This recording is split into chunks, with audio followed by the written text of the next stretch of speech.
need to clean my keyboard again. I swear this thing needs cleaning every other day. Oh well. I will figure that out later. I have other things to do right now. Oh boy. I had the thought that between this and Persona 5 Royal, my brain is going to be absolutely fried tomorrow. Given just the nature of having two games trying to do very big brain things. I'm going to have 1.5 million questions by next week, and I already know that. It is going to be a bit pain. A bit of pain. A taste of it, as one would say. Also, I need to make sure that something is working properly. It's working. It's cool. Very cool. Okay, it's working. Hey! Crooked and Future Savior claiming first and second again. How's it going today, guys?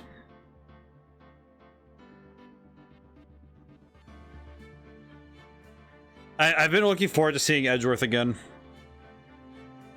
Super Connection maybe second. I will say the fact that you guys constantly trade it, I think is not preferable, but I think it's definitely like I think it keeps things more balanced in the grand scheme of the cosmos.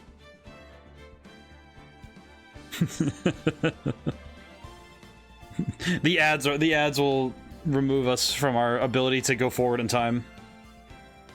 Okay, so last time we did solve the case. We figured out who killed the ringmaster of the circus. It was definitely not intentional that he died, but it was quite an interesting twist at the end there. And now we move into case 4. Yeah, because we have part 1-1, episode 4. My god. I'm trying to get my head to exit trying to focus on Persona. I'm like, okay, you're gonna have a new set of questions to run through. You're gonna have to put those on the back burner for now. And then because I think Persona 5 Royal, the stuff that happened yesterday is really hitting me in the head differently. Also, I don't know if anybody will notice it, but I wanted to do something interesting for the end of the Royal section of Persona 5 Royal, so I made a new thumbnail for that. Because I decided to make a thumbnail that's specific to the Royal section of the game. I thought that was neat. I don't know. I just thought it was a fun little touch. I'm still trying to go through all of the VODs I've done and give them their own thumbnails. So it's taking quite a while, but it is well worth it that I do so. Because it means that they all get to have their own aesthetic and look and unified kind of thing. Instead of just me slapping... I think it's funny because when I look at what I used to do, it's that, oh, I don't have time to make thumbnails, so I'm just going to choose the best looking screen cap that YouTube recommends and use that as the thumbnail every time. But that was also back when I didn't have a full overlay like this and I had just it was just the screen and a big border. It looked nice, but it was, you know, a little simplistic, I might say. Alrighty. Now, the moment you've all been waiting for. Oh. Who is our hero of heroes? Oh. I thought it was gonna be something different. I'm sorry. I really thought... What the? Jammin' Ninja? Captain Saipan all the way from the lovely tropical island to Saipan. The students of a certain starry school. Global hero on Yakopan. Another samurai case? Oh god. We hope Lady Luck is with all of our heroes tonight. And now, I don't know why the moment that it said... is me.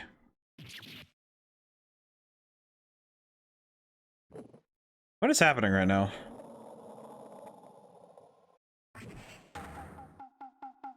The true hero of the night has appeared in our midst. Is that a new... It looks like this year's Grand Prix goes to this fantastic warrior. The Nickel Samurai? Too bad, Jammin' Ninja. Looks like the title eluded you again this year. The Nickel Samurai?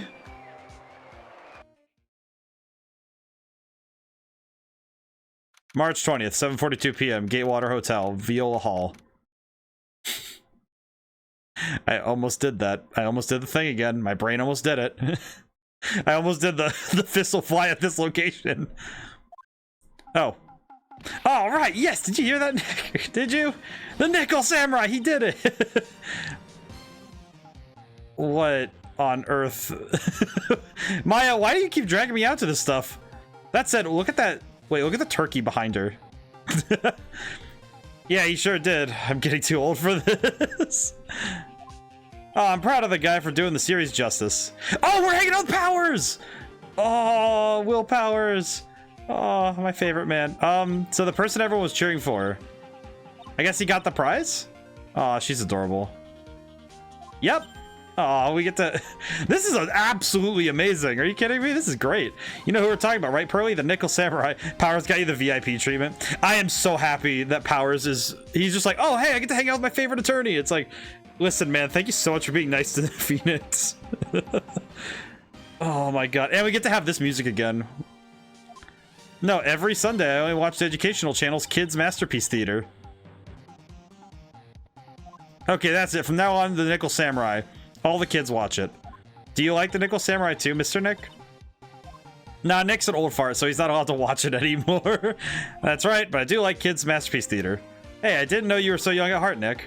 Mr. Nick, you're a grown-up. You're not allowed to watch it anymore. You're supposed to act your age and have interests that match. It's very important. Aw, give it a rest, Pearly. It's very important. It's very important that you have adult interests, you know, like taxes. And you're not supposed to play you're not supposed to watch kids shows as an adult. Love the banter of these three. I love that these three just keep... I love that... Looks like I made the right choice in inviting everyone here. Oh, God, Powers, I love you, dude. I'm glad you're all having a good time. It's like a dream. Oh, I am so happy that Powers is such a... What a nice ass dude. Too bad for the Jammin' Ninja, though. Last year, he lost to the Pink Princess Warrior of Little Old Tokyo. Oh, what a nice man. Feel bad. I thought this might be his year. Yeah. Oh, hey, did anyone else think the Jammin' Ninja looked a bit different today? Different? What do you mean? Well, he wasn't carrying his bright red guitar. Hey, you're right. Strange he'd walk around without a signature guitar. I am so interested in how this works. Never understand these people in their shows. Phoenix is that guy who goes to Comic-Con who doesn't know any of the shows that people are talking about. That would be me. It's like somebody's like, oh, don't you know episode 35 that this happens? Like, dude, I'm impressed at your memory. Hey, Mr. Powers, thank you very much for tonight. Oh, it was nothing. I owe you one, so it's just my way of saying thanks. Aw. Hey, Nick, come on, it's time to get going to the lobby. Aw. There's a post-ceremony stage show that's supposed to start real soon. And then I heard there's going to be a press conference after that. Press conference? Is he going to make a speech about winning this year's prize? Well, not exactly. Something about the Nickel Samurai confessing something. Confessing? Sounds pretty serious. Nick, come on. You don't want us to be the last ones there, do you? Yeah, Mr. Nick, do you? I appreciate that Pearl always is just pushing her sleeve up ready to punch someone. Why me? The show doesn't even start for another 20 minutes. Thank you very much for inviting us today. Oh, it's nothing really. Guys like us don't get to come to a place like this often, so I thought I'd invite you all. And Mr. Powers, what have you been up to lately? Well, since the Pink Princess successfully wrapped up last month, I've been on a kid's exercise show, while wearing a rat mask over my face. Oh, I see. I'm still really sorry about the headache I caused you that time, Mr. Wright. Oh, well, what's done is done, so let's forget about it. He's an action star. His popularity exploded when he was the Steel Samurai, and he was the first case Maya worked on with me. It's too bad you look scarier. People know you're a real softie who's good with kids. Thanks. Aw, poor guy. Can't believe they're making a movie based on the Nickel Samurai. Can't believe it either for a different reason. Steel Samurai, an epic story of one hero in a desperate fight against his arch nemesis, the evil magistrate. Oh god, we get to have this. I'm so happy the Steel Samurai keeps showing up. This is so fun. I love this. Nickel Samurai. Last year, they started a new series, the Nickel Samurai. The new series seems to be hit with the kids, too. He has a weird trident. I'm really attached to Steel Samurai as a show, so I was hoping that maybe I'd get the chance to do something in this new one. Yeah, it's too bad. It's always awesome to see you with... It'd be awesome to see you with the new actor, Matt Ungard. He's super popular right now. Mr. Ungard? Looks like Pearls doesn't know who he is.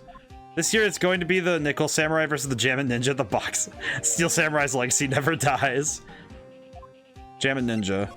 So who's the Jammin' Ninja again? He's a hero, duh. He symbols the Brayer guitar. He's always Ninjas always carry around a Brayer guitar. How does that even work? Oh, that's kind of cute. Wait, hang on. That's actually kind of fun. Rise to stardom in an ancient time. A ninja who becomes a star? Yeah, ninja becomes a star. That's adorable. I love that. There's a strong rivalry between the two of them. Global Studios, Nickel Samurai, Worldwide Studios, Jammin' Ninja. They even air at the same time. You know what I heard? I heard those two don't get along at all. The Nickel Samurai's Ungard and the guy who plays the Jammin' Ninja, I mean. Nickel Samurai speaks French? Oh, you mean Matt Ungard, the actor. Guess even the World of Heroes isn't a sparkling happy place. Yeah. Aw, poor guy. Interesting that this prologue, we actually do the moving, and stuff as part of the prologue. What is with this place? It looks like I stumbled into Oz or something. Okay, that feels like a very dated reference, but it's also quite good. I'm very happy that... I don't know, I think I like it when games reference... Like, the further back your reference, the more it just hits different. We have the idea that they play the stands based on like actual Japanese TV drama. Yeah, no, that's also true in some American shows too, where some shows actually are contested because they're on the same time. I think like it's in television and in television in general. I think that's something that can end up causing some friction between different people because they. But in Japanese TV, I imagine it's even more intense because if it's Japan specific TV, I imagine that there has to be a closeness that all Japanese TV works on, because it's a small enough country that I think you'd only have so many. It's way more competitive. Oh, I see. I know American TV is quite competitive, but we also have like 80 channels or whatever, and some shows have become institutions, like Days of Our Lives. That stuff's just like, it's an institution. It just keeps going. We don't know when it stops. But with Japanese TV, I imagine it must be more... They must be pushing more shows, because I have seen so many different things come out of Japanese TV. Way in the back, there's a sign for the bathroom. Maybe I should visit it while I can before the show starts. Can I examine? There are toilets in each room in this hotel, but since all sorts of events are held here, there are bathrooms for people who aren't staying here to use as well. Perfect for people like me who can't afford to stay here in the first place. Actually, I'm gonna check this door. What is up with this? There is a piece of paper to the door that says Juan Corrida's room. Juan Corrida? Corrida? Juan Corrida. Sounds like a star's name. Heard it before, but I don't know anything about him at all. There's so many flowers. Compared to the flowers on the other side of the hall, these are much more gorgeous. Let's see. Record companies, fan clubs, company workers, family. Carrying all these flowers home would be hard, I think. Oh my god. You know, I know this is kind of weird of me, but I'm not a big fan of receiving or giving flowers like this. It is entirely a I would say it's a very specific thing, but I've had enough flowers rejected that I was like, yeah, this is bad. And then as an adult, do you know how annoying it is to have to constantly to give flowers that don't live longer than a couple weeks? It's like a potted plant is much better. Or like if you're gonna give them flowers they can plant in the ground. It's like, it's much better. It's nicer anyway, because then you can do something with them. Make it look nice in your yard. Piece of paper says Matt on Guard's room. Matt on Guard. Heard that name before. Oh yeah, Maya's always yammering about how him like the obsessed fan she is. It'd be nice if lawyers got flowers too. Something like, to Mr. Wright for all your grateful clients. Aw. That'd be nice. Sounds like the post-ceremony show is about to start. Alright, I'm so pumped. I wonder if he's gonna show a special move today. Nickel Samurai smelting. My brain did the thing again. It read ahead of the word. I wonder how many times I've done that where I've read faster than I'm speaking. Actually, what I'm interested in most is the press conference. You mean the big confession the Nickel Samurai is going to make after the show? So what is it? Don't you know about what it's about, Mr. Powers? Well, I'm not the Steel Samurai anymore, so I don't have any idea. Sorry. So I guess you're all going to the press conference then? Yeah, of course. If that's the case, then here, take these tickets so you can get in. Okay, well, that's pretty good. Looks like it's over this way, Mr. Nick. Look. I'm happy we have the tiny child. For great justice! Alright, well, let's go to the lobby and get ourselves a treat. Nickel Samurai. This looks... You know what though? Imagine, all right, if you pan the background down just like 30 degrees, or like pull the camera out a little bit more, if this would be an absolutely stunning background for some sort of RPG, you know, just like a fight in a hotel room or something, or like the hotel lobby rather. Only a really gaudy hotel would have such a large gaudy lobby to match. Hey, the lobby is supposed to be the first impression. It's got to look kind of nice. I think they're going to have the post-ceremony show over there. They're using a compact stage, I see. Well, I'm all ready to use my special samurai power. It looks like she's ready to start a fight. Your attention, please. The Nickel Samurai's post-ceremony stage show will not be held tonight due to unforeseen circumstances. What? Why? You don't have to pinch me. Pinch yourself if you don't believe in it. You're asking for everyone's cooperation at this time, so please stay where you are. This is a special request from the police. Police? Did they just say the police? Do you want me to go check out what's going on? Wait, I'll come with you. Freeze, you two. Didn't you hear the announcement just now? Just finished telling you not to move. That voice. Honestly, youth these days can't be bothered to listen to other people when they... Oh, God. Oh, no. The Gatewater Hotel should have been Phoenix's stage of Marvel vs. Capcom. It really should have been. I'm talking over this because I know who this is. Oh, God. I don't know if they had a stage. It's non-stop chatter. Miss Oldbag? What is it, you young whippersnappers? Do I know you? Wait, you do! Your powers, aren't you? Yeah, about what happened back then. You didn't even get nominated this year, did you? That's right, you're doing that children's exercise program trying to play nice. Yeah, that's me. Thankfully, I still have a job. Love that show, and you're a hoot. You're the Big Brother character, right? Yes, even with your face covered by mask, I know, you're that giant rabbit. What is... Oh, Jesus.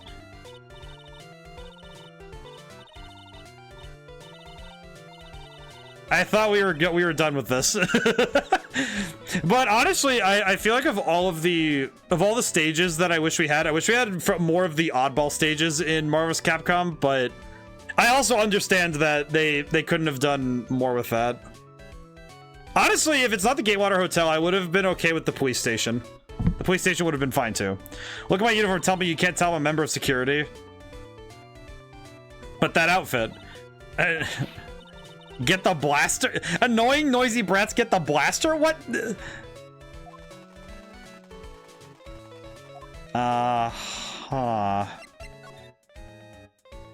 you know what happened? I don't have all the details, but it looks like another one of those incidents happened again. An incident? Like a murder kind of incident? Maybe. You see, I'm a bit of a devilish woman, so wherever I go, showers blood is sure to fall, but you didn't know that. Then shouldn't you quit being a security guard, at least for other people's sake? Oldbag did just admit to her rambling to knocking a kid off the bridge. Oh yeah. Miss Oldbag, what are you doing here? What happened to your position at Global Studios? Oh, that old place. Since that incident, they've been letting people go. When they cut the security team, I got the pink slip. What incident? What did you do? I didn't do anything. Did you remember that incident a year ago when this lady got on the witness stand and testified? Yep. Weren't you the one who was bullying me, this fragile girl at heart? I plead the fifth. But you know, I think maybe I rubbed the upper management the wrong way by testifying. That has to be it. Everything's your fault. Thought about being a bodyguard at first after being handed old Pinky. You, a bodyguard? For your friend, that fiery good-looking guy with the red jacket and the ruffles. Mr. Edgeworth. But that sort of arrangement would be entirely too troublesome for me. That's what he said to me. What did I ever do to deserve this? Hey, Nick. What is it? I like that devilish smile play on your lips. Let's make like we're going to the bathroom and check things out. No way. The police told us not to go anywhere, remember? Huh? How boring. Such a boring guy. You've got no motivation, no spirit. Huh? What? What's going on? Are you giving Mystic Maya trouble again, Mr. Nick? Oh, God. Between these two, I am surprised that Phoenix doesn't get in trouble more often. Sometime at lawyer camp, Nick. Okay, I get it. Let's go take a look. Yay! I knew you couldn't say no to me. That's right. You walk miles over hot coals for Mystic Maya, wouldn't you, Mr. Nick? That'd be every time we work a case together. This case is getting to a really fast start, and I appreciate it a lot. Let's go, Pearly. I get to come. Yeah, we'll see you later, old bag. I'll deal with you later. So what's going on? Nothing really out of the ordinary here. Are you looking for that incident that the old lady was talking about? Doesn't look like it happened here. We better go look somewhere else. Excuse me. Are you by chance Miss Maya Fey? Ooh. Why does your face look like that? Yeah, that's me. You have a phone call waiting for you at the front desk. A call? I wonder if it's someone from Korean Village. What's wrong, Mystic Maya? Oh, nothing. You guys go on ahead and I'll be right there, okay? Okay. Right this way, Miss Faye. That's suspicious as heck. Let's go look somewhere else now, Mr. Nick. Yeah, okay. It's a little exciting and a little scary. Oh, God. Oh, God. I told you I get people the info they want, which means I have a right to know. Don't care who you are, pal. We're still investigating, so you can't go in. What's your problem? Just you wait. Be all over the morning paper. Scruffy detective secret scandal revealed. You'll see. I'll get you back. Is that... Hey, Wright. Hi, Lotta. Come on, do a gal a favor. Tell this cop I'm just doing my job and I've got rights. Ah, you! Detective Gumshoe. Hey, pal, help a guy out. Tell her that only the police are allowed here. This is the scene of a murder, so she should leave this to us pros. A murder? Ah, shoot, me and my big mouth. See, I knew it. Guzzik told me so. Oh, God. All the most eccentric characters coming back. I appreciate that these characters aren't just one-note characters, because we keep getting to have time with them, so it is nice that we get to see them as they go. Like, you don't necessarily need to have all of the details, but as long as you play through the games, I feel like it rewards you for playing all the games, to know all these characters. I always trust my gut. Murder, it said. That's what it is, a genuine murder. Hey, wait. Yeehaw, murder of a big star, no less. Oh, man, I'm in trouble now. Sorry, Gumshoe, but what happened? So, a murder. No, that's not it. I got my facts mixed up for a second there, pal. Mr. Nick. Is the dead person the Nickel Samurai? Huh? Why do you ask? Well, Mystic Maya was rooting for him, so... It wasn't the Nickel Samurai that got bumped. Actually, the Nickel Samurai is the one under suspicion of doing the bumping off. What? The guy that died was this hero named the Jammin' Ninja, pal. The Jammin' Ninja. Oh, no. The Jammin' Ninja got stabbed? Aw. Why do they have to keep killing eccentric child's TV characters? That'd be like finding out the Red Ranger got stabbed by the Blue Ranger offset. Like, that's just upsetting, man. Mr. Jammin' Ninja. He was on a really popular rival TV show to the Nickel Samurai. Oh. The victim was the action star Juan Corrida. Pearl's aware enough to know the one Maya's rooting for is probably in trouble. Oh, man. Look at Juan Corrida. Look at him. Got a huge push on Rose the Express train to stardom. I mean, even I know who he is. I feel bad because Pearl probably knows enough to know that somebody got killed, but also, man. Yeah, even I recognize his face. Well, lately I heard that Matt Engard's been taking the wind out of his sail. I'm telling you, pal, as far as who's popular, those two are hogging all the limelight. Guess no space for Mr. Powers at all, huh? Poor guy. Mr. On Guard. That's the Nickel Samurai, right? Oh, he's got the... Yep, I mean, no, you've got to say with more oomph. The Nickel Samurai. Anyway, now that Juan Corrida's gone, that means Mr. On Guard has a little staged himself, wouldn't you say? I wouldn't bet on it, pal. We can't have that happen, you know? Can't have that happen? What's that supposed to mean? That woman with the big puffy hair that looks like cotton candy. You mean Lotta? That woman, she was here at that time too, right? That time? When Mystic Maya did that channeling?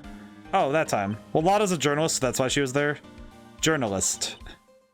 Looks like she was hanging around here before the murder happened. Hanging around. Yeah, hiding to wait in front of the Jammin' Ninja's door, pal. Why would she? She wouldn't tell me, pal. Something about getting my big scoop. Scoop? What sort of news should she be after? Well, I have my attorney's badge. Look at that. I have my attorney's badge. Do you know how cool I am? Feel bad for Pearl because she's had a lot of nonsense happen to her in the last year, basically. Her life has been turned upside down. She had to move in with... Let's see. Maybe I could go find... Oh, good lord. Actually, wait. Move. Go back to here. Maybe I can examine? Examine. No. I have no examinations.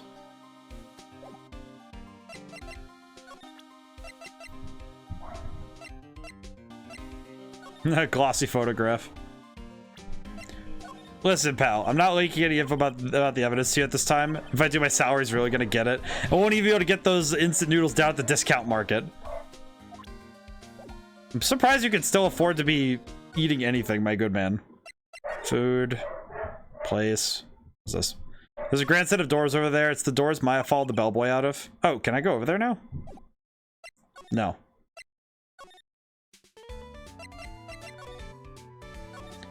There was supposed to be a press meeting after the show, but now it looks like no one will hear what the Nickel Samurai had to confess after all. Seats for the spectators for the show. It's bad neither event is gonna be held now. Oh man, that just reminds me of when I used to do events set up at a place nearby me. I used to do an event setup and I had to move chairs. Oh my god, I just realized that 1 or 2 people probably had to set up all these chairs and they had to carry them all out or like just bring out the thing and put them all down. And that whole thing, all that work, and they did not get to do anything with it. Why are you freaking out right now? Leave me alone, old bag. I'm not dealing with you. Huh.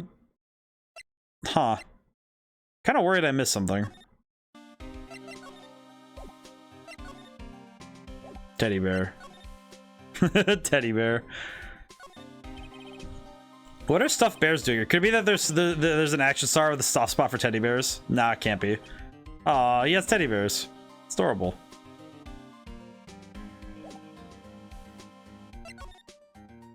Oh, you know what I probably could do? Maybe I could present her some information? Present maybe something like this. These eyes of mine are real pros now. Pros? Pros are doing what? At doing police work, of course, my eyes are like a hawk, and my professional eyes spot a bloody incident, a messy bloody incident. So I don't have time for you meddling kids and your petty little things. I see. Well, oh, you know what? I probably could do. I actually probably could present my attorney's badge to... I could probably present my attorney's badge. Nope, never mind. He does not want to see my attorney's badge. Food. They haven't cleaned up all the food yet. There's a sad feeling hanging in the air now that the party is over. Oh. Okay, I need to take this in. Present attorney badge. Nope, she's just angry. She is angry. Wait, maybe you want to see the picture? Nope, never mind. She's gonna constantly like, okay, yep. Right now, the only thing feeling enormous is anxiety about the murder. Really hope nothing bad happens here. Nothing else bad happens here. These cameras just belong to the press that came to cover the conference. They're all basically doing the same thing, staring at an empty stage. I see. I am missing something. I am missing something, and is... What do I do, Lord? What do I do, Lord?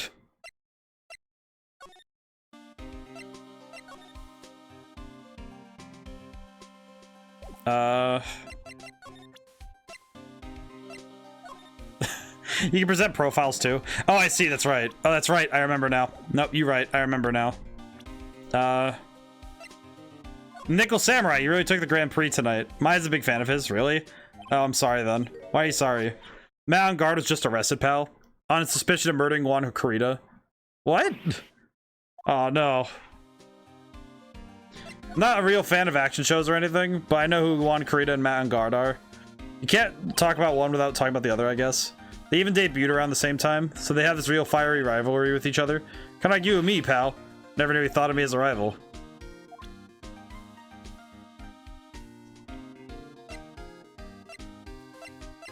This girl's number 3 on my people I've seen a lot lately list. Oh, who's number 1? As if you need to ask, it's you, pal. Oh, so who's number 2? Maya Fey, but it looks like she's not around this time. Must be nice to have such good friends with each other, isn't it, Nick? Somehow I don't think that's the real meaning of Detective Gumshoe's list. Okay. Maybe I can present the profiles over to... You know, that's right. That is the layer of this game that... Okay, never mind. Well, Wendy Olbach is about as useful as last time.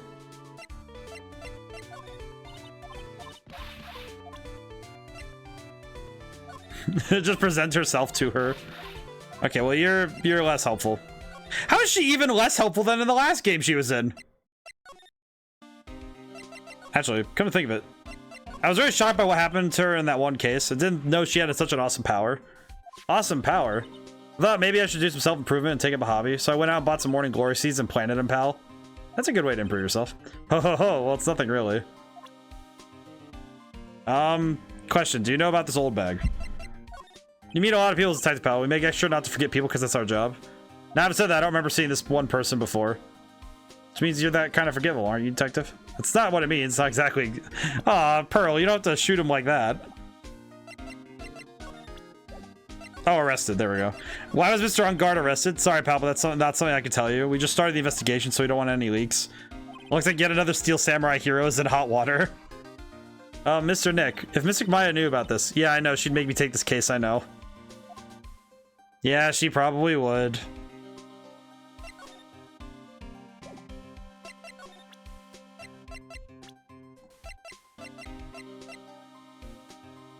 No, he doesn't know this one. Okay. Let's see. I guess we'll go backwards now. We got that information, but oh, yep, there we go. Now we're good. So what's going on, Mr. Wright? It looks like Juan Kurita has been killed. What? Juan is... he's... Aw. Poor buddy. Looks like he was murdered and a suspect was arrested. That suspect is Mr. Matt On Guard. You're joking, right? Nope. They arrested the Nickel Samurai on suspicion of murdering the Jammin' Ninja. Oh, not again. I feel sick. Again? About a year ago, something like that, just like this happened, Pearls. I still can't believe. No way Matt would. What's Mr. Powers got in his hand? Oh, before I forget, this is for you, Mr. Wright. I got this from the bellboy that came by earlier. Radio transceiver? For me? But why? I don't know. All he said was it was for Mr. Phoenix Wright, the attorney. Mr. Arngard was gonna hold a press conference, wasn't he? That's what I heard. Though if you wanted to get technical about it, it was the Nickel Samurai's conference. Nickel Samurai's? Yeah, he was supposed to wear his costume and give the press conference that way. He was gonna go in costume, but why? Not sure. They don't keep me in the loop anymore. Matt is the most energetic and active actor out there right now. Nickel Samurai really sealed his place as a pop idol, but he kept adding fuel to the fire of his rivalry with Juan anyway. Mr. Juan, he's a jamming ninja, right? Those two would butt heads over everything they could think of, but I'd say that Matt was almost the one who almost always came out on top. Guess some people only know how to relate to each other by butting heads like a ram. Juan said that he'd take Matt on this time too, so he joined a rival TV show. And that was the Jamming Ninja. The stylish Nickel Samurai, the burning Jammin' Ninja. Well, things turned messy real fast with those two using their shows for their war. The final tally, look around, it's pretty obvious how things ended up. Matt even won the Grand Prix, the final win over his rival, I guess. I was just wondering, where's Mystic Maya? She's been gone a long time. Now that she mentions that Maya was only going to answer a phone call, maybe she got lost. I'll take a quick look around for her. Oh, I got beeps. Dak. What is it, Mr. Nick? Huh? I'm not sure. It's coming from this transceiver. Yes, hello, right here. Is this Mr. Phoenix Wright, the attorney? And you don't need to know who I am. And you have other things to be concerning yourself with, such as, what the... Why did they kidnap Maya? Mr. Wright, wouldn't you agree that the more important issue is the fate of this girl? Her fate? Does he mean what I think he means? Maya, where are you? Are you hurt? Come now. Don't fall apart on me yet. This is... No, it can't be. Why would you kid... None of your attention, Mr. Attorney. I have a modest proposal for you. If you do what I require, then I'll return you your valuable item unharmed. What is this called again, your fancy lawyer terms? Kidnapping for ransom. Yes, that's it. This is a kidnapping. Why are they gonna kidnap Maya? My sight, everything's fading away. Maya. Maya's been kidnapped! Are you there, Mr. Attorney? Are you there? How much? How much do you want? Very good, Mr. Attorney. I'm glad you have a good grasp of the situation. Hurry up and state your condition, then return Maya. Money is not what I seek. What I want is a certain verdict. I would like a complete acquittal. Complete acquittal? What in the world do you need to have done? I'm not the person whom you'll be representing. What? You're currently at the Gatewater Hotel, are you not? I know that a murder has just taken place there. Juan Carrito was killed and the suspect is Matt On Guard. You are, as expected, quite on top of things, Mr. Attorney. The stakes have been raised. What I want is very simple. I want you to obtain a complete acquittal from Matt On Guard. Matt On Guard, but why? He did not kill anyone. I can attest that, however. However, what? However, someone is framing him for the murder. A very smart someone who is setting him up to take the fall. So yeah, themes will get heavy this case. Oh god. You are, of course, at liberty to take me at my word or not. However, there's one thing you can take as facts. Right now, your very precious item is with me in my possession. Al. Nick. You have 2 days. Of course, tonight he will be in questioning with the police, but the trial is in 2 days. At that trial, you will win a not guilty verdict. Remember, you will only have one chance. One chance, Mr. Attorney. Oh, good lord. This is gonna get heavy as heck. One? You expect me to get a not guilty in one trial day? Yes, exactly. I don't believe I was wrong in choosing you, so don't let me down. Oh, yes, that's right. Now that I'm playing the role of the kidnapper, I can't pass up this chance to say, And don't even think about calling the cops. Not great, but you get the idea. Damn it, who the hell are you? Very well, I'll tell you that much. My name is the Killer.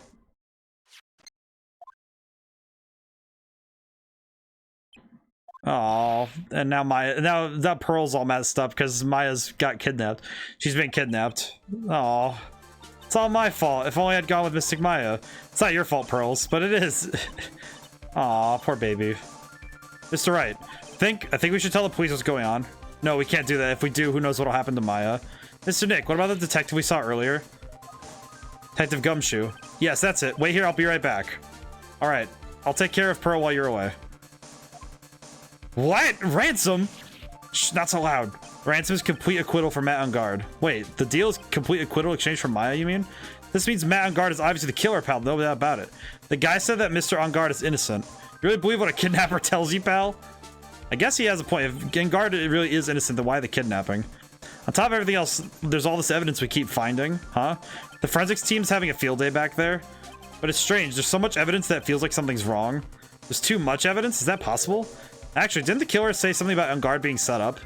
Anyway, it looks like you won't be leaving here tonight, pal. Just sit tight and cooperate with the investigation. Tomorrow you can start yours. Alright. Is there another way? We've also gotta be careful about pushing the kidnapper the wrong way. You're right. So we have to both bring in the kidnapper and get this acquittal. So you have to solve the case. Oh no, poor Maya. Oh, Maya got hit in the head. Or she got knocked out. She's in a wine closet? Where is she? I wonder if I'm still in the hotel. What happened to me? Nick, Pearly. Come on, you guys. This isn't funny anymore. So you have awoken. Me? I am known as the Killer. The Killer? You mean like an assassin? Don't worry. You are not my target, for now anyway. Nick, where are you? Help me. Yes, that's right. Only one person can save you now, and that is Mr. Phoenix Wright. Huh? Nick's gonna save me? Calm down and be a good girl. Think of this as a business transaction. A business transaction. I'm going to contact him now. I hope you'll cooperate and play your assigned role well. I just realized this guy probably has a new face. Aw.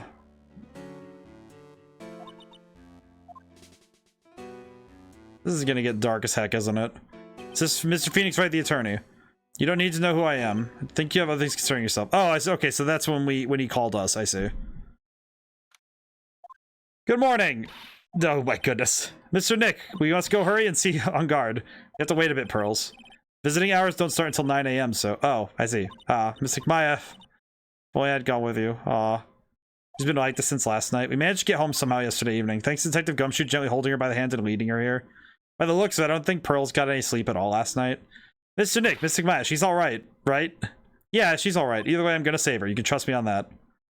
Aw, please help her. Aw, poor baby. Don't worry, Pearls. I got this. I got this, Pearls. I know what to do. Alright, we'll go talk to Matt on guard and see what's up. We couldn't wait for visiting hours to start, so Pearls and I came down here early to visit one Nickel Samurai charged with the murder of the jamming ninja. Still very funny. Oh, this guy looks nice. Good morning, how are you today? I know this situation might be a little tough for you. Oh, sorry, dude. I already signed up. Excuse me? I already have life insurance. I signed up a long time ago because my job is, you know... Oh, no, we're not insurance salespeople. Really? Dude, I really don't need that right now either. Fire extinguishers, I mean. Building isn't my house, so... No, we're not here to sell you fire extinguishers either. I'm a lawyer. My name is Phoenix Wright. A lawyer? Hold on a second. I'm gonna ask my manager, okay? The Nickel Samurai sure is a strange person, isn't he? Why does he have his phone on his wrist like that? I think strange is an understatement. Did he just call up his manager with a wrist-mounted phone? Why do you have that still? You're in detainment, dude. Why are you wearing that? Sorry about that. You're just in time. Huh? You're a lawyer, dude, right? My manager's looking for a good one right now, so how about it? Mr. Nick, now is our chance. Had to make him let me take his case. I have to. Sorry to intrude, but I would like to ask you a few personal questions. That's okay, but dude, my autobiography's coming out soon, so if I say stuff without the publisher's approval, then I'm gonna be in real hot water. Stop calling people. Hold on a second. I'm gonna ask my publisher, okay? Mr. Guard is so lucky. He has so many people he could talk to. I don't know if he actually has anyone he can really talk to. Sorry about that. Like I thought, the publisher said it'd be really bad if I said anything. Does he have a mind of his own? Okay, I'm presenting the badge. This. Present badge. Mr. On Guard, this is an attorney's badge. His watch is like the first thing in the games that remind me these were written in the future. I feel like that, you know what's funny about that watch though? Is that is still a, it's both a futuristic and a very dated device at the same time. It's somehow both in the past and the future because it has the antenna that pops out the top and it has a numbered keypad. Because you heard him pressing the buttons. So it's very clearly just a a caller and a receiver. But so it's very clearly just like a flip phone. It's the equivalent of a flip phone, but it also happens to be futuristic in that it's mounted on his wrist and also is pretty sleek and battery powered. So I'm sorry, but I don't have the free time to be looking at things like that. Huh? Much too busy with Nickel Samurai stuff right now. I don't have the time to make a lawyer's correspondence course. Why does he believe I'm a salesman? Insurance and extinguishers, now this. Is this guy okay? Talk. Mr. On Guard, I'd like to ask you about the murder. Oh, are you covering this as a tabloid? Well, if you want my statement on this, you should ask through my staff. No, I'm not asking on behalf of a tabloid. Oh my god, this idiot. Hold on a second, I'm gonna ask the president of the studio, okay? Is he alright, Mr. Nick? If we're talking about Mr. On Guard's brain here, I wouldn't put money on it. Sorry about that. The studio president said, even Neo Mount Fuji itself knows I'm not the murderer. Mr. Nick, what's Neo Mount Fuji? It's a mountain in the city of Neo Old Tokyo, the city the Nickel Samurai protects. Okay, you know what? I'm gonna present this. Man, it's too bad he's dead. You killed him. That's the most logical conclusion, don't you agree? Dude, what are you talking about? You're making a huge mistake. If that's such a mistake, then why'd they issue an arrest warrant for you? Hold on a second. I'm gonna ask the guy in charge of this place, okay? How are you calling all of these people on your wrist? I guess you're right about the warrant after all. Ladies and gentlemen, I believe we might be making some progress here. Okay. My dude. Yeah, I'm such a handsome devil. Yeah. And I'm way good at sports. Karate, tennis, judo, soccer, football, hockey, fencing. Dude, this, no wonder it's so popular. Yeah. You're also good at sitting in a jail cell, Mr. Popular. Talk. Can we... Oh my god. Okay, question. No, not that. It's the fact that the little antenna pops out. That's what really gets me. Okay, present. Do you know Gumshoe? This person looks like a member of my fan club. Hold on a sec. I'm gonna ask the fan club president. Dude, you know what? Forget I asked. Oh my god. What else can I present you, dude? This. What's that? It's a ticket for the press conference. You were going to give one after winning the Grand Prix, right? Huh? Me? Yes, while you were in costume, no less. I never heard anything like that, dude. I only heard about the stage show. I always leave that kind of stuff to my manager. You didn't know? That's odd. I like to throw money around, but it's not like I buy everything and anything. That's nice, because it's not up for sale anyway. Good. God bless. What are you gonna do with that? I don't know yet, but I figured I'd at least show it to him. Is that transceiver? Hey, it looks like a real nice one too. I got it as a present from someone. Interesting. I've also been instructed to take your case. Is that what you heard from the transceiver? Yes. Dude, that's terrible. Don't let some disembodied voice boss you around. It's coming from a man with a cell phone on his wrist. Well, dude, it's time for me to get going. Please wait. I really need to take your case. There's always other people that are in need of a lawyer, right? Want me to introduce you to a few? Please let Mr. Nick represent you. Man, oh man. Lawyers these days. Now you dudes use kids to pull in clients too. If you don't take me as your lawyer, then the killer is going to... Wait, what did you just say? The killer? The killer? What's he doing? He looks like he's mulling something over. Alright, dude, I accept your terms. Huh? I'll let you represent me in court. We did it! Yeah. Why do you know? You go ahead, ask me anything. I'll help out as much as I can. Oh god, he knows something about the killer. Oh no. Who is this the killer guy and why does he know everybody? I think my lucky stars that people know my name. Well, you're quite the hero and you're in the national spotlight. I didn't know who he is. Does that mean I'm not a good citizen? Oh, it's really great to be the Nickel Samurai. Dude, lately I just keep on getting more and more popular. True enough. And the Nickel Samurai is very popular among high scores and secretaries right now. Guess Mr. On Guard is a way of catching the eyes of women. Do you know my motto? Refreshing like a spring breeze. That's what I am. Spring breeze. That's why this kind of scandal's disastrous, dude. I mean, even if I get out of here tomorrow, it's still gonna look bad. But everyone loves a good scandal. Can you tell me about your activities last night? After I got the award, I took a break and went back to my room. I had that post-ceremony stage show to do, so I was in my nickel samurai costume, and you were alone the entire time. My manager was running around being busy, so yeah. Because of the press conference you were supposed to hold after the show. I told you, dude, I have no idea about any press conference, alright? That's strange. I thought the nickel samurai was going to confess something. Anyway, when I was leaving my room, I noticed it was kind of noisy. Mr. Corito was already dead at that time? Yeah, that's what I gathered anyway from my manager.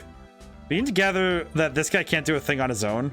That's when the detective in the green coat showed up. He searched me and now Blue, the dude, arrested me. He just got arrested right away. That is a little bit too sus. That's got nothing to do with anything, dude. Man, with the face fist, you can't even tell he's the same age as me. You wanted to try making a Jammin' Ninja movie, even though we all know it'd fail. The Nickel Samurai still won in the end, right? Yeah, took the Grand Prix by storm. So why would I, the winner, have any reason to kill the guy anyway? Dude, you'd think it'd be the other way around, you know? Do you know why you were arrested? I guess maybe my full body search went badly. Did they find something on you? They found a button from the Jammin' Ninja's costume. That is also what Gumshoe tends to do. I don't get it either. It was caught in the pleats of my samurai pants or hakama. Ah, dude, I really think someone planted it there, though. I'm serious. Wonder if that's what really happened. This is all I'm gonna get out of him. Mr. Nick, yeah? Let's ask one last thing. Let's ask Mr. On Guard. Let's test Mr. On Guard to see if he really is innocent or not. We could do that. Yes. If you use this. Oh, we still have the Magatama. He won't be able to hide any secrets from you, Mr. Nick. I'm sure of it. I forgot that. I'd like to ask you one more question. Please answer me honestly. Ma'am, is this your name on this bloody receipt? All right, down to the precinct. I'm convinced. Yeah, that's kind of what happened, wasn't it? It's just like every single time Gumshoe is like, all right, I found evidence. Arrest him. Arrest this man. What is it, dude? Did you kill Mr. Juan Carita? Please put the phone away and answer this question yourself. Ah, I'll bring out Tacitus. And my boy. We're gonna ask the hard questions while the boys are out. All right, just so we're clear, dude. I didn't kill anyone, and that includes Juan Carita, okay?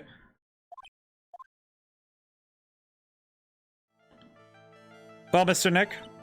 Nothing. Not a chain or a lock in sight. Which means it's alright to trust him.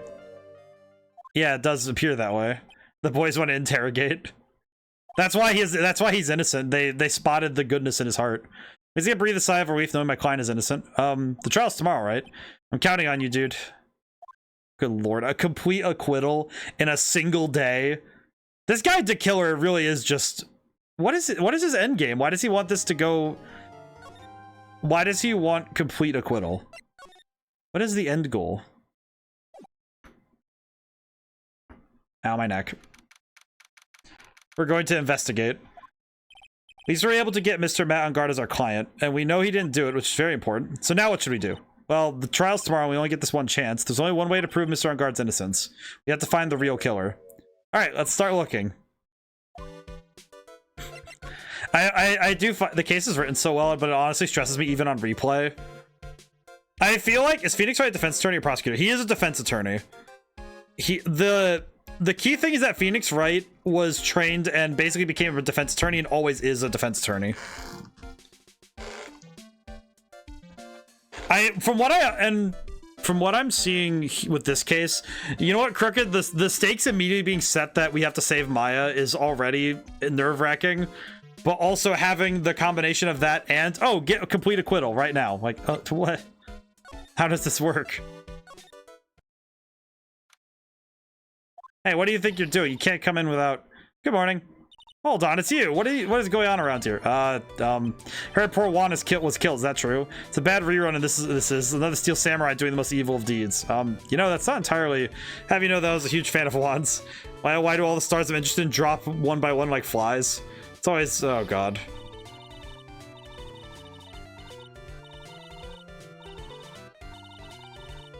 Actually, I wanted to ask you about the murder and what happened.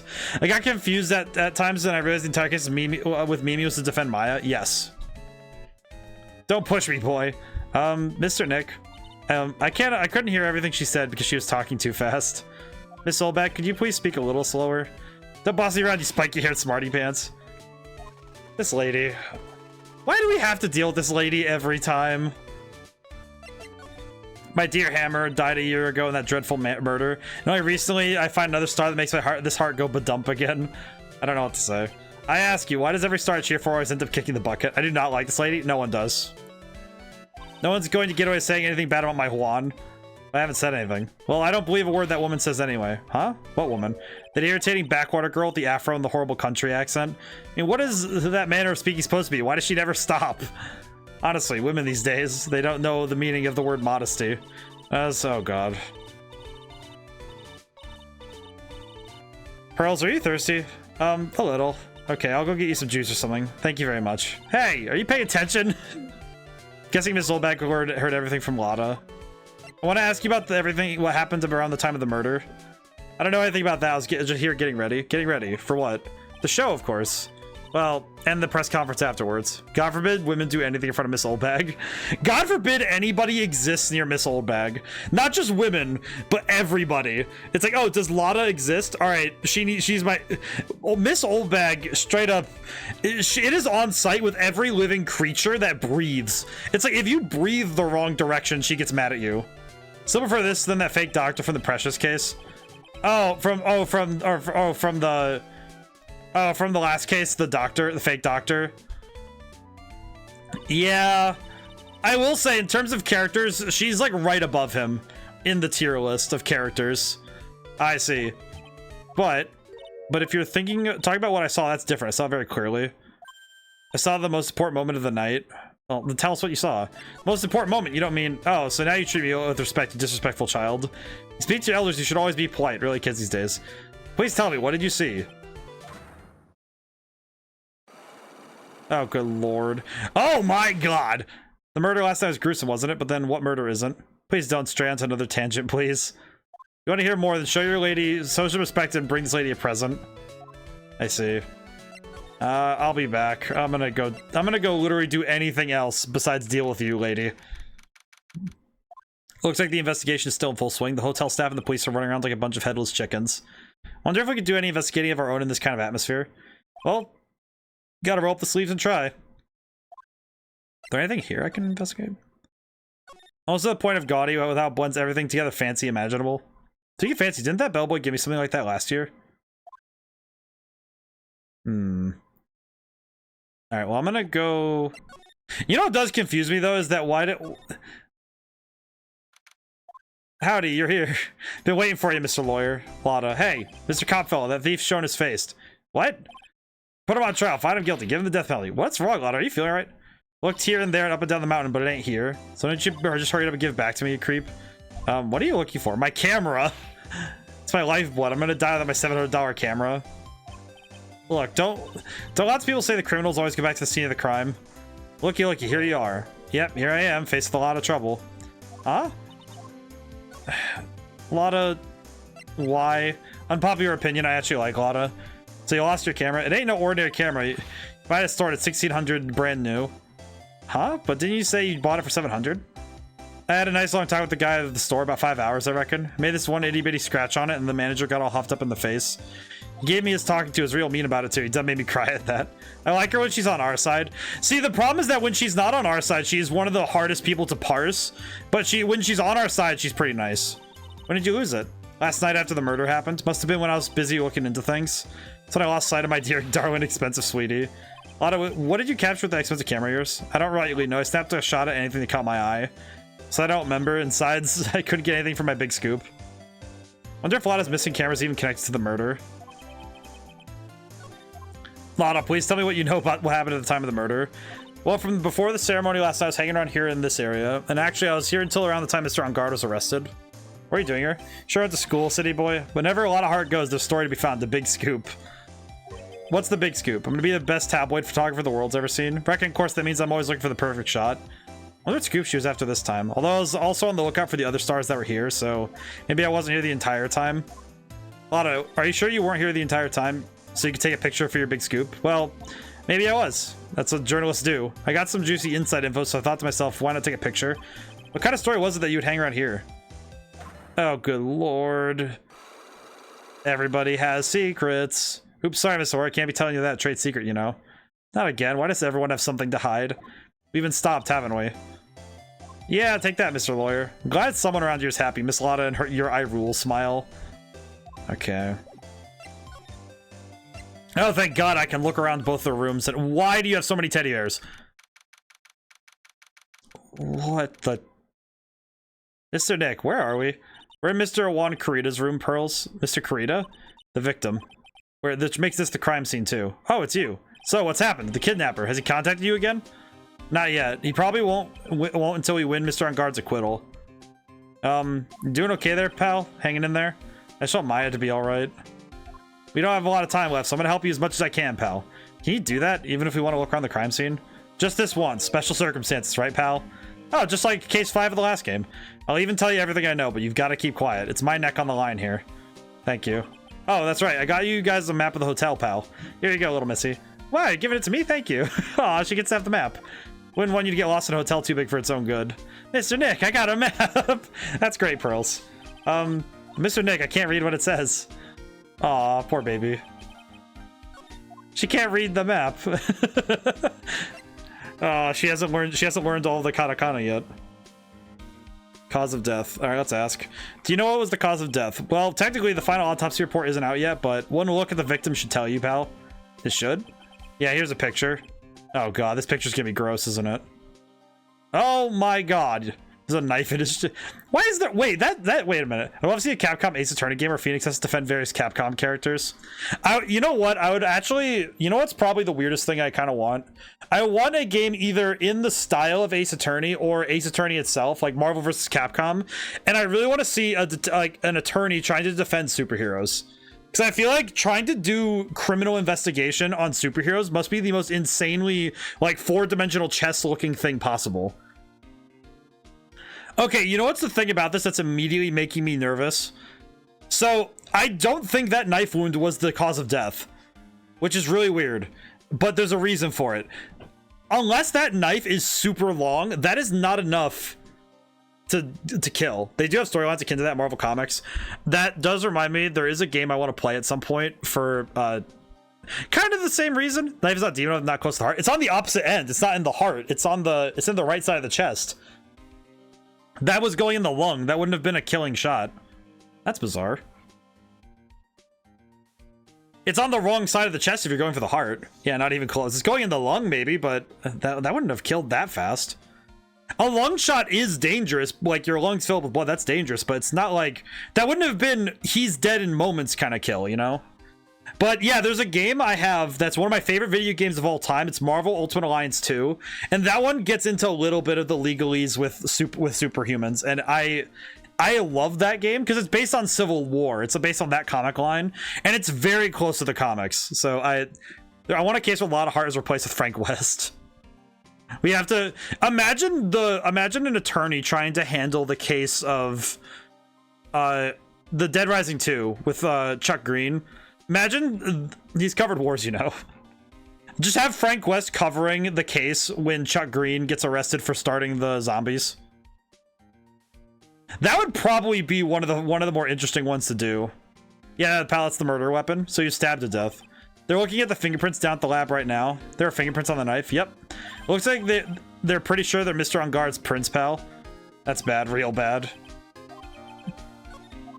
Why was Mr. Engarde arrested? Because we had evidence on him. Evidence? It looked like the victim, Guan Karita, put up a really big fight. Oh man, there is so much of this room we have to check. Why does he have so many bear-related things? Well, look at the crime scene, you can tell. There's signs of a struggle everywhere.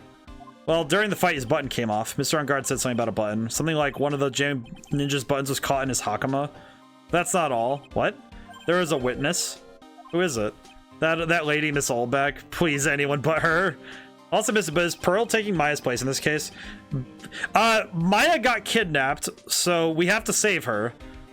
And our objective is to get a complete acquittal from Mr. Engarde to save Maya.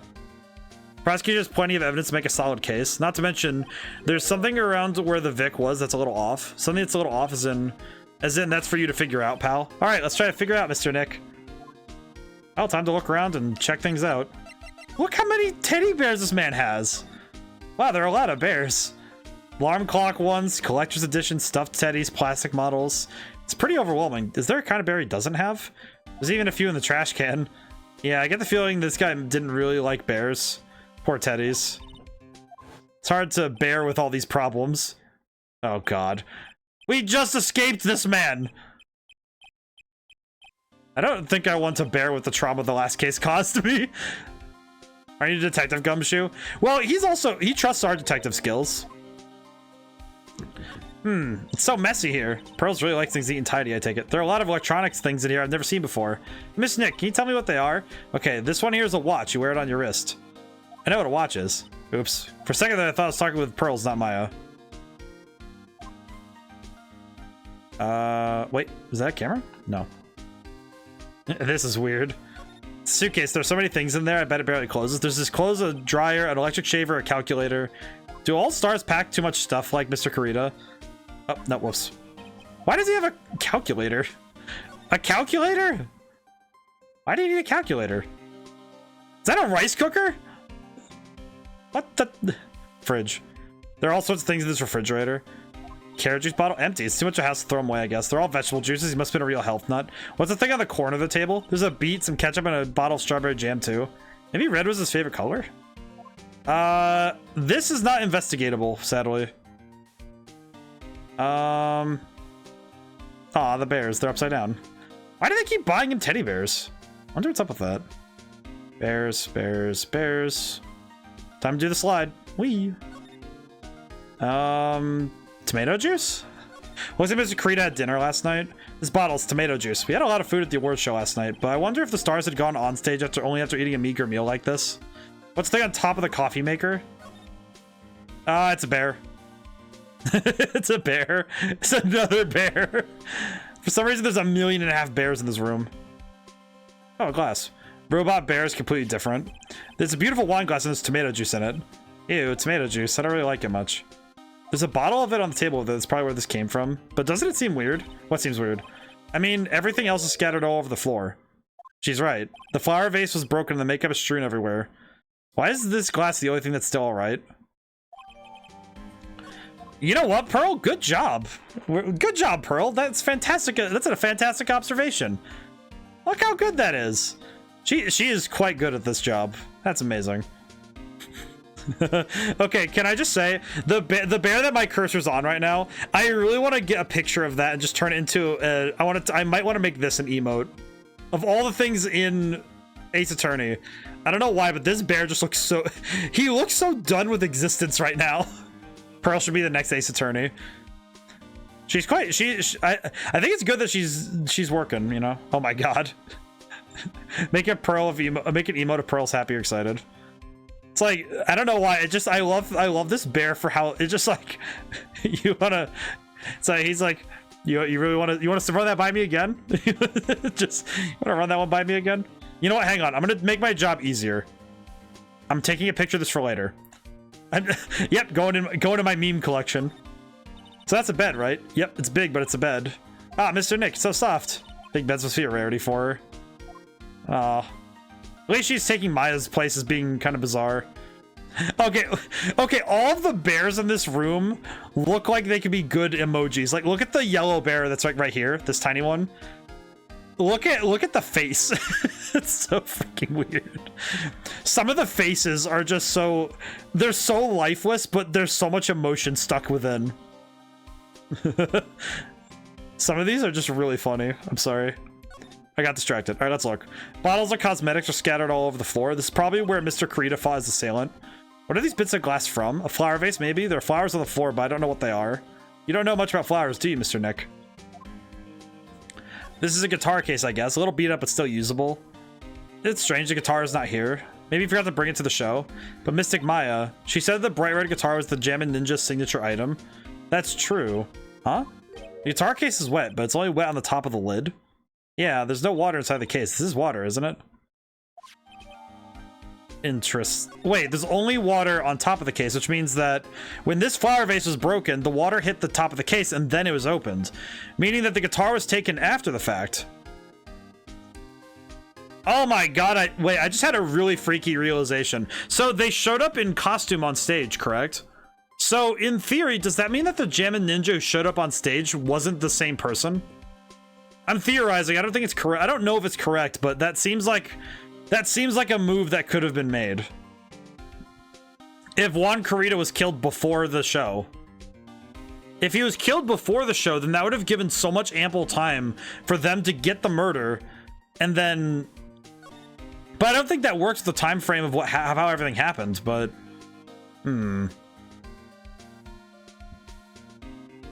Present.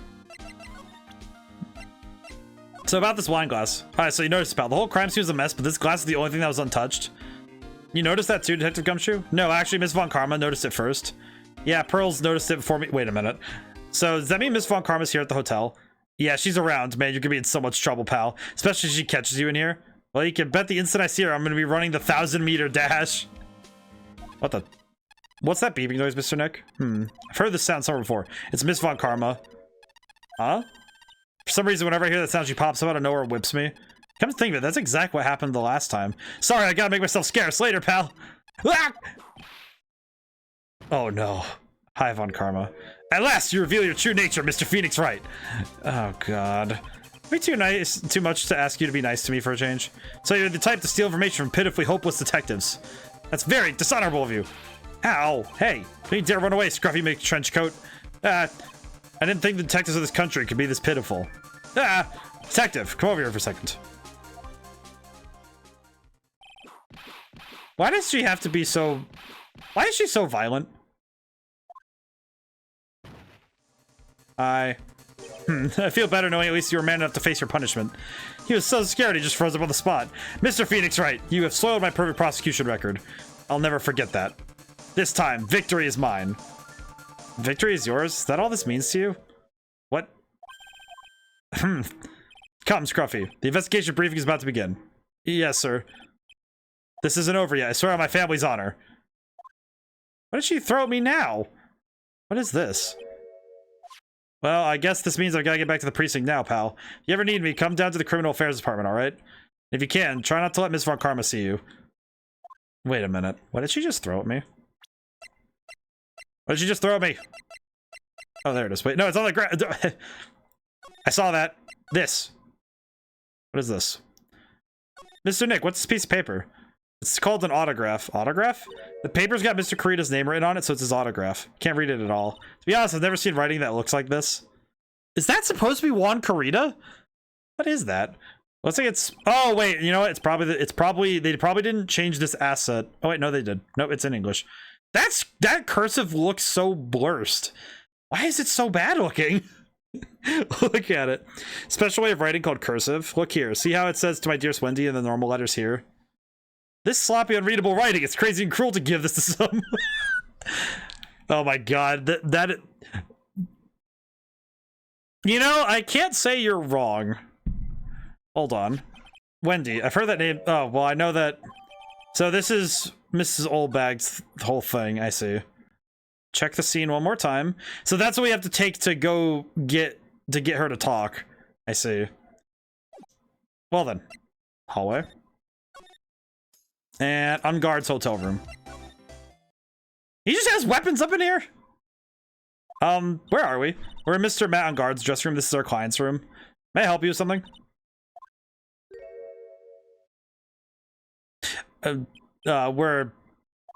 Hi. You're Mr. Unguard's lawyer, correct? I gathered as much. I also looked for lawyers on my end, but to no avail. Samus? She looks like Sarah Bryant, yeah. How do you know him as lawyer? You were just saying that he's your client. In a situation like this, the only person who would use such a word would be his lawyer. Wow. It's a simple deduction, really. Trial says tomorrow, and Mr. Unguard's situation is looking rather grim. So you came here one stop in your mad dash to find clues to build his case, correct? Well, you're not totally right, but you're not totally off either. It's really not the time to be showing off, Mr. Nick. I am Adrian Andrews. Adrian? Hate to waste time, so let's get down to business. Okay. You have a small stature, but appearances can be deceiving. I'm gonna examine the room first. Well, technically that would classify as a bident because it's not technically a true trident. Sword. There's some samurai-looking clothes on the sofa here. I think this jacket looking thing is called a happy. Whatever it is, I'm sure something like that would make a great souvenir. Maya would be absolutely thrilled. Aw. Looks like dishes are left over from dinner. So they're Mr. Unguard's Miss Andrews plates. Looks like they had T-bone steaks. What's with Global Studios and T-bone steaks? Global Studios really likes the steaks. Holy. It's probably Mr. On Guard's suitcase. For someone who was going to be here for the award show, this is a lot of stuff. Looks like he had about 3 days worth of clothes in here. Stars really are different from us, aren't they? Interesting. The music's pretty cool. That's the bedroom over there. That's a bed. Wow, they must have really big beds here. Yep. God, why is she so tiny? Why are you small? Oh, we don't slide here? Interesting. I assume the first thing you want to know is what everyone was doing that night, correct? Yes, that is correct. Then I will tell you. For the award ceremony, I had dinner with Mr. On Guard. In this very room, I might add. Dinner? What did you eat? Told you. I hate to waste time with trifling details. You took a look at the table yourself, you wouldn't need to ask me. Bet she's a lot of fun at parties. When the award show was over, I headed for Viola Hall. After the show ended, you came back to this room? No, I had some small errands to run. Helped with the preparations in the lobby. Oh. For the post-ceremony show. When it was time for the post-ceremony show, I came back to call for Mr. On Guard. After that, I went to visit Mr. Kurita. That's when you found his body, isn't it? You really held strong through everything. Yeah, she does seem to be mentally tough as nails. So about you and... Stop right there. You aren't seriously going to ask how Mr. On Guard and I are related, are you? Sorry. I have no idea how he could choose you to be his lawyer. Why did you have to go and say something like that? Mr. Nick, calm down and hang in there. I'll give you a shoulder up to relieve your stress later, okay? I already gave you my name earlier, and I'll add that I'm Mr. On Guard's manager. His manager. Speaking of managers, did the victim, Mr. Kurita, have one? No, he did not. He didn't? Global Studios has a very different policy from Worldwide Studios, and that Worldwide Studios does not assign individual managers to their stars. This industry is very ruthless and unforgiving. Actually, you look quite ruthless and unforgiving yourself to your poor partner. Dragging a little girl like her to places like this, honestly. You're wrong! I'm doing this to help Mystic Maya. Pearls, calm down and hang in there. I'll buy you a juice later, alright? Alright, well, now you have to present her stuff. Profiles. Let's present... I'll present On Guard first. I asked to become Mr. On Guard's manager. He's a pleasure to manage with his nice disposition. Mr. On Guard does seem like a rather weak-willed man, always doing what he's told. He's always saying my manager, right, Mr. Nick? Did you know the victim, Mr. Kurita? Yes, I knew him. The world is such a small place after all. Did you know about his rivalry with the Nickel Samurai? Honestly, they were like children when it came to that. Time and time again, those two competed with each other over the most trivial things. If either one of them wasn't so stubborn, then no one would have needed to die. I've got a hunch this woman knows more than she's letting on. She must know why Juan Kurita was killed. I'd like to ask you about this. I told you I hate trifling matters. It's a waste of time to show me things that are no relevance to me. Do you know Will Powers? That's Mr. Will Powers. He's an actor contracted with Global Studios. He's a very nice man with a good heart. But that's all he is and ever will be. What a horrible thing to say. Society doesn't care about genuinely nice people, Mr. Wright. Huh? For a second, her face twisted in pain. Wonder if something happened to Miss Andrews. She does not know anything about that. This is you. It's a trifling matter, that's why, sorry. Take away that layer of sarcasm, she really does seem to hate herself. She doesn't want to even talk about herself. Do you know about Miss Lotta Hart? No, you don't. Motive for murder. Do you have any ideas as to why Mr. Kurita was murdered? Why would you ask me about such a thing? I'm just doing my job, so do you have any ideas? Oh god, there are so many locks on this. Miss Andrews, sorry, but there's nothing more I have to add to this conversation. Is it a psych lock, Mr. Nick? Yes. There's getting to be more and more of those lately. Oh god. It's like the final boss of final bosses of having to figure stuff out like this. Okay, I'll be back. Alright. We have a lot of stuff to do. Oh god. Oh, Mr. Wright, how are you? Oh, thank god, it's someone normal. Mr. Powers, save me. Carry me in your big arms and take me away from this nonsense. Punch somebody, please. You have the muscle mass.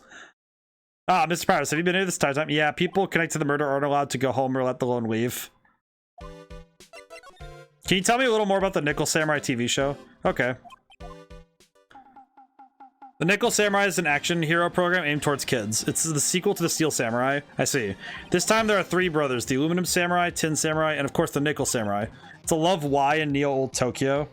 I see. Wait, a Love what? Love Y. This girl Sayo works at a tea shop and all 3 guys fall for her at the same time. Oh, I guess the Y shape is like the 3 brothers colliding over this one girl. Anyway, Sayo is actually the daughter of the evil Strawberry Clan's leader. Sounds like an unusual situation, like Romeo and Juliet ×3. Yeah, strange thing is, this sort of forbidden love story is really big with the office ladies. Yes, Pearl? What happens next? I want to know. Miss Sayo. Does Miss Sayo fall in love? She does, doesn't she? Every Sunday at 8 a.m. I'm going to stop watching kids' masterpiece theater starting this week. Can't believe she's really considering it. She's just like, I need to catch up on this show. She's absolutely excited. I'm gonna send my boys back. They got paperwork to do. Unfortunately, even the Fox Library has paperwork. So what's this Jamming Ninja TV show like? Started from a remake of an old movie, to tell the truth. The Jamming Ninja, like the samurai shows, is geared towards kids. It's a story of a ninja who can't scale a wall but became a big pop star anyway. What? He was a really lousy ninja. Absolutely couldn't do any ninja things right at all. But boy, could he sing. With his trusty bright red guitar in hand, he took the ancient world by storm. A ninja with a bright red guitar. And then the final fight is in front of his beloved Princess Misola. Jammin versus the Moromachi 5. Suddenly our brave hero catches a not-so-jammin' cold the night before Battle 3. That's too bad for him. Yeah, this kind of pops music-based love stories for something high school girls really like. Yes, Pearl? What happens next? I don't know. The Jammin Ninja. Will he be able to sing? What about Princess Misola? Every Sunday at 8 a.m. Which show would I watch, huh? She's so confused. I'm gonna ask him about Adrienne. Hey, that's Miss Andrews. She's Matt's manager. Actually, I was interested in her for a little bit. Just a little. I'm pretty sure a lot of people would be. So Mr. Powers likes this type of woman. What do you know about Miss Andrews? Well, see, here's the thing. I don't really know her, you know? There's sort of a small rumor going around about her right now. A rumor? Ah, if you're interested, I'd be glad to share what I know. He's so happy. He looks like he's like a lion that's just found his next meal. I'm gonna present everything and see what I can understand. Well, how old are you? Oh, you're 23. Okay, I was about to say, geez. Wait, so Franziska von Karma is 5 years younger than this lady? How? How on earth? How on God's green earth is Franziska von Karma younger than this lady? How the heck? How does age work? Security lady. Matt. I want to ask you about Matt. Matt's younger than me, but you can practically see his star potential. His star potential? I got his autograph the other day. Feels kind of wrong now, doesn't it? Don't care what people say. Matt didn't kill Juan. I know he didn't. He debuted around the same time as Matt and everything, you know? Really? Started out small. First it was singing contests, then swimming competitions. Then it was bowling tournaments. Then it was who could throw the best New Year's parties. Juan was always trying to one-up Matt. But lately, those two were escalating to more and more dangerous things. Thought that no good would come of it all, so I began to worry. Too bad Juan's story ended so soon. You know anything about her? I'm honored you're asking me, but I have no idea who this person is. Sorry. Got it. Alright. Now let's talk about Adrienne. To me, Adrienne cares if I have a woman nearing the end of her 20s, not starting them. Yeah, that's kind of what I'm feeling too. Would you mind telling me about this gossip? Ah, so you're interested in it. I figured you would be. Yes, I have such a weakness for celebrity gossip too. Oh, really? You too, huh? Yeah, take a look at this. Looks like a tabloid Miss Oldbag would read. Alright, let's see here. Jamming Midnight Rendezvous to the mysterious yet beautiful manager to the stars, Miss AA. You see now, don't you? What? You can stop pretending to be in the dark, Mr. Wright. Juan Creta didn't have a manager of his own, which means that we're talking about a certain manager with the initials AA. Adrienne Andrews? Yes, exactly. This is big news, but it seems kind of odd, that one Miss Andrews, together with the biggest rival of her client? It's the wonderful thing that can only happen between two people. Mr. Powers looks so happy. Pearl's just following along and not having any idea as to why he's smiling. I can imagine Pearl just being like, she's just kind of echoing whatever emotion is around the person that she's talking to. Well, what the saying goes, one man's garbage is another man's treasure. And I don't think that's how it works with people, my man. Love scandal. Reliable sources say that Guan Creta has been close with the mysterious yet beautiful manager to the stars, Miss AA. She's the hype man. She kind of is. She do be trying her best. Okay, let's go back to Wendy, I think. Hey, how's it going, you dingus? I found your freaking thing. Hey, look at this. They don't have anything to say to delinquents like you. She's climbing up like the old clam she is. Please, anything would be helpful. Well, then how about I tell you my measurements? No, that's fine. Sure, he doesn't like you, does she, Mr. Nick? I know. Okay, I'm gonna save really quick, but I have an idea. Talk.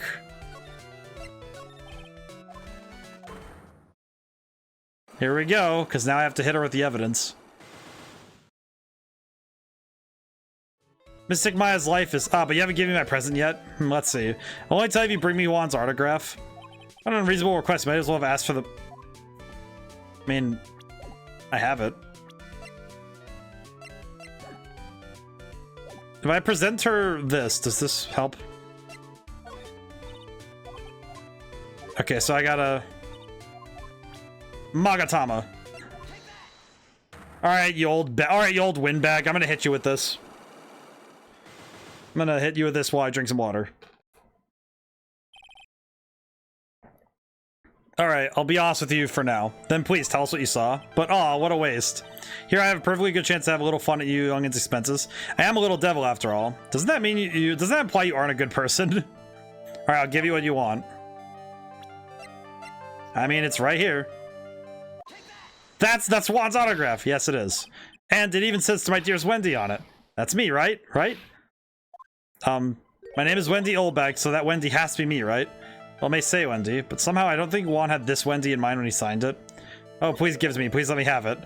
Can't let you have it just like that. Yes, I know. Then how about an exchange? Wow, she must really want this autograph. My offers are good enough for you? Fine, Mr. Wright, you win. Wendy Oldbag, ready to open up her heart. All for my dearest Juan. This is funny, honestly. She really just broke all 4 of those psych locks just so she could have that autograph. I see. Autograph given to Wendy, dearest.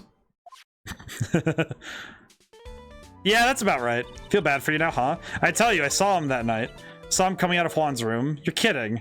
Oh, no. It was about 10 minutes before Juan's body was discovered. It was just a coincidence. I was on my way to the toilet, minding my own business. And did you tell that to the police? Well, of course. I thought I could give out a gift certificate or 2 out of it, maybe more. Gift certificate? I've been recruited again for that part of the trial. You know, the trial tomorrow. This time, you're gonna get it. I'm gonna work hard to get your client pronounced guilty. Mr. On Guard hasn't done anything bad. I don't care about details like that. I know I did my poor Juan, and I just do. Yellow-bellied chicken? Wonder what that would look like. Trust my senses. I know when someone did something bad and I say he did it. Given that you were entirely wrong about what happened with Will Powers, I don't trust you. What did Mr. On Guard ever do to her to deserve this? What did Mr. On Guard do to you to make you so... You don't know? That guy framed my Juan. He created that scandal that plagued poor Juan. Mr. Nick. What is it? What's a scandal? Oh, I'll tell you about that after we get home, okay? Poor Juan led astray by the wiles of that vile temptress. Mr. Nick, what do viles and wild temptress mean? How about we just listen to what Miss Olbeck has to say for now, okay, Pearls? So, Miss Olbeck, who is this woman you're talking about? Adrian Andrews, of course. Who else? That guy. He shoved the girl onto Juan on purpose. Some manager, but why? Thought lawyers were smart. It's to create a scandal to make Juan lose face. That girl drove Juan into a scandal that dragged his reputation through the mud. Sounds like a pretty standard definition of a scandal to me. Why do you know about that anyway? I'm one of Juan's biggest fans. I'm always out there gathering information. There's something I don't know. Do you have any proof that Mr. On Guard did what he said? Next week's issue of a certain magazine says so. Of course, a tabloid. Next week. Doesn't that mean it's something people don't know about yet? Why would Miss Olbeck have information like that? Where did she get it?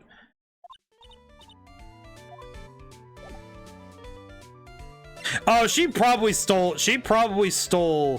the camera that Lotta has. Okay, well. Oh wait, can you tell me more about Adrian? Nope, never mind.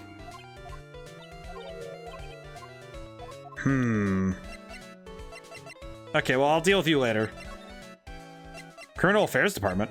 Hey, we can go talk to Gumshoe, probably. Doesn't look like Mr. Scruffy Detective is here. Great, now even Pearls is calling him Scruffy. Thanks, Francisca. Said something about an investigation briefing earlier, right? Why don't we come back and try again later when they're done? Okay, guess that's all we can do, right, Mr. Nick? Okay. I'm gonna go back and ask... Oh, is he gone? No, the lawyer dude, so what'd you find out? Well, I'm still in the middle of investigating, I see. But I've already told you everything I know, dude. I have questions. That's my manager, did you meet her? Yeah. What did you think? Strong woman, right? And she takes good care of me. Such a mama's boy. He's that's what he's down for, man. Don't judge him. You can't shame him for such a thing. Question about that, actually. I have a question about the victim. About what you and the victim, Mr. Wong Greeter. What sort of... It's got nothing to do with anything, dude.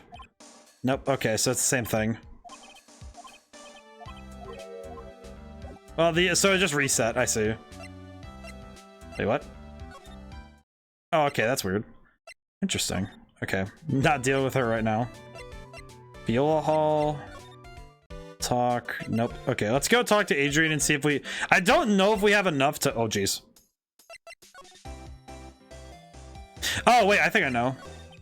I think I know what her big scoop is.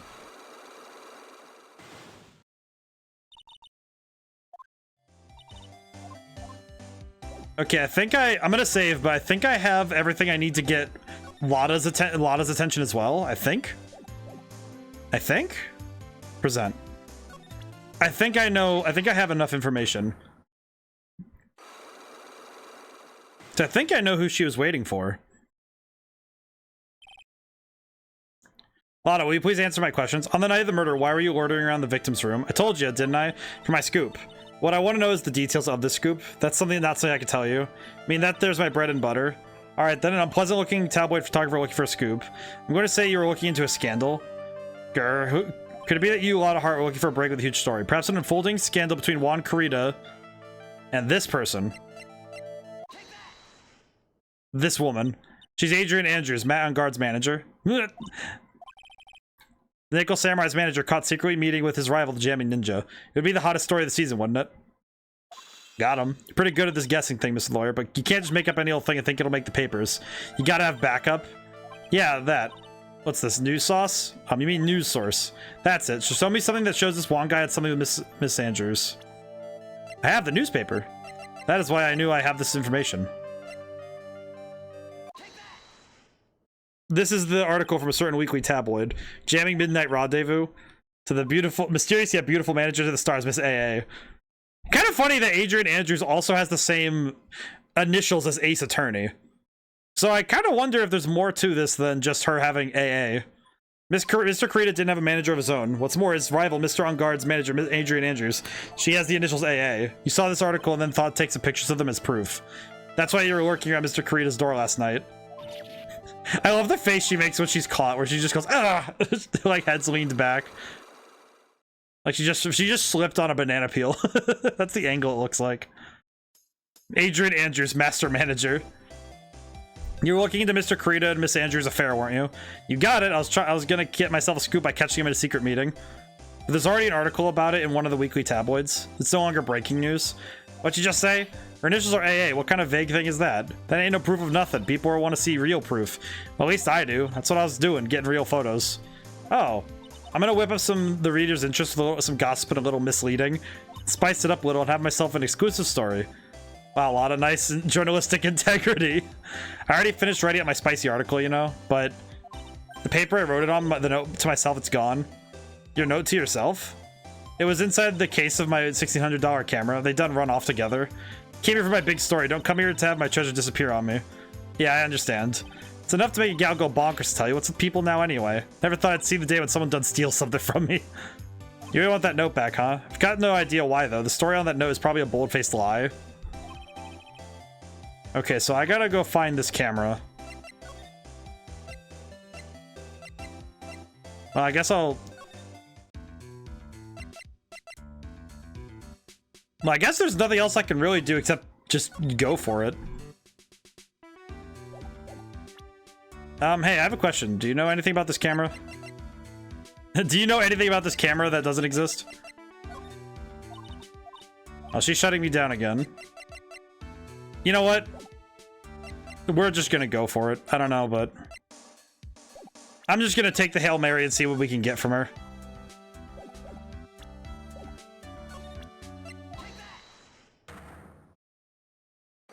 Good lord.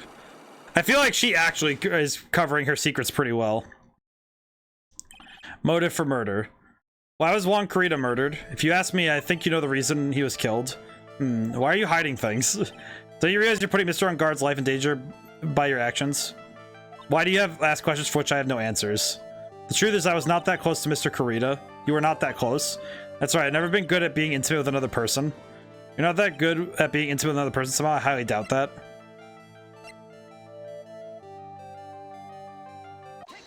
You and Mr. Kurita had an intimate relationship, did you not? A silly third-rate tabloid article. If you even had half your wits about it, you wouldn't believe such rubbish. Well, it seems like quite a few people have already bought into this story. As we expected with a world filled with crooks and liars. Note to self, stay on our good side. In any case, I despise interpersonal relationships like that, I see. However, what if there was a need for you to get close to someone? Me, get close to Mr. Kurita as if there was ever such a need. Did you get it close to Mr. Kurita for this person's sake?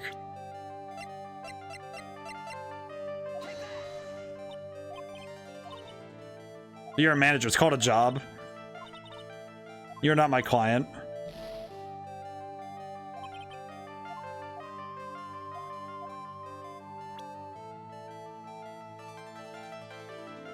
I'll need to back off. Crap. Okay. Well, horrible of me to use this technique, but I could just back up really quick, get my bar back, and leave. Alright, so I need to find out... So I need to find still a lot of info to gain this investigation day. I could tell that much, Crooked. I am so confused by how much info there is.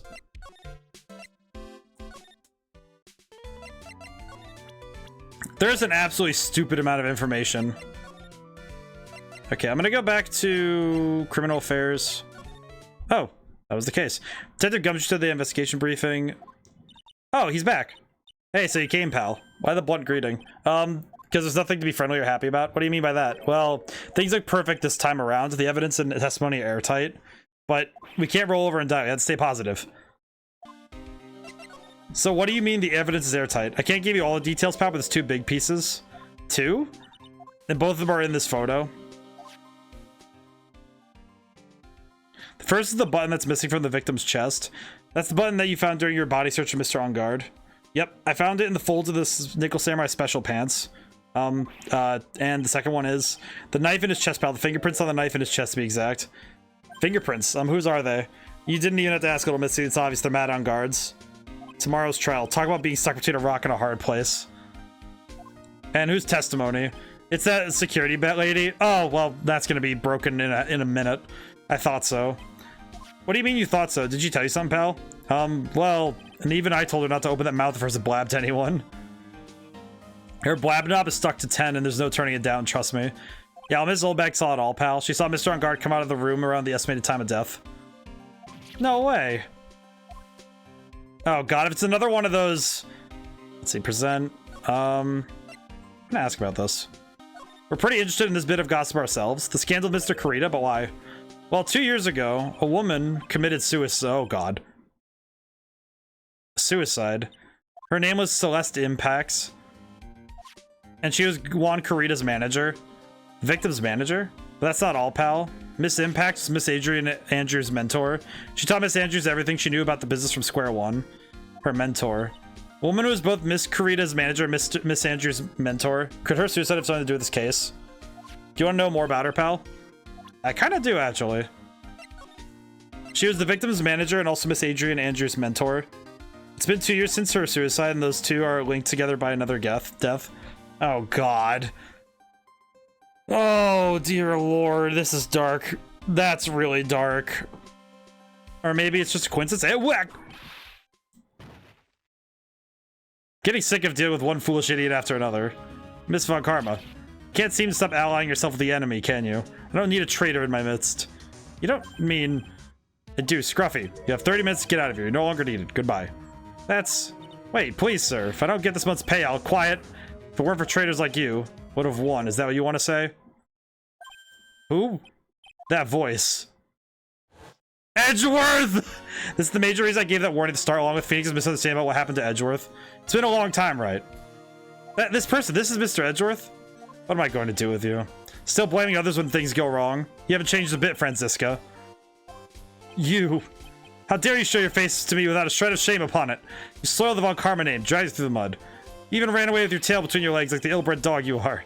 Are you talking about the Von Karma family creed to be perfect in every way? Now let's hear it, Franziska. How things going? Here, you are having a rough time maintaining perfection in this country. You. You seem to be getting crushed under the weight of it all. That's why I came back. Keep your assumptions to yourself. I haven't given in yet. I won't lose. This case is mine. I'll never hand it over to you. Never. Mr. Phoenix Wright, I'll see you tomorrow in court. It'll be a clinical lesson on the meaning of total victory. Still the same wild mare she always was. Good lord, Edgeworth, you have to talk. Like, I thought she was being incendiary with her words. You are actually cracking. She cracks a literal whip. You are cracking a metaphorical whip. I thought you, the prosecution mile Edgeworth, had gone and died. Mr. Nick, I never wanted to see you again. That's enough of a warm welcome for someone you haven't seen in a year. Are you gonna run tomorrow's trial? You heard her, right? That wild mare hasn't given in yet, it seems. So no, I don't think I'll be making an appearance. Your hatred for me is quite unhealthy, not to mention one-sided. But I will say one thing. You can't win on your own at the trial tomorrow. What is that supposed to mean?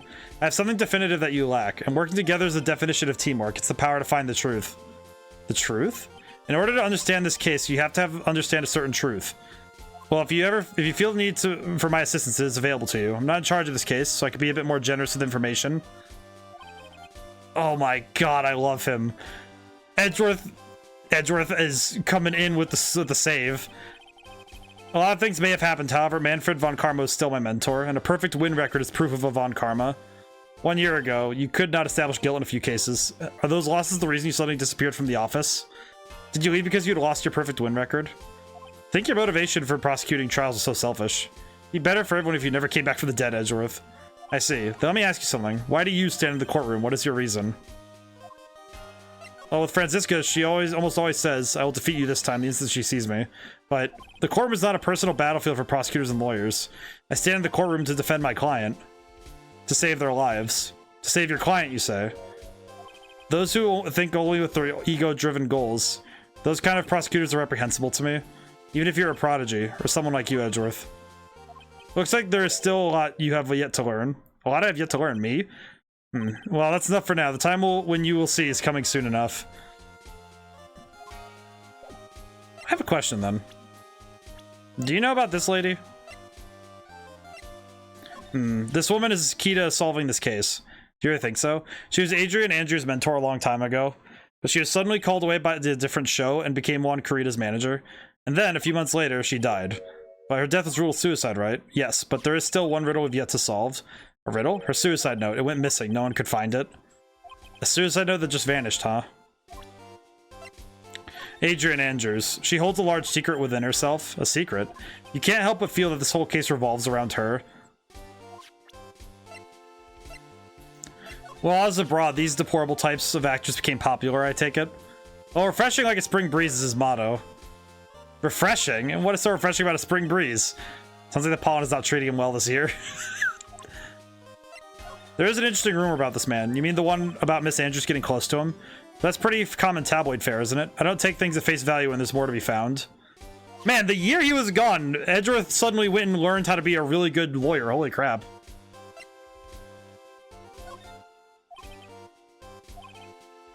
I don't have any info. Let's see. Miss Impax's death is most certainly a suicide. Of that, there's no mistake. However, we could not find your suicide note. That's when the police had to suspect that someone had hidden it. Edgeworth got character development while Phoenix stayed the same. Well, and I think player characters, or characters that are close to being the player, in a lot of cases, those kind of characters don't often go through character arcs in the same way. Because generally player characters are meant to be, they like, and it's really true also for characters that are supposed to be in Japanese storytelling. Oh god, the really heavy stuff. Oh boy, here we go. How do you know Miss Impax had even written such a note? There's no solid evidence, however. We did find traces of ink on her right index finger, which makes the likelihood of a suicide note very high. Who would hide such a thing? The police think it was Mr. Juan Corrida himself. The victim? Oh yeah, that's really dark. He was the one who found her body, which makes him the only person who had a chance to hide her note. That is extremely dark. As long as her note is missing, any speculation beyond this is meaningless. For now, I think you should look this over. This is the suicide note part 1 anyway.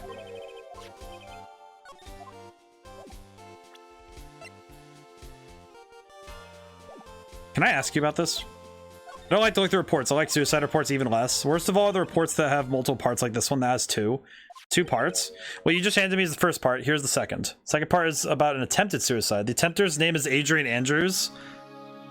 Miss Andrews, what did she do? She tried to kill herself? She doesn't seem like the kind of person to try to kill herself, though. You think she's a strong career one. That's just what she wants you to think. Adrian Andrews, she has a certain secret she's always trying to hide.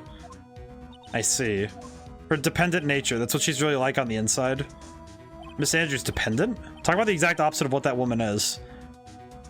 Oh, because she absolutely needs people to rely on her. I see. I understand what you mean, but also that is... Can I present this to you? Let's see. Okay, well, he's still... Okay.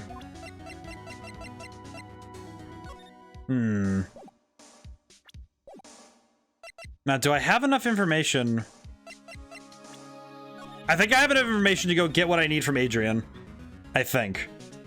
God, this one got... This case really did get dark. Which just reminds me that... I know this is bad of me to think about right now, but I just remembered that the, for some reason, Twitch changed their rules when it comes to tagging content, and I'm very confused by that because it's like, okay, well, why don't you just check what the game has inside of it? You know, like the ASRB rating. Like, that's a good way to... Oh, is she gone? Looks like Miss Andrews isn't here. That's not good. I still have a few questions I want to ask her. She has the psych lock on her heart, right? Well, we don't have much of a choice. I guess we'll have to come back later. Oh, no. No. No, no, no, no, no, no, no. Where are you? Where? Where did she go? Where is she? Get back here! I'm like, get back here, you. To find her. Present. I have a question. Do you know this lady? Monitor asked me, but I have no idea who this is. I see. Thank you. Oh, wait. Maybe Lotta knows about this. Hey, question. Do you know about this lady? Do you know anything? I've told you how many times I'm a journalist. All right, well, people don't need to get worked up about this. Hi, I don't care if you beg me. Be extra tough on kids. Is that what she said? Be extra tough on kids. That's what my mom always said. It's like, geez. It's the fact that she has to wear that stupid hat. Okay, let's go back to Wright and let's go back. Let's go to the detention center. Maybe we can... I'm gonna present... Wait, I'm gonna present. Present. What's wrong? How much do you know? What do you mean, how much? Mr. Lawyer, I may be your client, but I hope you will keep yourself out of my personal life. No, I would never. Navi, excuse me. I have a lunch appointment I have to keep. You're in detention! Who in the world are you gonna eat lunch with? The security guard? Mr. Nick, this Celeste Impacts lady. Somehow I get the feeling she's a very important person in all this. Oh, lordy. The fact that he immediately led with, how much do you know? Like, oh, geez, man.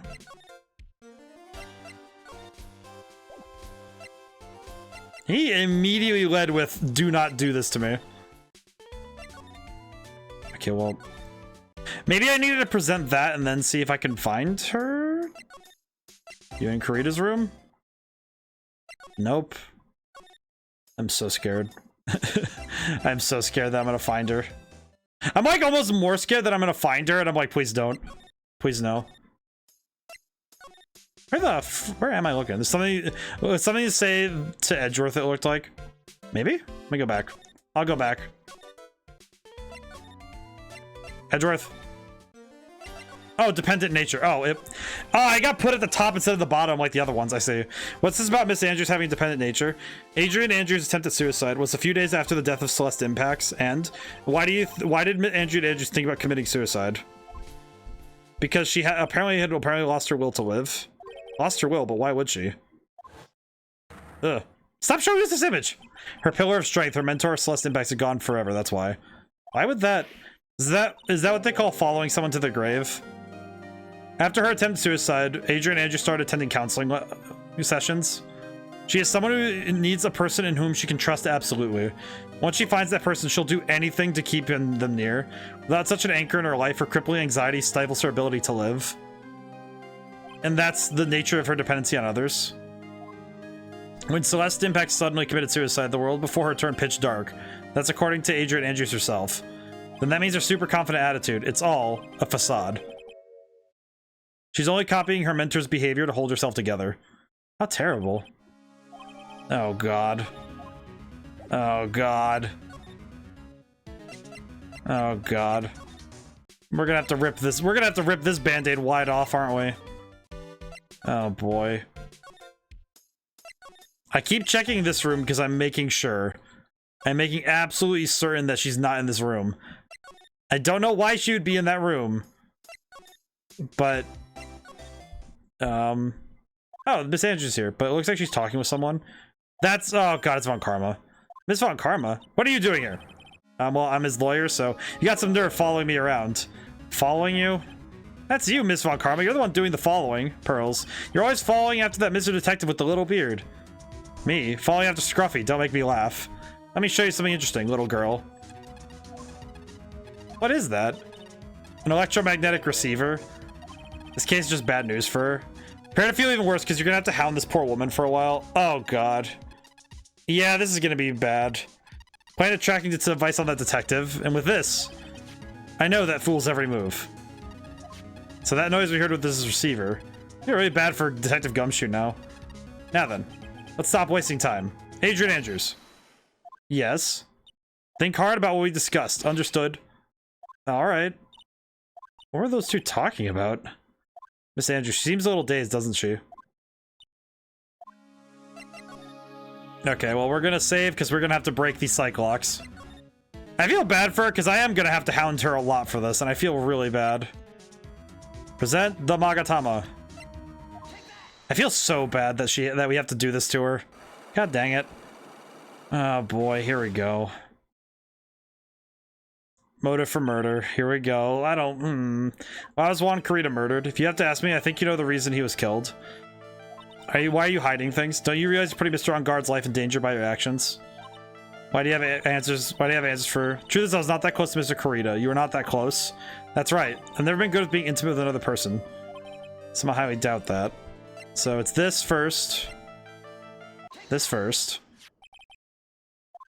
A silly third-rate tabloid article. If you even had half your wits about you and believe such rubbish.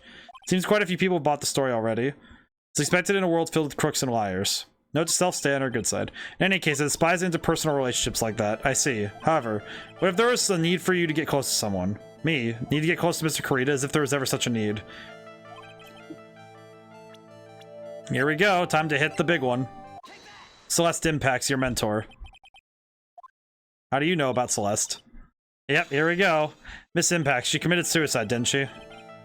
But it looks like no one knows why. Right before her death, she was Juan Carita's manager.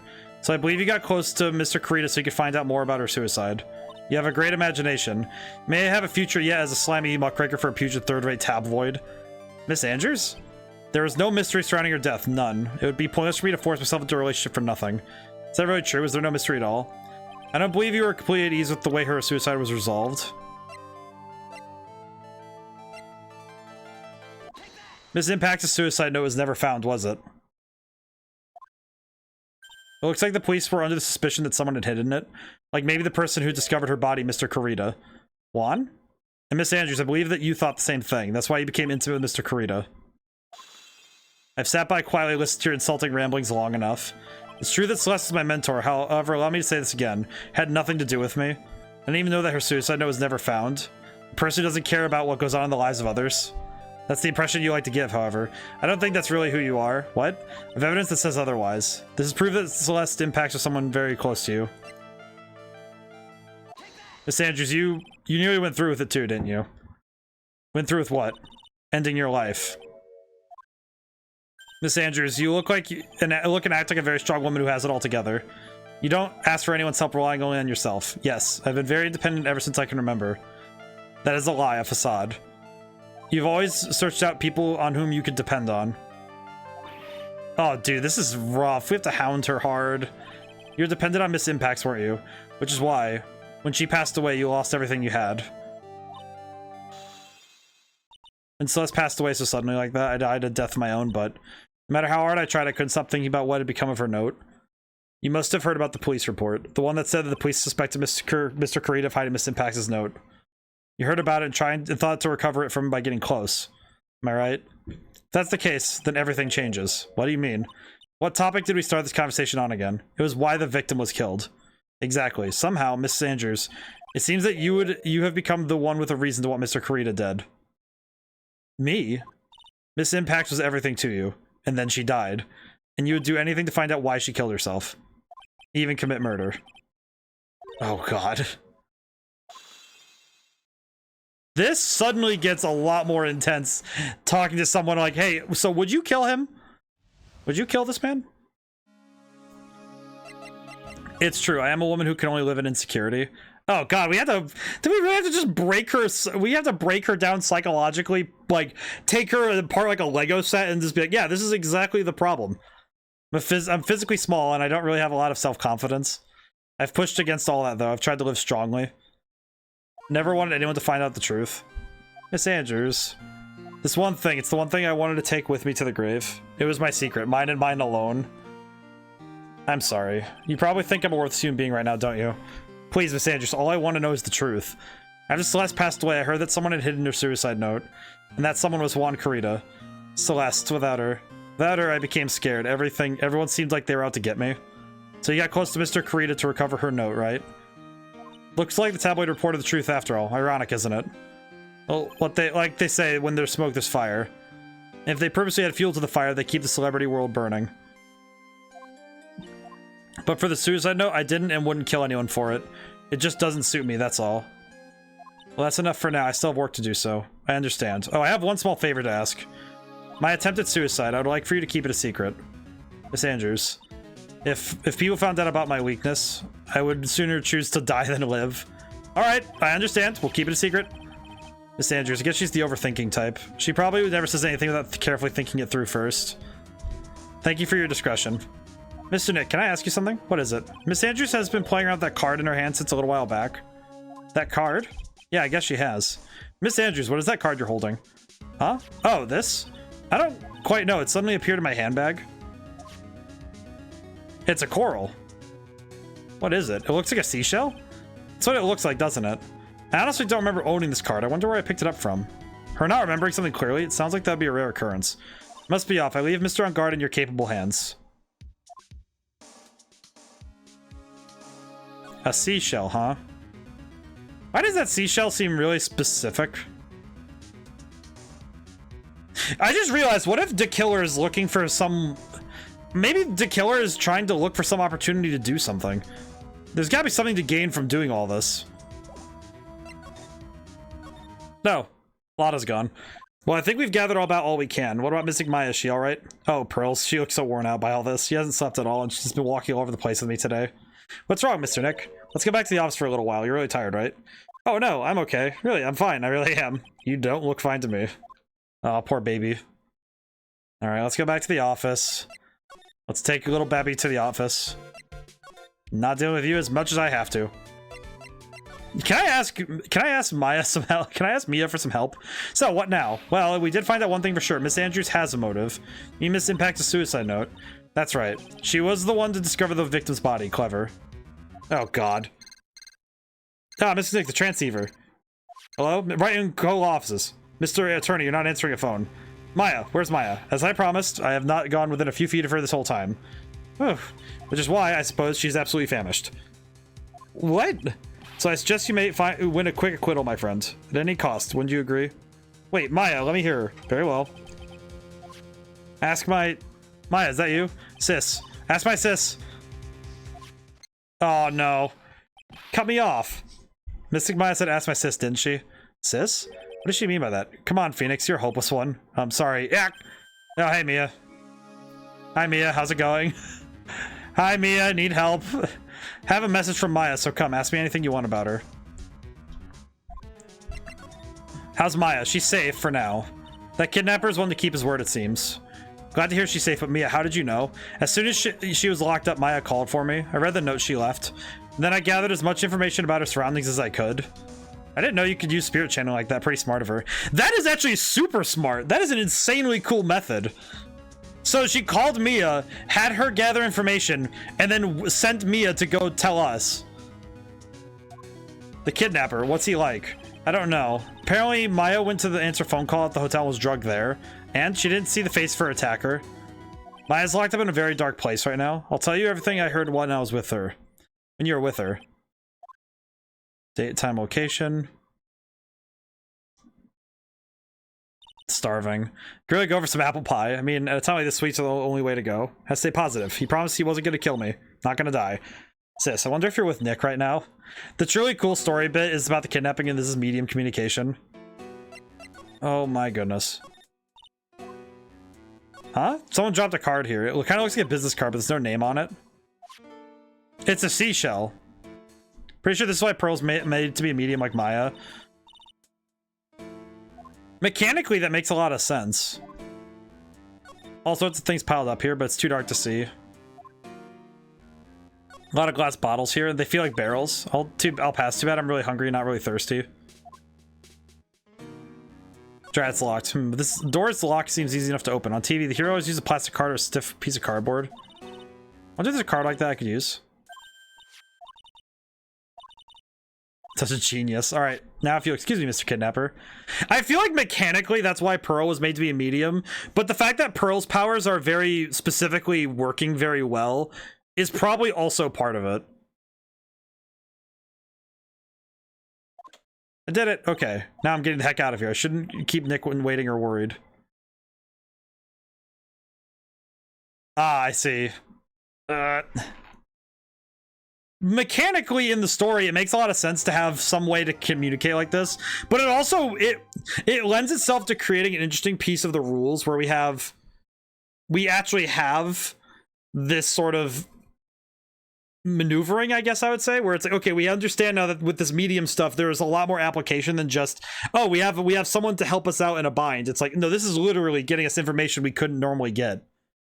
I also just realized that the killer guy put that card in Adrian's bag, and I'm like 80% certain that that means that she's a target for him, which is terrifying to me. Adrian did it. That's what it looks like. Dude, no way. That woman couldn't do anything like that. In court today, there will be a mountain of evidence that will implicate you. A mountain of evidence. I'm certain there is someone very hard trying very hard to pin this whole thing on you. Please, Mr. Lawyer, dude, like I said yesterday, I'm refreshing like a spring breeze, all right? I can't let any sort of scandal ruin that. And also on a writing side with Mia being... It's kind of weird because Mia being dead is kind of the only reason why Maya and Pearl being mediums matters at all. In a weird way. Like, in terms of why the medium thing keeps being brought up, it's the fact that Mia has been a consistent source of both wisdom and help. And I think that if Maya and Pearl weren't mediums, it wouldn't make any sense. So it goes both ways, where it's like, okay, well, this kind of goes hand in hand. So it is really interesting though to see how it actually affects the story. It's almost time. Mia, we must get a complete acquittal today. I know, but I can't focus on Maya's situation right now, or Pearl's either. No matter what, I have to focus on winning this case by the end of the day. Indeed, so let's get going. It's him. This is Wright. Good morning. This is it, Mr. Attorney, the day of the trial. Maya, she's unharmed, right? Well, when I checked on her earlier this morning, she seemed a bit, shall we say, tired. Don't worry, people don't die that easily. Besides, what you should really be concentrating on is winning today's trial. For my sake as well as yours, you must win today's trial. Which is why I sent you a little present this morning. Present? What in the world do you want to give me? You'll figure it out once the trial starts. Even if you don't like my gift, I expect you to graciously accept it and win today's contest. If you please. The kidnapper sent me a present? Mr. Lawyer, dude, who was that? No one. It had nothing to do with this, so forget you heard anything. Dude, did you get your nose get longer? Did your nose get longer? So what did he send? Court is now in session for the trial of Matt on guard. Did I get the present? No. Are the prosecution and defense ready? Oh, God. The defense is ready, Your Honor. Why did this is stomach turning, honestly? I say, Mr. Wright, what happened to Miss Von Karma? I don't know, Your Honor. Why are you getting mad at me? Your Honor, please be quiet. Bailiff, court is in session. If you must tell me something, please keep it brief. Now then, what is it? Prosecutor Von Karma has... This morning, Miss Von Karma was shot by an unknown gun... What?!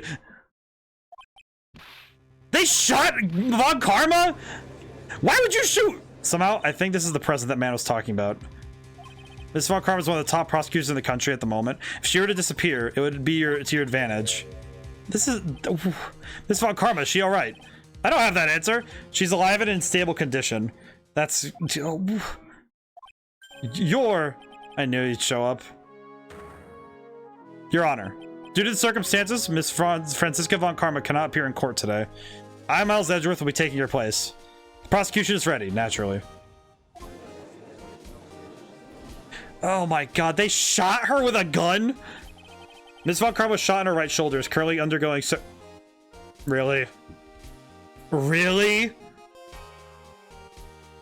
She got shot in the same spot as her father? You're kidding me.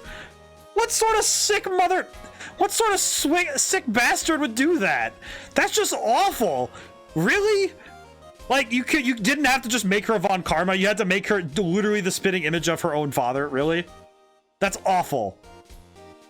Luckily, I've looked this case over and am familiar with the details. The prosecution seeks to prove the guilt of Mr. Matt on guard. Can I just say, I did miss that smug face from Edgeworth. The court acknowledges the prosecution. Right. I found the answer I was struggling for on my long journey this past year. By the time this case comes to an end, you two will know the answer. Because you can say they did it to get a chip off their shoulder. I feel like Future Savior, it's a little bit worse when you realize that she got shot with a gun on purpose. Like, at least Manfred got hit because it was an accident. At least it was sort of an accident, but this is... She got shot to keep her out of court. Now then, the prosecution would like to call its first witness. Please bring Detective Gumshoe to the witness stand. Hi, Gumshoe. How are you doing? Witness, your name and occupation. My name's Dick Gumshoe, sir. I'm a detective down at the precincts for now. For now? After this trial's over, I'm supposed to turn in my badge, sir. Detective Gumshoe. The prosecution has no need for a depressed witness. Lift your head up and face forward like a proud officer, Detective Dick Gumshoe. Yes, sir. Now, let's have your testimony. If we want to explore the various facets of this case, we must start with that. Get ready, Phoenix. This is going to be one very rough fight. It would have to be with Edgeworth as my opponent. The answer you're struggling for. Interesting. Show me this answer you finally found, Edgeworth. Wonder if Edgeworth is going to be more or less aggressive with chasing the truth. This murder happened after the Hero of Heroes Award ceremony, sir. Alright, here we go. Let's recap the case. The victim, Juan Carrito, was found dead in his hotel room. After looking into the cause of death, we believe he was definitely murdered, sir. At first, we thought there was something suspicious about the empty guitar case. However, we later found the guitar case had nothing to do with the murder. After the award ceremony ended, the victim was alone in his room. Yes, sir. Both the victim and defendant went alone to their rooms. I see. Mr. Wright, you may begin your cross-examination. You may cross-examine your beginning. You may cross your begin examination. I'm trying to find all the worst ways to mess up that sentence. You may examine your cross-begin. This murder happened after the Hero of Heroes Awards. The victim, Juan Carrito, was found dead in his hotel room. After looking into the cause of death, we believe he was definitely murdered. First, we thought there was something suspicious about the empty guitar case. Can I ask about this? What convinced you it had nothing to do with the case? The guitar wasn't at the Gatewater Hotel that night? Well then, where was it? The bright red guitar was eventually found in the TV studio. The victim, Juan Carrito, had apparently only taken the case with him, sir? So you mean he forgot to put the guitar inside the case? Yes, sir. Even when he was on stage for the ceremony, he didn't have his guitar. So that guitar case was empty before he got to the hotel. Yeah, that's right. So it really had nothing to do with the case after all. First order of business should be to gather more info from his testimony. Maybe a trap setup. Setting off traps. So setting off traps is part of our job, but getting through them is also part of it. The person who discovered the victim's body is Adrian Andrews, correct? Yeah. Who is this Adrian Andrews you're talking about? She's the defendant Matt on guard's manager. She's a really pretty lady, sir. Ah, so she's pretty lady. Wonder if she'll grace us with her presence. When the post-ceremony show was about to start, she went to get Mr. On guard. After visiting his room, she next went to the victim's room to get him for the show, sir. I see. And that's when she found the victim's body. Okay, well, that's curious. Why would she have gone to both rooms to get them ready? Okay, I guess I'll just ask. Press everything. The cause of death, wasn't that because Mr. Carrito was stabbed in the chest? Only a careless amateur would believe something so brainless as that, pal. Take a good harder look at the crime photo. Now, a real pro's attention will be drawn here to this bandana. Banana. His bandana, sir. That's the thing wrapped blah, blah, blah, blah, blah, blah. That's the thing wrapped tightly around his neck. Why is wrapped tightly such a weird... Why is that weird to say out loud? Ah, yes. I see. His banana-scented bandana. You know, I'm starting to realize something. I had a thought about this before stream. I actually realized there's a good reason why the judge can't be made smarter. And like why he's not keeping up with cases at frankly a better clip. It's because if the judge was any bit smarter, then he would immediately be biased towards the defense attorneys. And that's because, especially with Phoenix Wright, the way that if somebody smarter was the judge, that would be an unfair bias. The judge is getting dumber, in my opinion. He is. But I think that's because if they let him retain all of the information from all of the cases we've done so far, he would be too smart. Because the judge's impartial nature to the cases is so necessary. He gets a little flanderized with each case. He does. I do think it's not, I don't agree with the reason, but I see what their problem they're facing is that if the judge retained all of the same tricks and understandings from every single case, there would actually be a problem that the judge isn't impartial. Because that's what happens with the cases, right? That the judge is impartial and is only pulled one way or the other by strictly the evidence and testimony. If he was remembering how certain cases were run and how certain things happened, he wouldn't be as impartial as he needs to be in order to be a judge. And specifically to be a judge in these cases. Because I think these cases, if they had a judge that was partial one way or the other, we'd end up with far less... The story would be far less interesting, frankly. And also, there would be no need for us to do all of the work ourselves. Then what about the knife? It seems to have been stuck in the victim's chest on purpose after his death. We have a crafty murderer on our hands here. I see. So he was strangled. He was strangled and then stabbed. I see. At first we thought there was something suspicious about the empty guitar case. Well, can I ask why? And why did you think that? Because it was empty, pal. The Jammin' Ninja doesn't go anywhere without his bright red guitar. We couldn't find it anywhere at the scene of the crime. Oh, then how about this theory? A fan really wanted the guitar and did the crime to get that. How's that? We thought of that too, but the only fingerprints on the guitar case were the victims. Only the victims, huh? I see. That's so much for my theory then. I believe that is enough. First, the victim was choked to death with his bandana. Then, after the victim was dead, the killer deliberately stabbed him with a knife. Which brings me to my next point. Why then did the police arrest Matt on guard? Because there was reason enough to suspect him. Here it comes. Looks like Edgeworth's back in full swing. Alright, very well. Detective Gumshoe, please testify about this matter. Yes, sir. Oh boy, here we go. Why arrest on guard? It's like... The trouble with having with certain characters in a serial like this is that if you change the characters too much, then they start to grow out of the character that they are. And when they start to grow out of the character they are, they will suddenly become very different people. And there's the chance that you end up losing the ability for the story to be episodic like this. Because the Phoenix Wright games, from what I've seen from these first two games, is that there are certain pieces of the puzzle that cannot be changed. There are certain things that cannot be changed, but there are other pieces that are allowed to be made, they're allowed to change with history, right?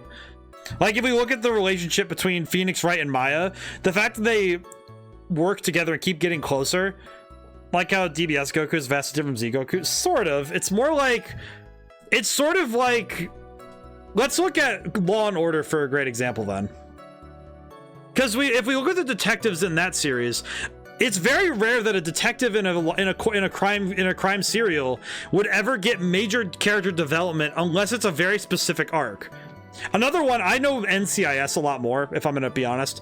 Let's take Gibbs from NCIS as my this is the example I know the best, because Gibbs in NCIS very rarely changes.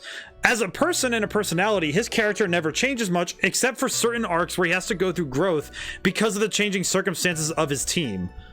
A great example of that is when I'm not gonna say who, because if you're watching the show, I don't want to spoil that, because that's way out. That's just way out there. A person on his team dies. So when it comes to trusting the new member of his team, Ziva, it takes him a while to warm back up because he really is frosty about it. Actually, in Law and Order, you're right. Detective Olivia Benson slowly grew her own character after going through trauma and stuff herself in the show. Right, but it's very rare that they do that, because when you have an episodic show, you don't want the show to be able to be, you don't have to watch all of the episodes to know what's going on. I've watched Law and Order a bunch of times, and I don't need to know all of the history of the show, because I know who the detectives are, I know that they're solving crimes, and that's it. And that's something with episodic series that you actually have to work against, because episodic series, each episode is allowed to tell its own story without relying on the others, whereas a serial, you can watch from episode 1 to 12 and they all are connected. And the trouble with Phoenix Wright is that it tries to do the episodic thing and have it so that characters are basically the same, but it also tries to tell an overarching story across the whole game. And we saw that work pretty well in the first game, but in this game it's a little bit harder to get into that, because it's really hard to believe that these characters aren't changing throughout the whole game. Like, we see them use the information from this game a lot, and some of the first game, but what about stuff that does episodic things and then brings that stuff to show level continuity? Well, and that's the thing. That's where you have to ride that. Well, and see, you have to ride that balance, right? Where you have to be able to keep enough things, because, well, also continuity also includes the characters and the fact that they are the same every time. That is a form of continuity. And there are certain shows that do the episodic format that don't, and in games it's a little harder to emulate, because I think it's because it's hard to make it so that you have games that are interconnected, but also not, the story itself is not connected, right? Like, they're like having a game where, oh, it's the same world and all these different things, but none of them are actually connected in any way in terms of story threads. So, example, something about Family Guy, but it's kind of meta humor. Well, no, a lot of TV shows follow this episodic format where, oh, some things become a running joke or something, like the stepladder thing in this game. But that doesn't necessarily mean that everything is connected in that way, where every single case is connected. I think that's maybe why this game's story feels a little different than the first game. Because the first game, every case was related to the DL6 incident, right? And, well, it's SL, not, it's SL, it's DL, no, it's DL6 and SL9. Those two incidents. But those two incidents are what make up the brunt of Phoenix Wright Ace Attorney. With Justice for All, the trouble is that each case isn't fully connected.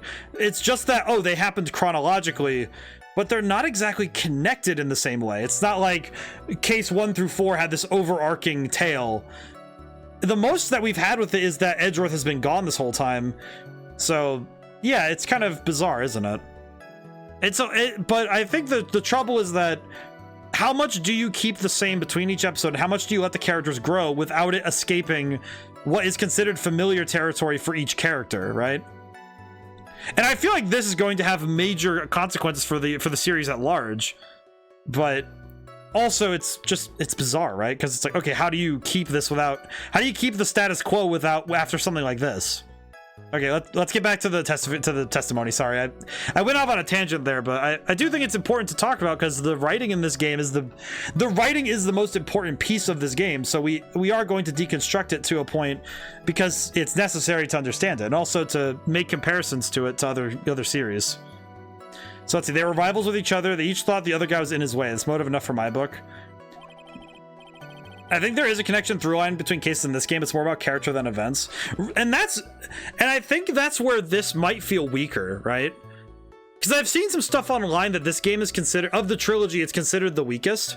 But I think it's not because of anything wrong with its writing. I think it's because, if I'm correct, the first game's storyline, because it's focused on an overarching tale with episodic breakdown, because we have all these episodes, but they're all interconnected by a larger conspiracy, to say. And this game, it's more about how the characters are opening up, and I wonder if I play the third game, I wonder if by playing that third game, if I'll have all the information to say, okay, without the second game, the character arc change of how these characters have changed wouldn't make sense if you play the third game without playing the second game. I wonder if that's the thing, is that the second game is character focused, whereas the second game was the first game. I mean, well, Ace Attorney was more focused on establishing Phoenix Wright and who he is and his thorough belief in justice, and then having him combat the major conspiracy at the heart of the DL6 incident.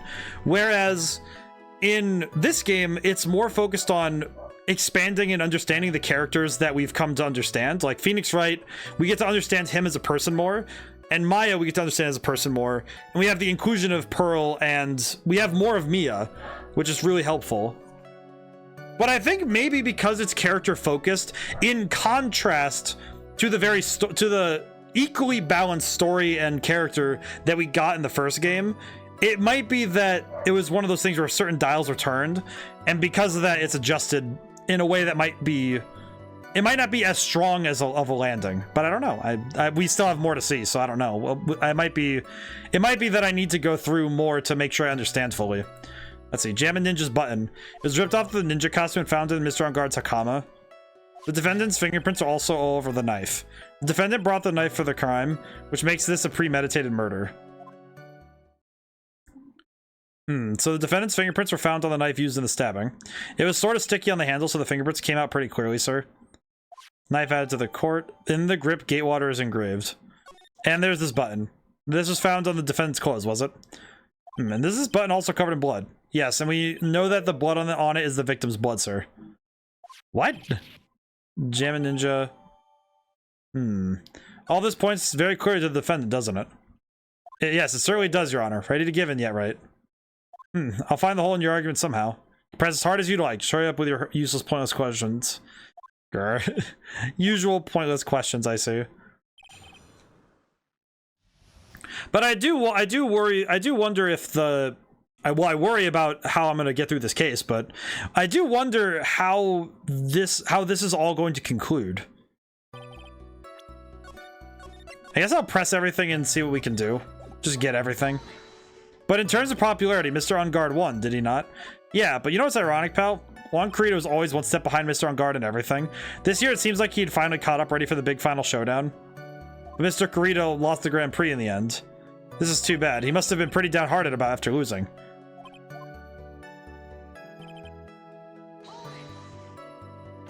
Just wait just one second there. Mr. On Guard is beating Mr. Carrito in the popularity polls. Well, yeah, I guess, but... Which means that in the defendant's eyes, the victim was not a rival at all. Which means he had no motive to kill at all. Yes, I quite agree. Okay, I'm gonna save really quick, but that's because I'm kind of worried about this being a trap. Well, detective. It's not, well, I guess if you put it that way, then yeah, the defendant wouldn't have had no motive. Oh, God. Detective, I'm beginning to see why you were fired. Eh? No, not you too, Mr. Edger, sir. Look forward to your pension negotiations. No, his pension? Why you gotta attack his pension? Detective, not my poor pension too. Detective, if you value your money, I suggest you proceed. Yes, sir. We can talk about my pension later, sir. What was that I was saying? Hello, anyone? Why they gotta attack Gumshoe's pension? He's already fired. Why you gotta? Do you have any proof the button belonged to the victim? Huh? What do you mean, pal? Oh, let me put it this way. I'm asking for you to have any evidence to back up your claim that this button was ripped off the Jammin' Ninja's costume. Huh? But they can't tell just by looking at it? And the victim's blood is on it. Anyone could have smeared that blood on there afterward. Mr. Edgeworth, help me, sir. Alright, I know this has to be this piece of evidence. That'll reel this one in. Thread. Huh? The button was attached to the costume by thread, obviously. And that thread was snapped when the button was torn off. If you match up the ends of the thread of the costume and the threads of the button, it's a perfect match. Yeah, that's it. They're a perfect match, pal. Herc, that's Edgeworth for you. Never misses a beat. Found in his Hakama. I'll just keep asking questions, because there's no real reason for me not just press everything. When was this button found? Pretty soon after the body was found, we rounded up everyone who knew Mr. Carrito.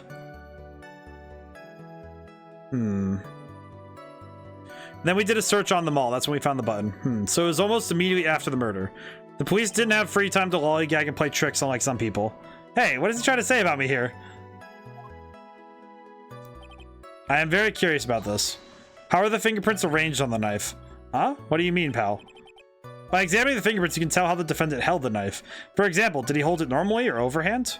Oh, is that what you meant? Well, we actually didn't think of that. I can't believe the bumbling of this department. Hopeless. Were you paying attention to the testimony right? Defendant's fingerprints were all over the knife. There's no way to determine how the knife was held at the moment of the murder. So is the defendant the owner of this knife then?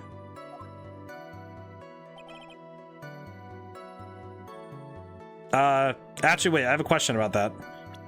It says Gatewater on it. And the hotel we're at is the Gatewater Hotel? Wait, what? Wait, what? There's no way this is a premeditated murder, even if he bought the knife. Sorry, pal. This isn't some pocket knife. It doesn't fold, so it's not great for walking around with either. Arg. Well, this is not good. The prosecution can prove it was a premeditated murder we're done for. Phoenix, yes? There's something very interesting about what the detective said just now. Think carefully before it's too late. Be grateful. The judge or more rash, who would have already punched his gavel in closing. We're still in a world of trouble. But before any battle, you must find your enemy's weaknesses. So let's find the weakness in this testimony, no matter how small it may be. Got it? Okay, well, I know what the weakness is. So I'll save here just to be safe. And present the knife. Because it says Gatewater on it. Wait a second. What? So the basis of your argument is that this premeditated murder is simply that my client bought a knife beforehand. That's right, pal. The defendant did not buy this knife. Huh? Take a good look at the handle of this knife and you'll see what I'm talking about. Huh? It has a Gatewater seal set into the handle. Gatewater? I think I've heard that name somewhere before. That's the name of the hotel, the Gatewater Hotel. Uh-oh. He just realized why he's getting fired. The murder knife is actually property of the hotel, which means this murder was not premeditated. Oh god, ow. Hang on. Ow. Ah, jeez. Hang on, I gotta... That's a very big... Oh god, Edward's laughing. Hang on. While he's laughing, let me I need to massage my shoulder. Hang on. Ah.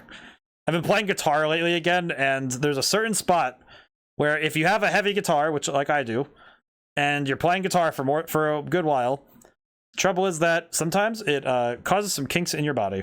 This one, I got a shoulder thing, and I know I have a thing in my lower back.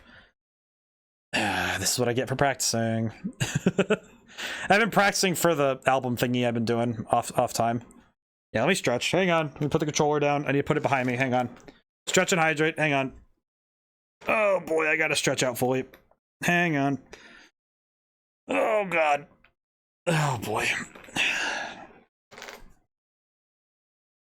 You know what's funny is I can remember 2 years ago when my body was still was keeping very limber, you know? I didn't have weird pains randomly. That's what I get for turning 25, I guess. Oh god. Quarter of a century and suddenly your body stops deciding to do things. Okay. Drink water, big gulp, feel good. What is it, Mr. Edgeworth? I'm sorry, but the defense is simply too careless. What? Oh god, what are you talking about, Edgeworth? I think whether the crime was premeditated or not was already been determined. How so? I admit this knife is hotel property. There is no one currently on the police force that is dumb enough to not to realize this. But I didn't know. Aw, poor guy. The question is, where did this knife come from? Why is that's obvious? It came from the victim, Mr. Kurita's room. Sorry, Your Honor, but that is incorrect. Where is this knife? The victim ate a last meal before he was murdered. With that being the case, I'd like to draw the court's attention to what is on top of the table. There is a knife and a fork on the table. Then, where in the world did this knife come from? If it pleases the court, I would like for us to recall the room of the defendant, Mr. Matt on guard. Ah, his knife from the table is missing. Only a fork, I see. There's something missing. Perhaps it's a single knife? We investigated the leftover dishes for fingerprints, and while we were investigating, we came to the conclusion that Mr. Matt on guard's knife was missing. The star on guard had gone to the victim's room with the knife he had used during dinner. Why would he carry a knife to visit? To kill, of course. With that, I believe the prosecution has proven this was a premeditated murder. Amazing, Mr. Edgeworth. Absolutely brilliant. A brilliantly clear deduction. Seems like Edgeworth has had this plan from the very beginning. It's supposed to be one of those traps, and I just walked headlong into it. Murder weapon with fingerprints and a button from the victim's costume. There's quite a sizable amount of evidence here. You can safely say that any further deliberation is a waste of your honor's time. Although, I wouldn't mind if the defense were to present evidence not yet shown to the court. Evidence not yet shown. He means evidence that the court hasn't seen yet. In other words, new evidence. What does the defense have to say about this, Mr. Wright? Well, Phoenix, the judge is favoring the prosecution right now.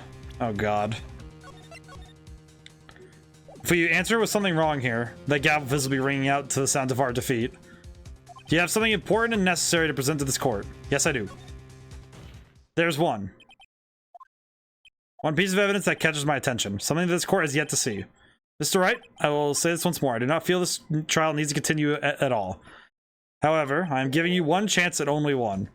What the judge is saying, right, is don't try pulling one of your usual bluffs here. If I mess up, this curtain's for all of us. Oh my God! It really is just instant death if you mess up.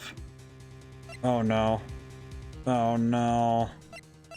Oh no. Something they haven't seen yet. Oh God. I'm guessing it's this wine glass? Oh God, I'm so happy I saved before this, but the only evidence I can think of that it makes sense here is that straight up the only thing I have is this wine glass. That's the only thing I can think of that would be the, because it's not any of this suicide stuff. It's not that. It's not these. It's got to be this wine glass that. Oh Jesus! Why did they have to make it so? Why did they have to make this so freaking? Also, I guess this would also be part of the problem, but oh God, I am so scared of messing this up. Like this, please. This is a wine glass, is it not? Please look at the photo of the crime scene one more time. This scene is a mess because of the victim's struggle against his assailant. The vase is broken, his makeup is all over the floor. These were all things that were at one point sitting on top of the dresser. Well, yes, I see your point. However, this glass that is sitting on top of the dresser is mysteriously untouched. The only thing that had not fallen over with everything else is this wine glass. This piece of evidence is more than strange enough to warrant further consideration. Well, what do you all have to say? Ah, well, yes. It is a little peculiar. Yes, isn't it? Thought it was. You can stop looking at me with this puppy dog eyes of yours now. Mr. Edgeworth. What is it, Your Honor? Your opinion. You don't need my opinion. Because there is no special meaning to that glass. What? Say the glass was set there after the crime took place. By the person who discovered the body, Adrian Andrews, for example. She could have easily been so shocked to set the glass down without thinking. That does sound very plausible, Mr. Wright. Could Miss Andrews really have set that glass down without thinking?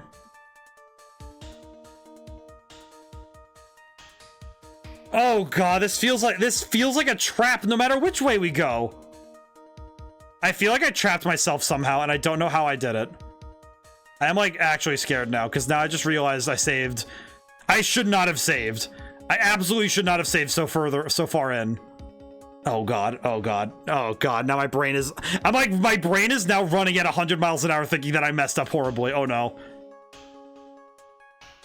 Okay, don't save now.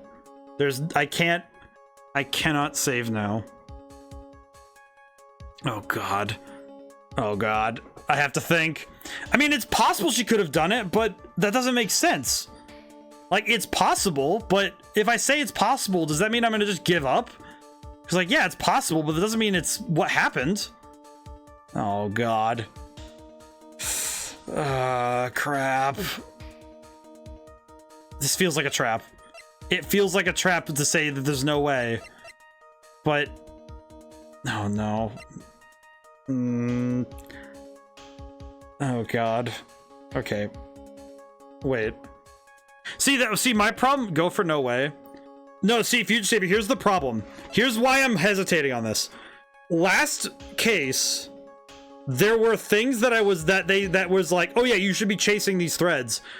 But there is a certain point where I was told not to go for traps. I have a feeling if you push for it. See, my trouble is that last case taught me that there are certain threads that we need to chase and others that we don't.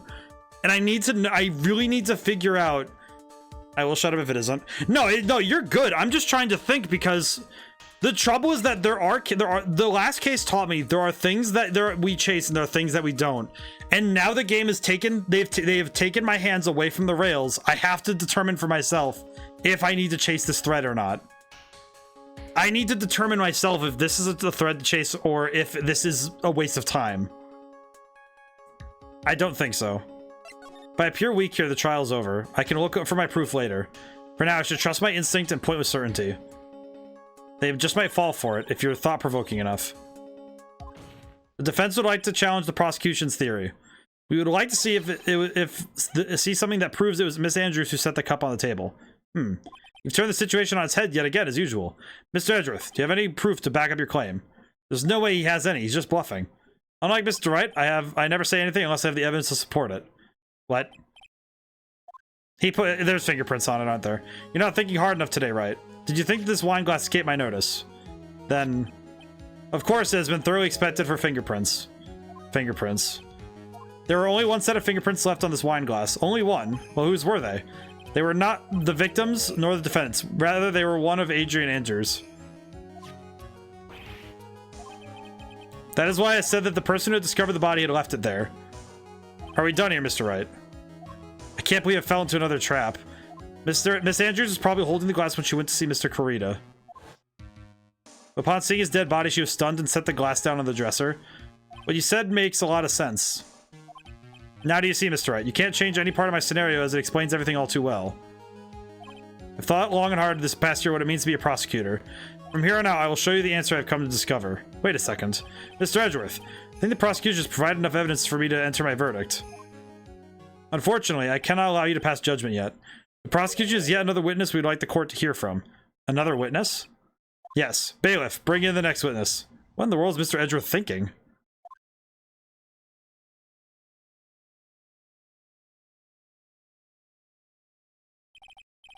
I'm gonna save over the other file down here really quick for this one. I just had a realization what Edgeworth is doing. He's building up his own case to get knocked over because he's trying to get to the truth of the matter. I just realized what he's doing. I think Edgeworth is trying to set us up to knock it out of the park that we can solve it for sure. Witness, your name and occupation. Heh. Gotcha. Oh god, not again. Wonder what happened to that calm composure he had earlier. Oh, Edgy boy, it's been what, a year since we last met, hasn't it? Sure happy to see me. I saw the report of their testimony, but who knew that under that helmet? It was the Wicked Witch of the witness stand. I tell you, this time I know what I'm supposed to do. Today I'm gonna tell you anything and everything. Even things that don't have to do with that terrible crime. Miss Witness, that terrible crime is all the court needs to know. Shush, I'm talking to my dear Edgy Wedgie right now. Oh god. Yes, madam. No, please, by all means, interrupt her, please. Anyway, witness, your testimony, please. It's true what they say, the youth are hot-headed nowadays, not that I mind at all edgy. Yeah, then what should I start with? The witness was on security detail at the hotel on the night of the murder. Is this correct, Miss Oldbag? It was a great job being able to see my dear Iwan. It's almost too much for my little heart to handle. I'm pretty sure your heart is the size of a walnut, and your brain is twice as small. You were a fan of the victim. Everyone here is crazy over the Angard, saying he's cute in a fresh way or something. But not me. I wouldn't say anything so silly. Anyway, I have no interest in a little child like him. I'm only interested in a real man, Juan Kurita. But those two are the same age. I will say, if you just Xavier, technically you were right, actually. You were actually right. So the trouble is that I need to figure out what is a trap and what is a real trap and what isn't a trap. Anyway, as I was saying, he's pacing in front of his room that night. Very well. Please tell the court what you'd witnessed the night of the murder. Leave it to me. Please. God. Why does she have this laser gun in court? Anyway, after the ceremony, I went to pace around in the hallway in front of his room. There was something I was interested in finding out, you know. Well, since I was on the job, I made sure to keep a good eye out the whole time. That's when someone showed up. It was a man coming out of poor Juan's room. It was on guard. Matt on guard. He was trying to sneak his way out of Juan's room. So Mr. On guard came out of the victim's room. So he has to be him. He's the murderer. I see. Well, Mr. Wright, you may begin your cross-examination.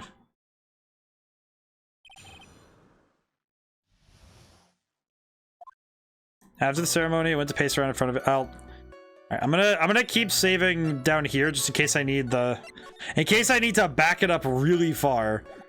We'll do this. Alright, I'll just press everything and see what we get. Miss Oldbag, what was your post on that night? The lobby. I was supposed to help set up the stage for that trifling show, but I refused to help, I'll have you know. It was for that lead-headed samurai show. I even took out a few of the nails. Maybe this wasn't a good... This is a good thing the show didn't go on. Besides, the manager with the glasses seemed to be working hard at it without me. So I thought I'd take a break and spread my wings a little. And that was when you went to hang around the victim's door. It's interesting you were interested in just what was that. It's not some little thing I can go around telling everyone, you know. It's top secret between me and Juan. Anyway, and a veggie poo, of course. Mr. Edgeworth, what is this thing she was interested in? I have no idea. Despise gossip, Your Honor. Gossip? It should have proved relevant. We can always have it append to her testimony later. Looks like we shouldn't force it right now. Did the witness stay in the vicinity of the victim's door the whole time? This is... I wonder, though... I'm really curious how this is meant to go. Since I was on the job, I made sure to keep a good eye on everything. Oh, then you would tell us the number of people who went in and out of Mr. Kurita's room. I have no idea. I wasn't born so I could count things for people who didn't pay attention in class. So ever since I turned 20, I quit keeping track of how old I really am. Yes, well, that would explain why your age was not included in the report. In any case, the witness then saw someone, correct? She doesn't keep track of her age.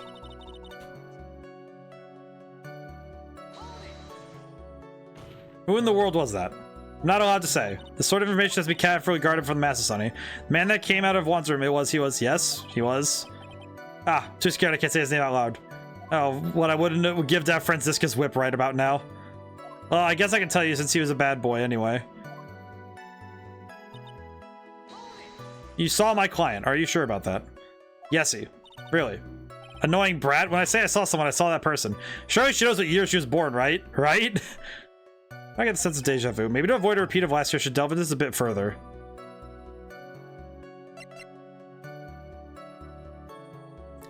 Please tell the court about the man's clothes in more detail.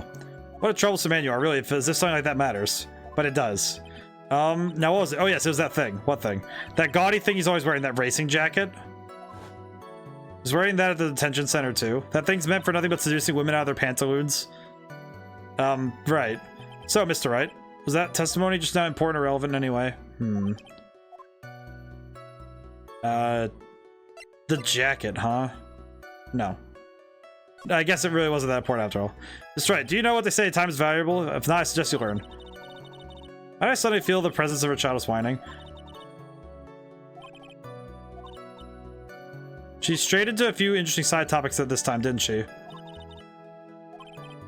Ah, God.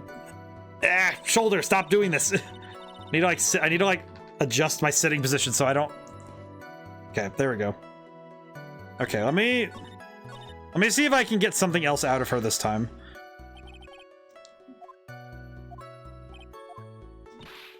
Okay.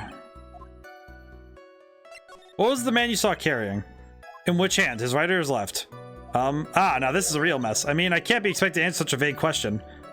Indeed. Please be more specific with your question. What was the man you saw carrying in his right hand? He wasn't carrying anything in that hand. Then what about his left? Empty. Well, this whole thing has been a whole lot of nothing.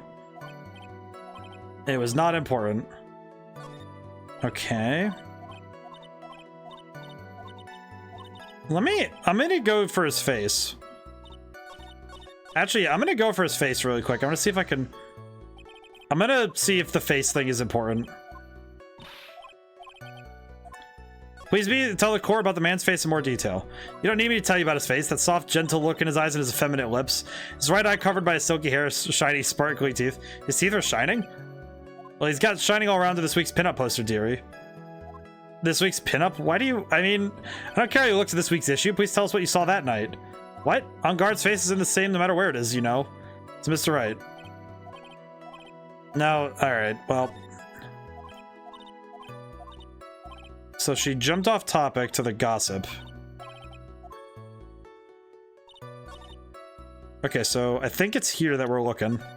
At least I think so.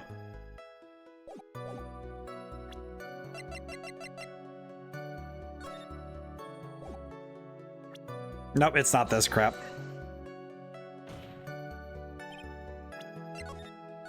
I see. Percent?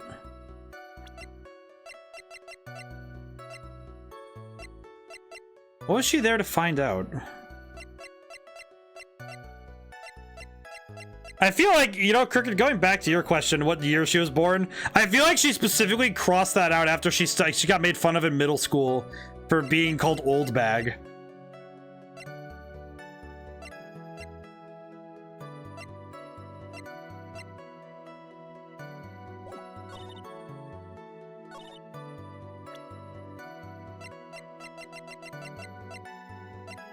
Nope. Yeah.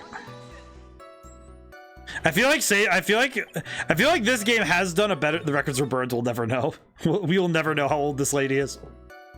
She's immortal.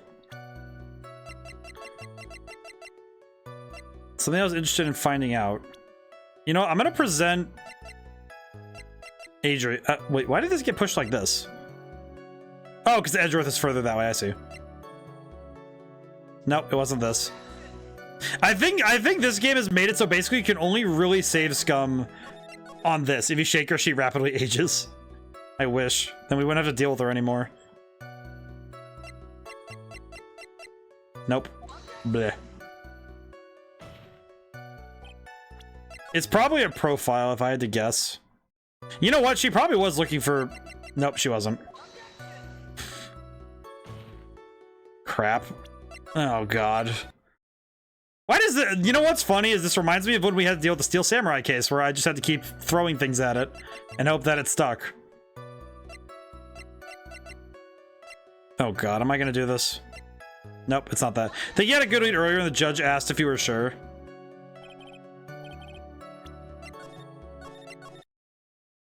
Like, you mean when I was pushing on this thing, when I was pushing on this stuff?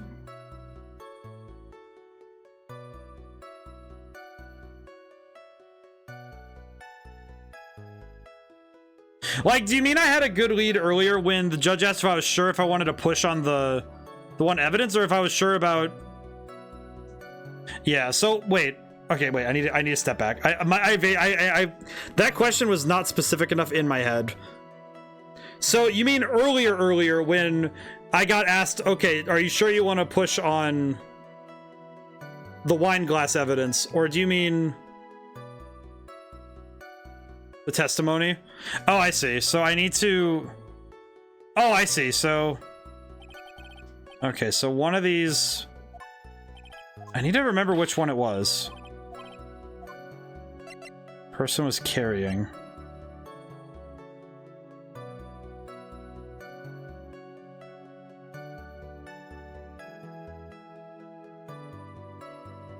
I'm trying to think of which one of these three is actually the one I can push evidence on. Okay, I'm gonna save here really quick. Do this over here.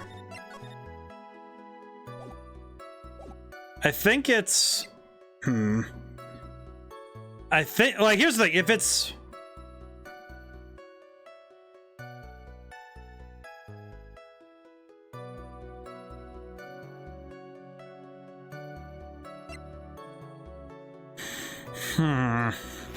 Brain, work with me here. So either the fact that he was carrying nothing or the clothes he was wearing. Oh wait, no, the clothes he was wearing. No, wait, that's right. Wait, I have this. This is where she messed up. I just realized that's where she messed up. My brain... Yes. Of course it was important, Your Honor. Then perhaps you would like to point out what part of that testimony was important. Don't you see it, Edgeworth? Your Honor, I request the witness said about the jacket to be appended to her testimony. I don't quite see where you're going with this, but alright. Witness, please. Ah, well. I don't like to badmouth anyone without reason, but if I must... He was wearing his flashy racing jacket.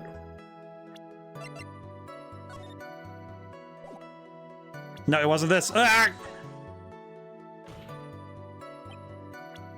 Go back. No, not what the person was killed. Wes, brain work with me here, please. I know what I need to do, but I don't know how to testify it. Okay. All right. Gaudy racing jacket. He wouldn't have been wearing that because he was in costume. No, I'm mashing buttons. I'm mashing too much. I'm mashing too much. This is my bad. I'm mashing too much. It's bad of me. Okay. He's wearing that racing jacket of his.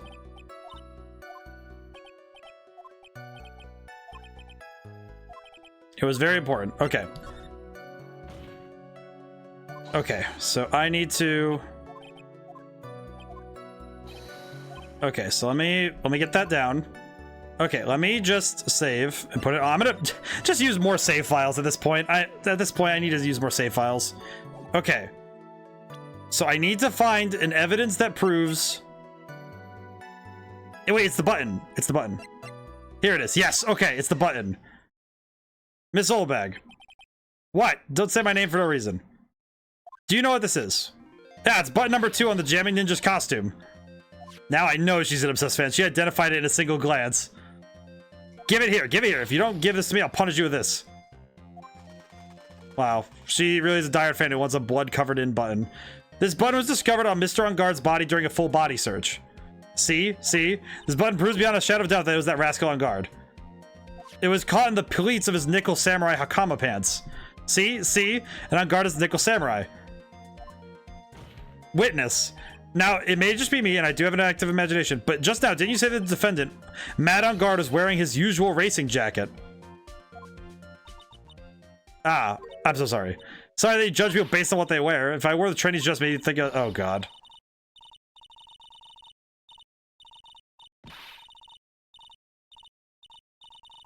Why is she going on and on?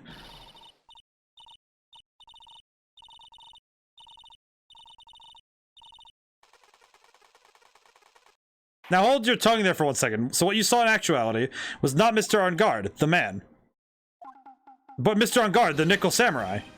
But when you think about it, yeah, they're really one and the same anyway. Miss Solbag, this is a very important point we're talking about. Edgebeard, do you think so too? Well, it might be something worth considering. Just say it's important to agree with me for a change. Witness, think carefully, try to remember as much as you can before you testify. Alright, if you insist. I should be the one sighing, not you.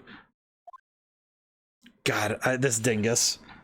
I swear, the last time this lady showed up on the stand, I was already in agony. Her showing up again now in at the crux of a very important moment is... It's like having needles shoved through my hand. Now I remember, the Nickel Samurai, that's right. It was the Nickel Samurai that I saw. Yes, it would have been convenient for him to wear his costume during the murder. He had to go to that post-ceremony stage right after the crime, you know. So he must have worn that the Nickel Samurai costume when he was stabbing poor Juan. She did it again. She witnessed the costume and said it was the dude usually inside it. I knew it. I knew you'd say he was inside that costume. What? Did you think there could have been someone else inside that costume? Don't be the bad old boy thinks such rude things. But that possibility does exist. Young as these days, I told you there's no way it was anyone else. How do you know that? Because I said so. What I say is the truth. At least she's as delightful witness as she was a year ago. Mr. Wright, you may cross-examine the witness. Can we borrow Francisca's whip or something? Just give this idiot a little bit of a slap. Oh my god. Like, age does not beget respect. Just because you're old doesn't mean I have to respect you, you old hag. I do not have to respect you. Got more wrinkles than freaking Palpatine up in here. Got the stupid hair, too. Look like you were in a wind tunnel. Stupid. I swear. This lady looks like the kind of person who is part of a homeowners association and gets people evicted because they have blue like window covers instead of red. Freaking. I do not like this lady. Like, that fake doctor was awful, but this lady is actively malicious. Like, that fake doctor was just like, he's just awful. But this lady's actively trying to get people killed. She even shoved a kid off a bridge.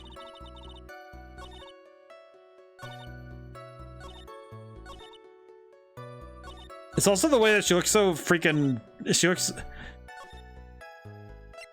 Okay, we'll just save over this one we have right now. I think once we're past this stuff, we can save again, but... Would you please get on with your testimony? My youth, this is what it used to be, so you should forgive me for everything. Keep on barking me like that, I'll start singing at the top of my lungs. What? Nickel Samurai. She's actually saying, someone help my poor ears. Mr. Edgeworth, can you please do something about this racket? Witness, I'll give you a piece of gum later, and if you'll be good and just stick to just the facts. Okay. You promise, right? Right. I'll be sending you the bill for the chewing gum to your office at a later date. I already send you a thank you note later, too, Edgeworth, old chum. I'm gonna ask something here. And why would that be? That way no one can see his face, of course, but there's still no advantage for him that I can see. In fact, you would think this costume would make him stand out all the more. You're such an annoying child, you know that? You disagree with everything I say. Isn't that what you're always doing to me? I got it. Maybe it was more troublesome for him to change in and out of his costume. Was there anyone else scheduled to appear at the post-ceremony show? Well, all the contestants were supposed to go on stage in a friendly gesture thing, and that included the jamming ninja. Of course it included him. That's why when On Guard came out of Dear Juan's room, I didn't give it a second thought. I see. Well, anyway. So let me ask you one more time. The person you saw, it really was the Nickel Samurai. As showy as ever. Haven't I been saying that from the very beginning? Can I throw in the towel yet? You don't need to think too hard on this one, huh? There's a contradiction or a testimony that's sitting in plain sight. The contradiction is the question is what that contradiction means for us. Oh god. I'm gonna press here really quick and see. Be a little more careful with your testimony. Not too long you said he was wearing his racing jacket, now he's not. Not too long ago. Then let me ask you this. When you were itty bitty, what was your grand dream? Huh? What did you want to be when you grew up? My dream, huh? Well, I wanted to be the Judge Wagner here at the public court. So what? See? Look where you are now. You're not Judge Wagner, are you? Are you? Well, what I said earlier. Who puts any weight into things like that? The now is everything. I can't be held responsible for the past. Since court become the adjective of testimonies.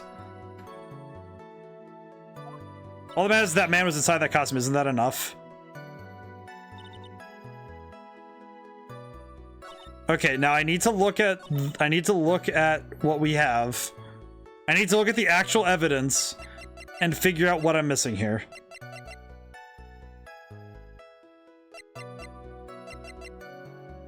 I need to figure out what I'm missing here. Okay, so is it bad that I'm like really tempted to just put Will Powers down and just be like, yeah, you remember this when you did this last time? Nickel Samurai costume when he was stabbing poor Juan. I need to look at some of this really quick.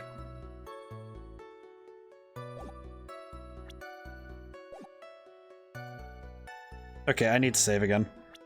What about the knife? See, that's what I'm confused by, because if he was wearing the costume, you would have been wearing gloves, so. Oh, hey, it worked. Wait. Please take a look at this. Yeah, so it's a knife. Big deal. If you're trying to scare me with that, I'll have you know it won't work. What about Adrian? Apparently the knife was the answer. No, that's not my intention at all. That's the knife that was used in the murder, correct? Your Honor. Do you know why this piece of evidence is important to this case? You don't even have to ask. It's because the defense fingerprints are on it. Is that what you're driving at? That's exactly what I'm driving at. What are we driving at? Whose car are we driving?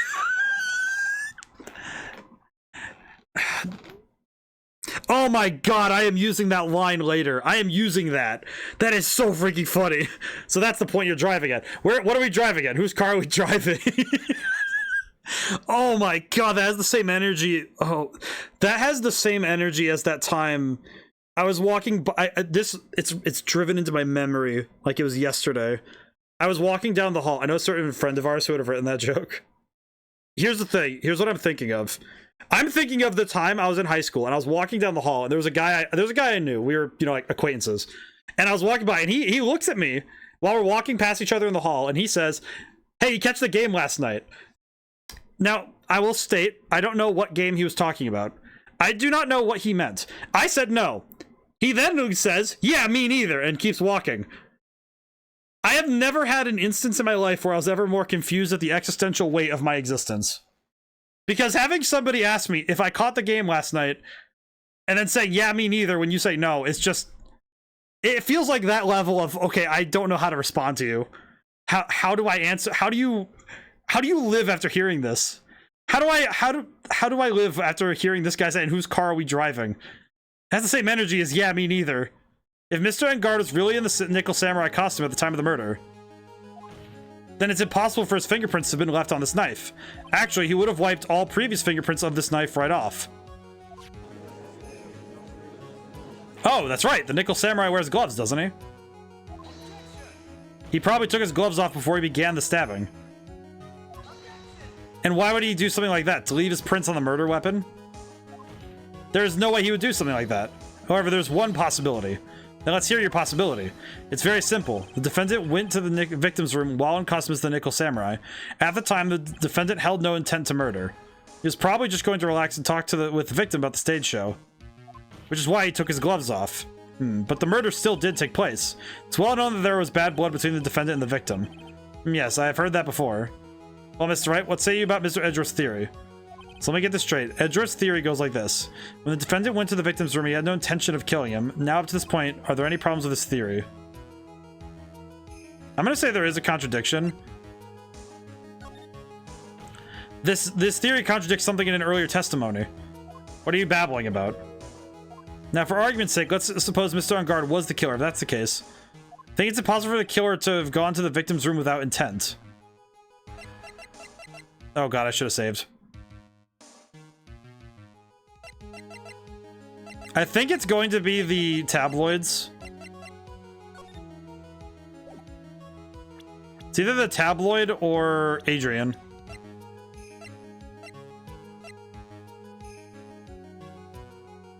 Only one other person was in the room later. He took the knife from his room.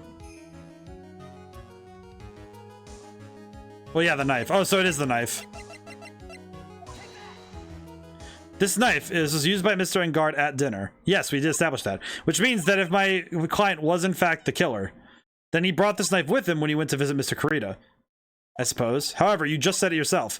At the time, the defendant held no intent for murder. If that were true, then why would he bring a knife? He wouldn't, would he? Which means, Mr. Edgeworth, your theory was flawed from Supposition 1. Now his theory contradicts his earlier one. And one more thing. If the murderer was wearing the costume at the time of the murder, then there should be glove marks all left on the knife. Which means the defendant's fingerprints shouldn't be all over it like bees on a hive. And that brings me to my final point. This knife was planted by the real killer to hide their identity and mislead us. Order! Order, I say. Order in the court. Was this knife really planted by the killer? Why would the murderer do such a thing? I'm gonna save. Saving on 10 because I'm being at this point there's no way to be too careful.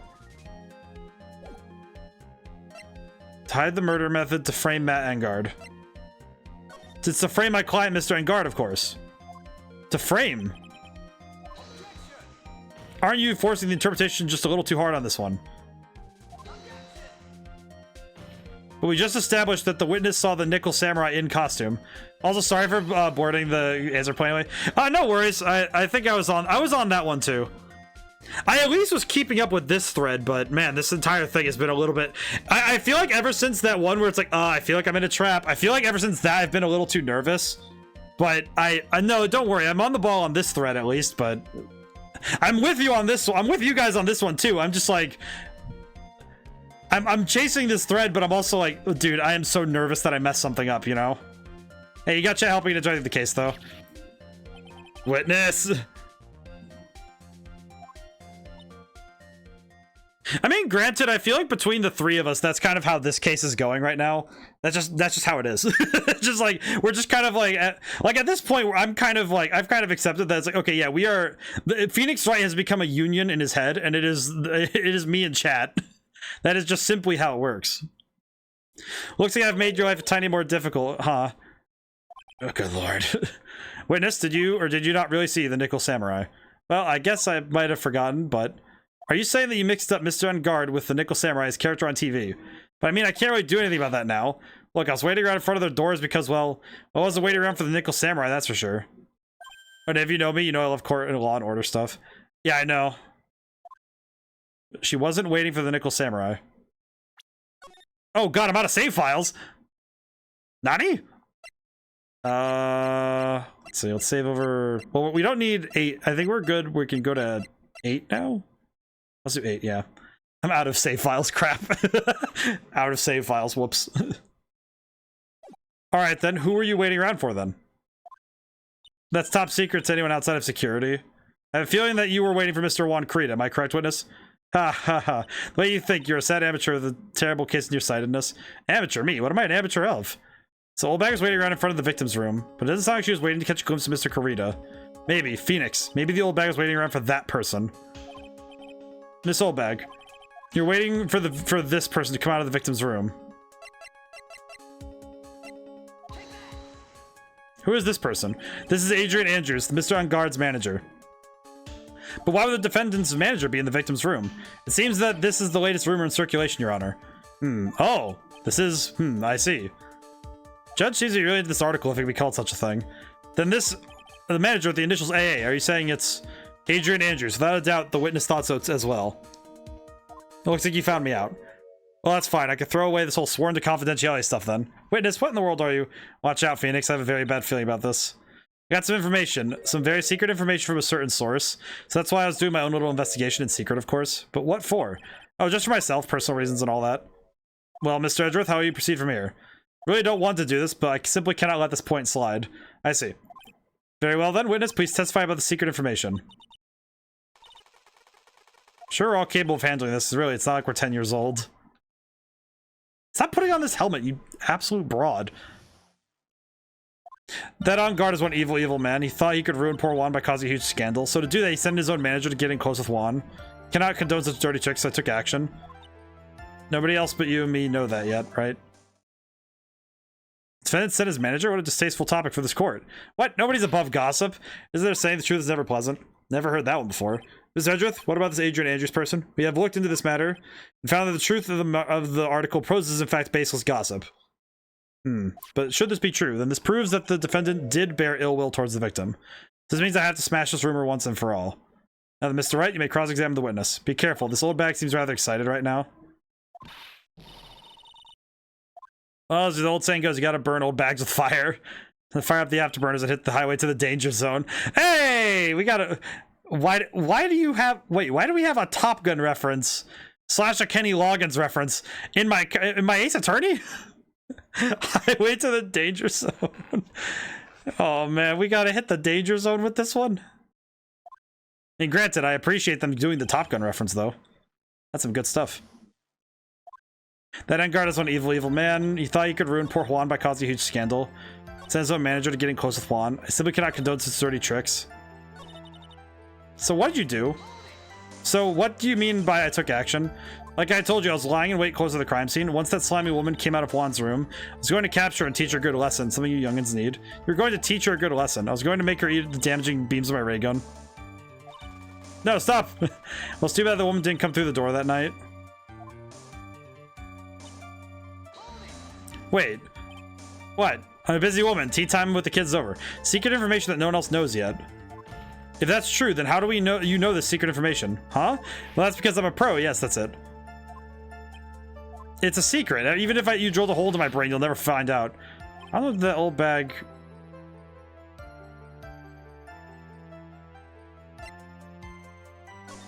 No one else is supposed to know. That's true. Then why do you know it, Miss Oldbag?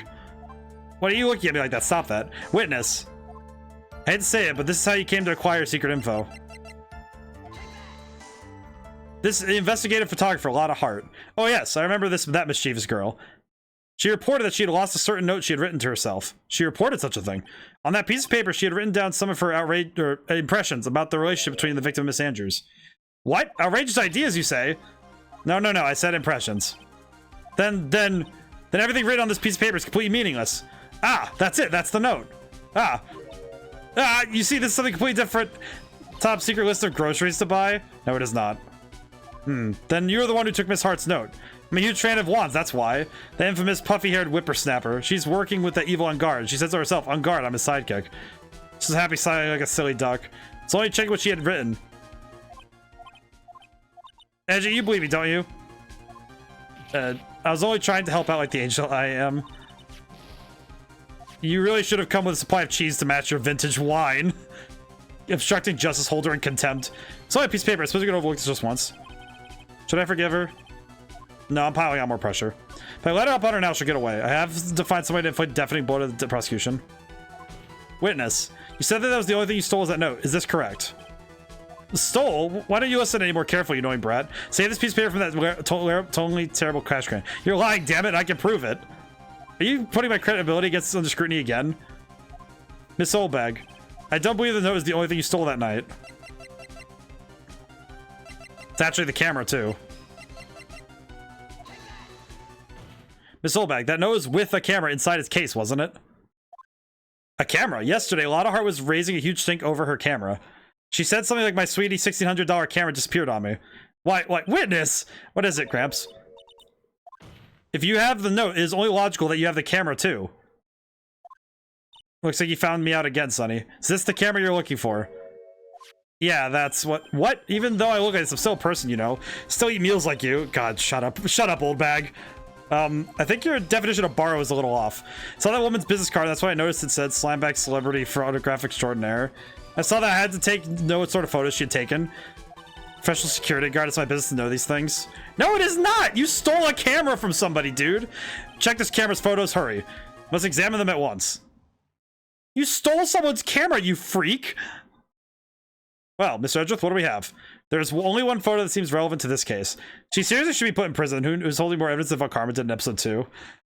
You know what's the thing that's bothering me about Old Bag? Is that she breaks the law and then is like, oh, but I'm not too bad. I'm an old lady. Don't you think that you should be more forgiving to your elders? And I'm like, ma'am, if it was up to me, it'd be you in a 45 in a prison cell right now. Like, I do not care. Like, I understand. It's like, no, you respect elders who deserve to be respected. Just because you're old doesn't mean that I have any reason to respect you. This is the kind of lady that absolutely needs to learn what a knuckle sandwich tastes like. 5 fingers to the face. The Joestar family shot treatment. Deleted. What the? This is the Nickel Samurai. I told you, that's the guy I saw. This proves that the witness was not lying earlier about that matter. Lotta's photo. What does this all mean, Mr. Edgeworth?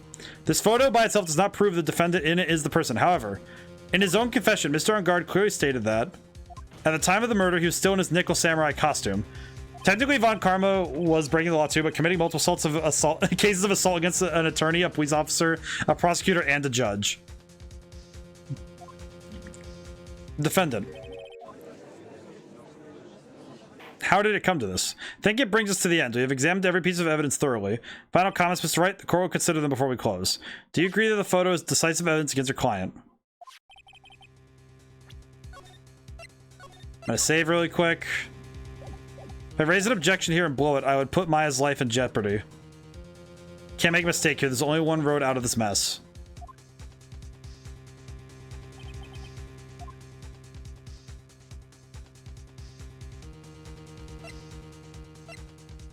I'm trying to think. Yeah, Old Bag is probably the worst person of all the witnesses we've had to deal with. I think of all the witnesses, she is absolutely the worst, and we've had to deal with her twice.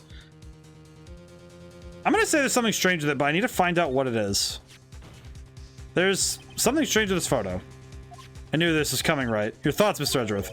I think we can all agree there's nothing strange in this photo. There's no way for the defense to debunk this photo, even with a bunker buster. Debunk with a bunker buster. Is that what you're planning to do, Mr. Wright? Anyway, please look at the photo one more time. If you really believe you can honestly find something wrong with this photo, then you only need one chance, correct? Yes. Where in the heck did you take this photo from anyway? It's all out of focus. Why can't you take a good shot, especially when it counts? Serious objection. About this photo is strange.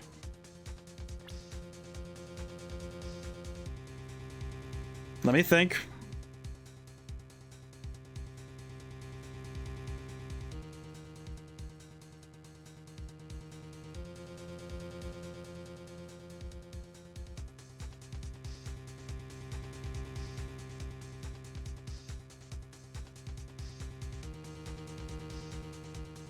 Okay, I'm trying to figure this out. Oh, god dang it, it's another... Wait a minute. I just realized. Are his feet not touching the ground? Is that bunched up? Is that the material of the costume bunched up on the floor in a manner of showing that this person is not tall enough to wear this costume? Oh no, it is a Steel Samurai case again! Ow, my shoulder. Hang on, stretching.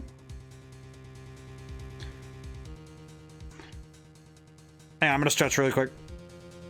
I think it's this, I think it's that, but I'm very scared of the game not being specific enough.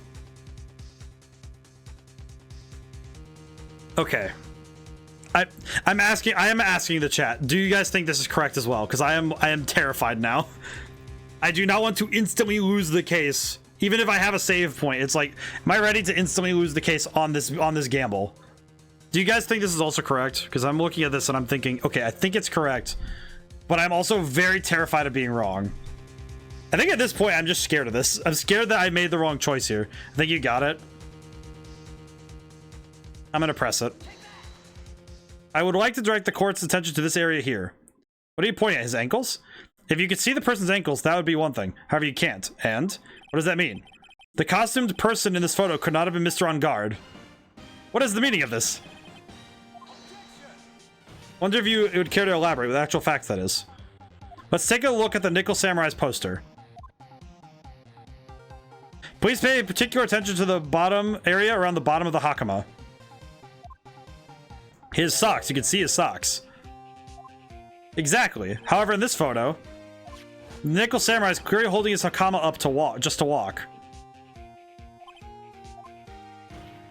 There's only one explanation for this. The person inside this costume is clearly much shorter than the defendant. Ah, this is... Alright, I see. Alright, I think I've turned my things around for myself this time. That's curious. Huh? What is? Edgeworth is unusually calm today. That's true. He's just letting the trial run itself, as if he's only along for the ride. Along for the ride? What do you mean by that? I can only guess that perhaps he doesn't feel under attack at all. Doesn't feel under attack? Then I haven't damaged his case at all? Mr. Edgeworth, where does this leave us? If the person in this photo is not Matt On Guard, then everything the prosecution has tried to prove has become meaningless. I figured it would come to this. What? Right. I have something I want to ask you. Think you have proven that the person inside this costume is not Matt On Guard. In that case, who is this a photo of? Who is the person wearing the Nickel Samurai costume? Gonna save again. Don't stress out over this, Phoenix. It's very simple. But you should be focused on his Edgeworth's attitude, don't you think? Yeah, why is he so calm? Mr. Wright, let's hear your thoughts. Who is the person behind this photograph? The obvious answer is Adrian Andrews, but I feel like he wants to get her called in to be here for a very specific reason. Like, this is the correct answer, but...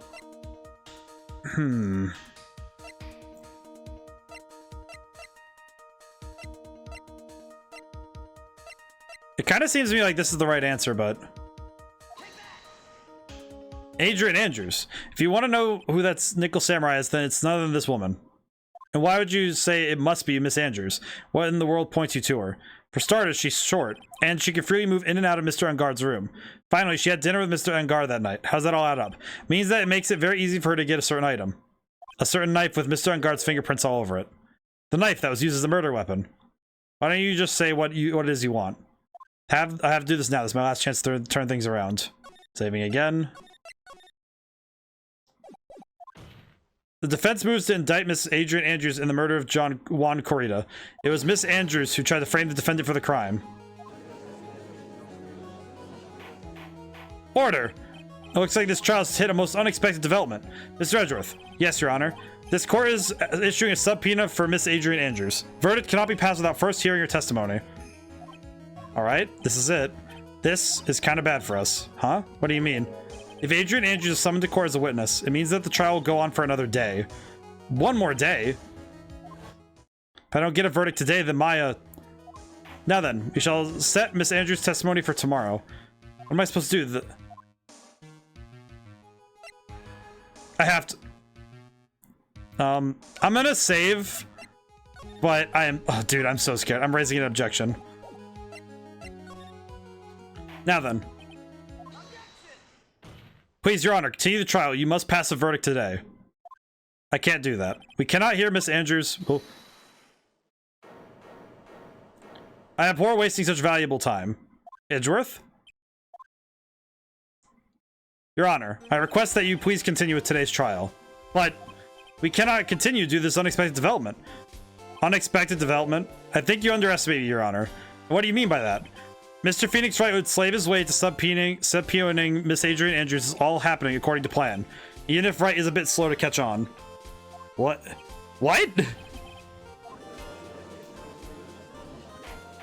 What is the meaning of your statement, Mr. Edgeworth? Miss Adrian Andrews is currently waiting in the prosecution's lobby. She is the next witness. Everything has been planned out in advance by this man. Somebody knew that there was no way Edgeworth would overlook Miss Andrews. Looks like this battle is far from over. Exactly. I just realized also, was Edgeworth appraised of what happened to Maya? Because if he was, do you think he's trying to pull a 6D chess move to make sure that the killer gets caught as well? We will call out the next witness. However, before we proceed, we shall take a 10-minute recess. Please prepare your witness in that time. The court will now take a 10-minute recess. He was not. So if he wasn't appraised, then why is he continuing this case right now?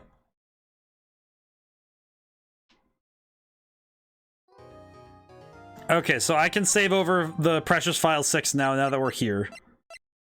The Precious File 6 can now be used. You know what I probably should do now that because I actually have this save file. I might as well save this up in save file 2 because I don't need these other save files in the way in that way. So let me save up here actually, because then I'll have more save files available like going downward in order to work with. He's thorough like that. I think that's actually the reason. Well, he very clearly planned ahead. He actually planned further ahead so that he could finish a case this quickly. Dude, I can't believe that Adrian... No way, not cool and collected Adrian Andrews. She is your manager. It would have been very easy for her to pull this off. The only person who would have had access to that knife used at dinner as well, her. So after the ceremony during the break, huh? I was sleeping like a log the entire time. See, she could have also easily planted that blood-covered button in your Hakama. Because she was the one that came to wake me up. Then, dude, are you saying it really was her? Yes, she is the real killer. She was the one who killed Juan Carita. But why? I thought she was buds with Juan. She has her own agenda. Her own agenda? What are you talking about? I'm sure you'll see by the time this trial's over. It'll be alright. I'll get you acquitted by the end of today. He was just doing the start to ease everyone else into the stage. Give me a verdict that's refreshing like a spring breeze, okay, Mr. Lawyer, dude? Phoenix, you think her motive was related to Celeste Impact's missing suicide note, right? Yes. Miss Andrews depended on Miss Impacts as her strength and reason to live. But then Miss Impact suddenly killed herself. Sounds like she left a suicide note, but the person thought to fit in it is Juan Carita the victim. So I think that Miss Andrews got close to Mr. Carita, all to get the suicide note back. That sounds plausible, but one more thing bothers me. What's that? Who was it that first told us about the relationship? Better stated, Miss Andrews' dependency issues with regards to Miss Impacts. It was Edgeworth. Looks like he's still the one in command of the ship. Don't let your guard down yet. Oh, good lord.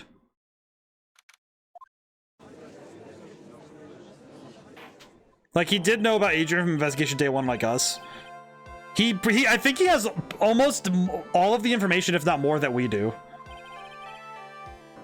Miss Adrian Andrews, the person discovered the crime in Mr. Juan Carita's room. You still have that card? What is your occupation? I'm the manager of the defendant in this case, Mr. Matt Ungard. I see. Now then. Before we begin, Your Honor, I have one request. Yes, sure, what is it? I'm sure everyone in the room is wondering the same thing, and would love to find out more about my relationship with the victim. After all, it was the topic of a certain weekly magazine recently. No, I have no idea what you mean. I've never even heard of Gossipland. If the judge was ever a prosecution witness, he'd do all my work for me. Anyway, I was wondering if you could tell us about your relation to the victim. Yes, I was seeing Mr. Carita. I was also aware of the rivalry that existed between Matt and Juan. But this was a private matter between Juan and myself.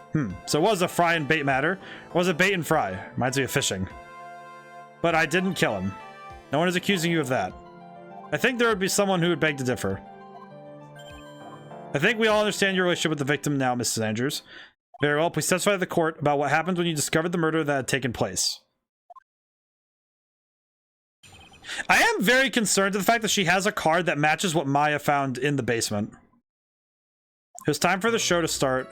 So I went to get Matt from his room. After that, I went to Juan's room. There was his dead body. I was in shock. What I saw was, naturally, the exact same scene as in the crime photo. I felt as though I was about to faint, so I poured myself a glass of juice. You poured yourself a glass of juice. Yes. Sadly, I didn't remember not to touch things at the scene of a crime, and I started the scene by moving this one thing. And that is when the fingerprints on the wine glass were made, Your Honor. I see. Well, Mr. Wright, you may cross-examine the witness. Phoenix, she is one cool and collected customer. She has the brains to match. Yes, I know. In order to catch a person like her, you have to avoid head-on confrontations. You should disrupt her pacing. Disrupt her pacing? She's the type of woman who is easily thrown off by things inconsistent with her thinking, so you have to attack when she least expects it. The instant you let up on your offense is the instant the trial's over. I see.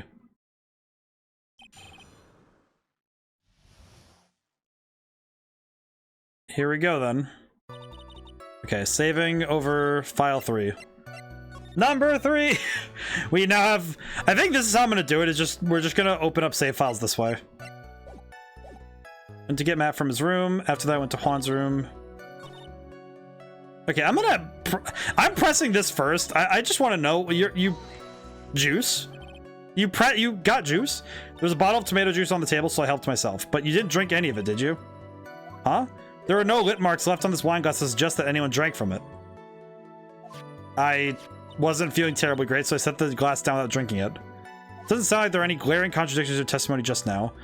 Warned you earlier she wouldn't... You got thrown off with the rhythm. Street smarts. Street smarts! The only way to make her is to keep on the offensive and not let up. The only way you're going to catch someone like her is with very strong, decisive evidence. I have to find something. It's time for the show to start, so I went to get Matt from his room. To that. Okay, I'll press everything and see what I get. What was Mr. On Guard doing at the time? He was taking a nap. He was worn out from his mini performance at the Nickel Samurai during the ceremony. Mr. On Guard did say he was taking a nap. And then I guess you could say it could not have been taken out of his room, yes? Excuse me? What do you... Right. I thought years of school would have taught you how to construct a sentence. If you can't make a sensible sentence with a subject, then I'll make one for you. Watch. Did you, Miss Andrews, remove Mr. On Guard's knife from his room? No. Subject, verb, object. Right. Did you skip basic grammar? The witness may continue. Actually, I was asking about the costume. And why did you do that? As a friendly gesture, Juan was to make an appearance with the other heroes. So the show is to be another show of friendship, huh? I'll press further. Is that the only reason? I beg your pardon, what are you implying? You had a certain goal in mind when you started to get close to him, correct? So perhaps you had a more personal matter to discuss with the victim? Sorry, but I didn't have any intentions in mind at the time. Can't get her to talk about a strong piece of evidence, I guess. Alright, I'm gonna press everything. You were in shock. What? Was I not supposed to be? Miss Andrews is a very calculating person. Despite how close they were, I doubt she had romantic feelings for Mr. Kurita. Anyone randomly stumbling upon a dead body would be in shock. And you can't seriously expect such a young beauty like her would not be shocked. Somehow I don't think beauty has anything to do with being shocked or not. I see. Miss Andrews, I would like to confirm with you one more time. When you discovered the dead body of Juan Kurita, you were in great shock.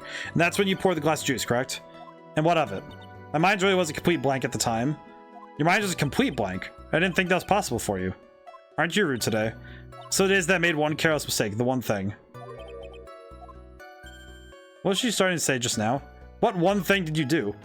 Miss Andrews, I'm convinced that what you said, you made a mistake at the scene of the crime. Well, what I really want to know is what this mistake is. Actually, so would I. I'm sorry, it's kind of embarrassing. When I set the glass down the dresser, I accidentally knocked the flower vase over. Wait, so she's the one who knocked that flower vase over? The flower vase? Are you talking about the one on the floor in the crime photo? How did she... The mess of glass shards? It was originally on top of the dresser, but when I bumped into it with my elbow, it fell onto the guitar case. Why did you withhold such an important... Wait, that's a contradiction. That's a contradiction, because the guitar case was open by the victim after the flower vase fell over. I'm sorry. I thought that since the crime scene was already in disarray, that people would simply assume the vase is just another part of the mess. Please add this and anything else you add to your testimony. I caught him. Okay, I'm gonna save really quick, but I think she just gave up the contradiction. Present the guitar case. Yeah, you messed up. You messed up. I caught you this time. Testify that you knocked the flower vase over. Is this correct? Yes. And are you sure it fell into the guitar case? Is there some problem with what I said? It's not some problem, it's a major problem. It's true that the top of the guitar case was wet with water. However, that's exactly what is so strange. Miss Andrews, you testify that the guitar vase fell into the guitar case. The vase fell into the guitar case. However, if that was true, the case should have gone wet on the inside, not the outside. That's very true. Furthermore, there's one other thing strange about this guitar case, and what is that? Let's take another look at the crime scene photo. The remains of the vase are scattered on the floor. And what is wrong with that? If the guitar case was open when the vase fell, the glass shards should be inside, not outside the case. Aha. What is your point, Wright? That the case was closed and at the time the vase is knocked over. Is that all? No, think back to what Miss Andrews testified to. She said that other than the vase, she didn't touch anything else. Yes, that's right. She did implicitly say that she didn't touch the guitar case. But the whole matter of the guitar case is a dead end. The bright red guitar was found at the studio. It had no bearing on this case whatsoever. It may be very well be, however. It does seem there is no deeper meaning to the guitar case. The empty guitar case. I believe this is a crucial piece of the puzzle. I can't believe anyone would reach for straws like this, but it is you. Alright, I'll follow along for now. Miss Andrews, please testify to the court about the guitar case. Yes, Your Honor. Okay. Well, here's the thing. The thing about this guitar case is that it only has his fingerprints. Don't remember too clearly because I was a bit dazed. I suppose I must have opened the guitar case after they knocked the vase over. Well, there's a couple things wrong there with that, but it doesn't seem like this really was an important point. Anyway, I'll just go ahead and start the cross-examination. Using anyway to change the topic. A convenient escape for a weak man. Actually, this is... I love how clear they make it that the event of a case changes entirely when Edgeworth is your opponent. He and Phoenix have a natural banter. I'm gonna save here, but that's incorrect. Because it only has his... This is also wrong. There is no way you were the one who opened the guitar case. Why would you say that? It's elementary, my dear. Because the only fingerprints on this guitar case are those of the victim. Did you just hit me with the Sherlock Holmes reference? Ah. What is it, Miss Andrews? You shouldn't assume that I must have left prints just because I touched the case. What do you mean? What if I were to tell you I was wearing gloves the whole time? Gloves, but why would you be wearing gloves at the time? It was the night of the award ceremony, so of course I dressed up for the occasion. I remember now. I'm almost sure I was wearing a pair of thin gloves. I see. Well, Mr. Wright? You were wearing gloves. Isn't that a little strange? Why is that strange? Do you have something that would prove I was not wearing gloves at the time? Oh god, I should have saved.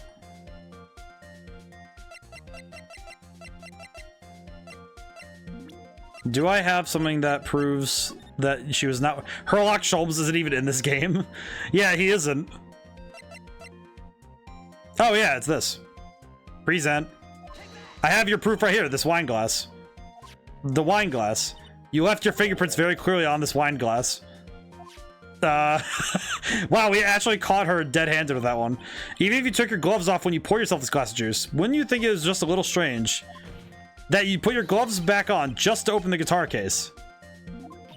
Did her glasses just...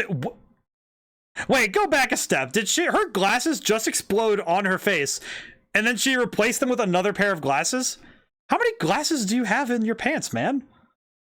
Must be rich if you have that many pairs of glasses.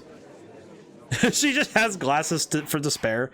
Order in the court. Looks like you hit the nail on the head this time. What do you mean? I believe that guitar case plays a very important role here, but it's just an empty case. Wonder if it really was empty, though. But the bright red guitar is at the studio. Phoenix, drop all of your presumptions. What was in the guitar case was not the bright red guitar. You don't mean it was a bright white guitar, but that's not right either. It's not white either. It's not white either. It's gotta be blue. It's not red or white. It's blue. I would admit it's unnatural for someone to do that. So the witness was not wearing gloves, despite the fact that on the case... Your Honor, this is obviously the defense's usual misdirection tactic at work. Steer the court towards unrelated topics, and it will also misguided. No, Your Honor. Please recall that Miss Andrews testified that the vase fell onto the guitar case, which means that the case was closed when the crime took place. However, it is wide open in this photo of the crime scene. I am sure that this guitar case has some relation to the murder. If you are so sure, Wright, then I'm sure you can substantiate your outrageous claim. Saving again. Please enlighten us as to why this guitar case has anything to do with this murder. Can you do that, Mr. Wright? Well, let's suppose for a second that the bright red guitar was not the only thing that could have been in the case. The bright red guitar not being the only thing. I mean, as a guitarist, I can actually say with some certainty that it is really easy to fit paper inside of a guitar case. Especially underneath the neck of the guitar. Because that case clearly doesn't have a neck rest. There's a black guitar. Okay, let me actually look at the... I want to look at the photo really quick, just so I can see the crime scene again. Where is it? Nope. Photo of the crime scene. Yeah, there's no neck rest, and guitars would have a space underneath the neck in order to place the paper. I mean, heck, even paper could fit under the body in a case like that. Or even on the strings. Or under the guitar. Or just anywhere in that case in general. Is that it, right? I wouldn't say that's something I didn't intend to prove. Deflate that head of yours. You haven't proven anything yet. Now then, let's have it. What was inside the case at the time of the murder?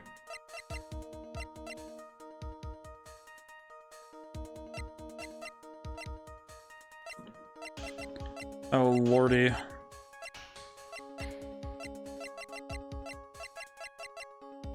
I don't know if it's using the suicide report or using the profile, or is it the profile? I think it's this, but I saved, so I can try. And why would something like that be... I missed the right why. Okay, well, God bless. I was like, dude, I'm trying here. Can you do that, Mr. Wright? Let's suppose for a second. Brighter guitar is not the only thing. A bright black guitar! I don't know why, but him saying a bright black guitar is really funny. Okay, save over 4 so we can have a quick reset. What else was in their case at the time of the murder?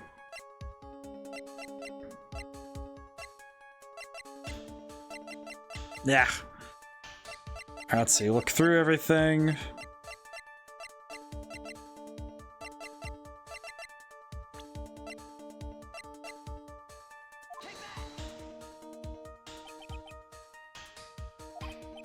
Okay, well, crap. Ah! Well, what was inside this case at the time of the murder?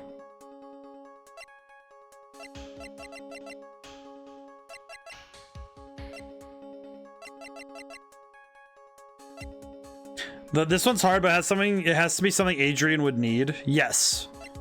That's what I'm trying to look for. I'm trying to figure out what would Adrian have needed from this?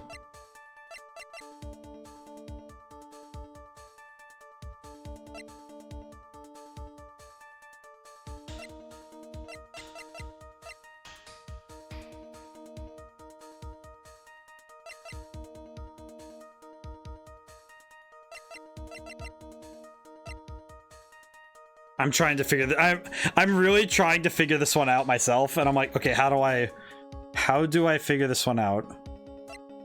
Wait, this. Nope. No, it's not that. It is not that. She did need the button though, but what else would she have needed? Okay, let me read through really quick. What does she need? What was inside the case at the time of the murder? Press conference ticket. Let's see. Magazine clipping, hotel guide map.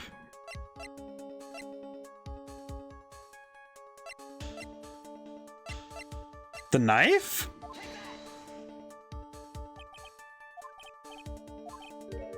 Wah. Brain work with me here. Just because we're God, this is what I get. Okay, let's see. The autopsy report, suicide report, the jammin' button, wine glass, guitar case, hotel guide map, magazine clipping, lattice camera.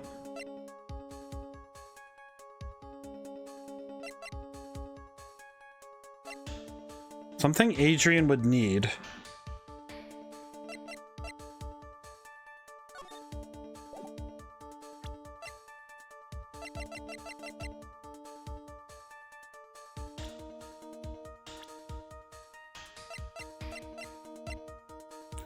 Oh lordy, this one's actually making my brain just go a little bit like, okay, how do I?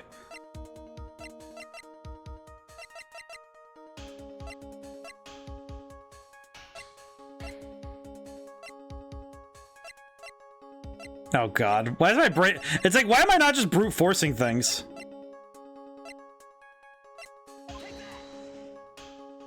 Nope. This one feels like it's really actually pushing my brain to... Ow, frick. Something she needed to frame big as a guitar case. Big as a guitar case. Is it... My brain just went, well, what if it was the guitar case? And it's like, what do you mean it's the guitar case? Something as big as a guitar case wouldn't make a lot of sense, though, would it? Something as big as a guitar case? What in here is as big as a guitar case? Wait! The photo. Wait a minute. I just realized. This is a photograph. I just realized what was it. I caught up to it. I caught up. I'm like, wait a minute. Yes, but what is important is what is in that photo. In this picture. Doesn't take a GCU to me. What I'm prosing is... Inside the guitar case was the Nickel Samurai, the hero's very own costume. What?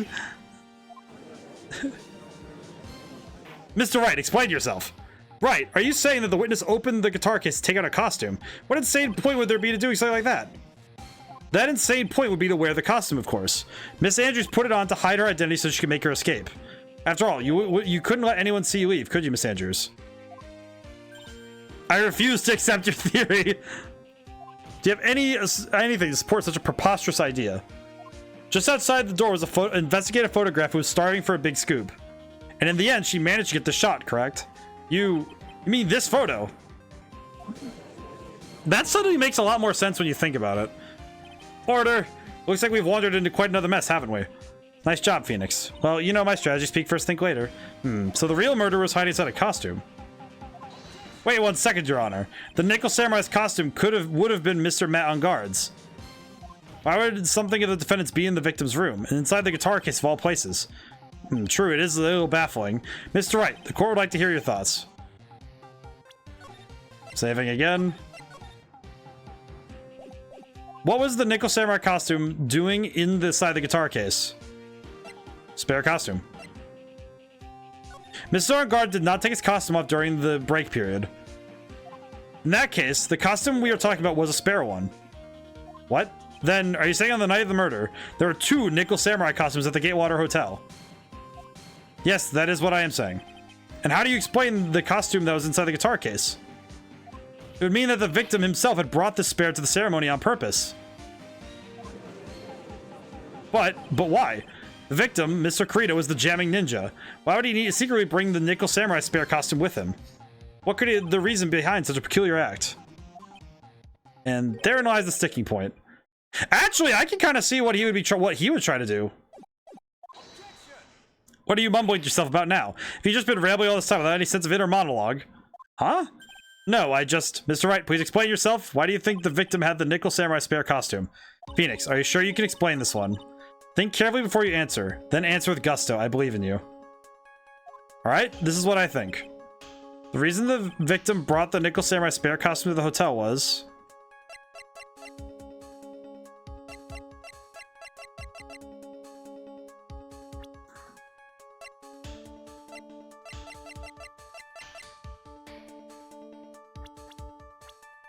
Part of me wants to use it's the press conference ticket.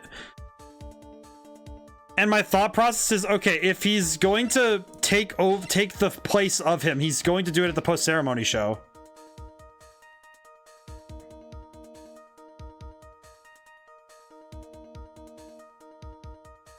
I'm gonna try this, but Matt didn't know about it.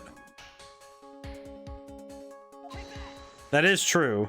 What is this? On the night of the murder, after the stage show, the Nickel Samurai is going to hold a special press conference. A press conference? Yes, the Nickel Samurai was supposed to confess something at this conference. I heard about this as well. For once, you're not making something up right. But what struck me as strange was that Mr. Engard himself said he had no idea he was supposed to be holding a press conference that night. But how can that be? The way I see it, that can only mean one thing. The conference was set up. By none other than the victim, Mr. Juan Carita himself. The victim? Yes, the spare Nickel Samurai costume was prepared for that very conference. Mr. Carita was going to hold the press conference as the Nickel Samurai. He was going to dress up as the Nickel Samurai and hold a conference. But why would the victim do such a thing? That's something I don't quite know yet, however. What I am concerned with is what he intended to reveal at that conference. The Nickel Samurai is going to confess something.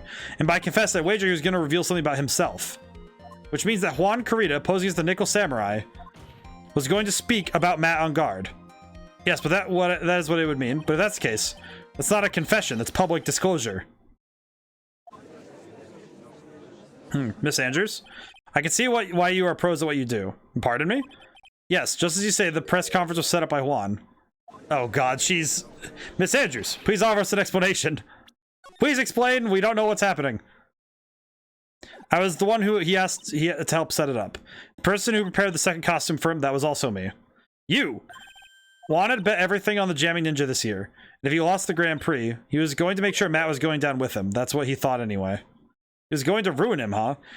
It looked like somehow Juan had it in his hands, a secret so powerful, it would destroy Matt's acting career had it been revealed. What? And do you know what the secret of Mr. Engards is, Miss Andrews? That's something only Juan knew. I don't know what it is. I see. I've probably come off as quite suspicious to everyone, but that's to be expected. I've been trying to protect Matt after all. Protect Mr. Engard. And yet again, another strange bit of truth comes to light, it seems. Miss Andrews, if you would, please tell us the truth about your behavior. Yes, Your Honor. I understand. Oh god. Oh god, what do you mean Matt Engard was being protected for something? From the moment I saw the crime scene, I had a feeling that Matt was the murderer. Matt had to kill Juan no matter what, and he didn't have an alibi for what he was doing at the time of the murder. My thoughts were confirmed by the evidence, of course, the button and the knife. But I'm Matt's manager, so I felt I had to protect him. This doesn't count for everything. Well, I am the logical type. We're finally seeing her true self. She's more nervous than a scared rabbit. The testimony can find no fault with this testimony. I'm ready to make a ruling. Please keep that in mind when you cross-examine. That just means I have to put my weight into this internal logic upside down. Oh, Lord. This is gonna get dark, isn't it?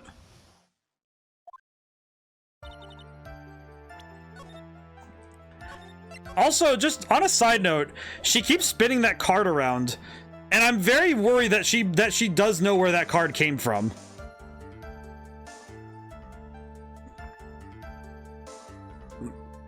Matt was the murderer. Matt had to kill Juan no matter what, and he didn't have an alibi for what he was doing at the time of the murder.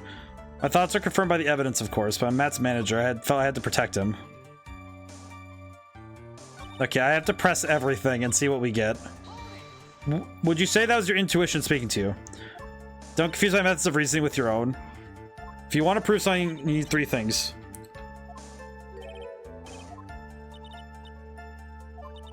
Okay, you should have already known that, Phoenix. They didn't teach us that in school, at least not from what I remember. May I continue now? I see. Matt had to kill Juan no matter what. He didn't have an alibi for what he was doing at the time of the murder. I'm gonna press this really quick. Wouldn't he have had you? But didn't you testify earlier that Mr. Engard was taking a nap in his room? Are you telling me that now that too was a lie so you could cover Mr. Engard? I'm not telling you anything of the sort. When I went to get him for the show, he honestly was sleeping. However, as to whether he was sleeping the entire time, that I cannot say. I was too busy setting up the stage at the time. I keep trying, but I find no flaws with what Miss Andrews said. Can't say the same for some people here in the courtroom, however. Judge is going straight at Mia. It's great, you smart guy.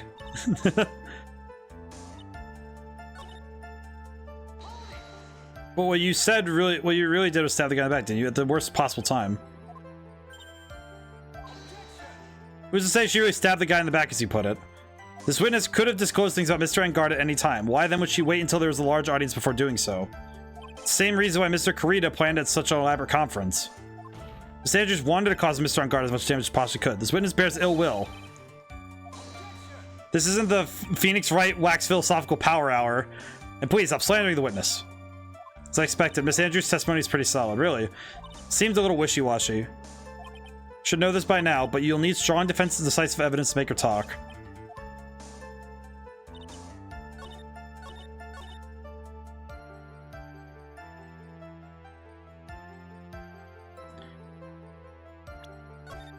I'm gonna save really quick, but I'm gonna press the button on the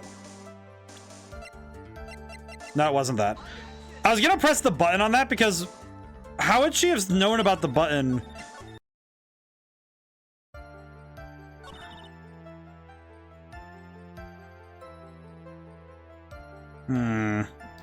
Oh boy, I'm gonna be pressing this a lot. I'm gonna be pressing a lot of stuff before I get anywhere. Nope. Blech. I don't know if I want to press Celeste yet because I don't think that's what I need yet. I do not think that this is what I need. Press it once, but yeah, I don't need this yet. This is not what we need. We do not need this piece of evidence yet.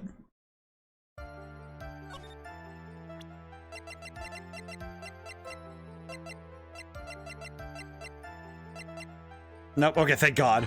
I'm gonna press some things to see if anything sticks, but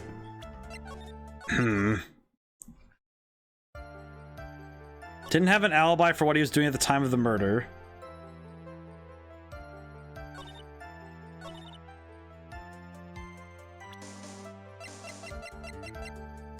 I'm gonna look through this really quick.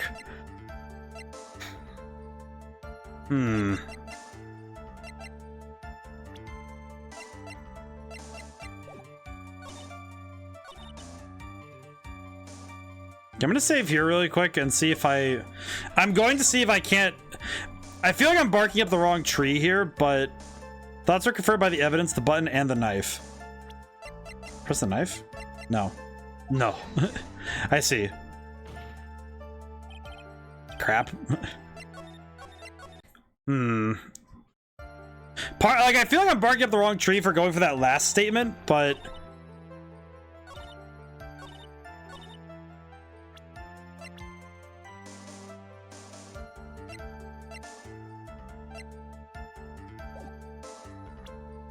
he didn't have an alibi for what he was doing at the time.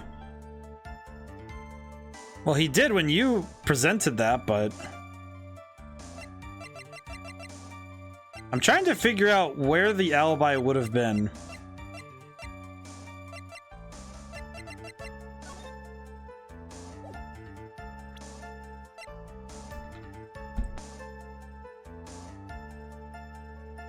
Had to mute myself for a moment there. Oh boy. Let's see. Okay. I think I understand what I need, but it's... The trouble I'm having is trying to spot this precise piece of evidence I need. I need strong, decisive evidence to knock her back. Based, confirmed by the evidence, the button and the knife. Which doesn't quite... It's like something there doesn't quite line up.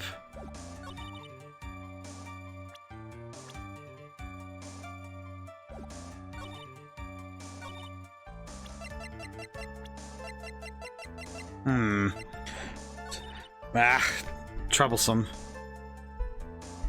The main trouble I'm having is trying to figure out where to press what. Because I know I have the evidence, I just don't know where to apply.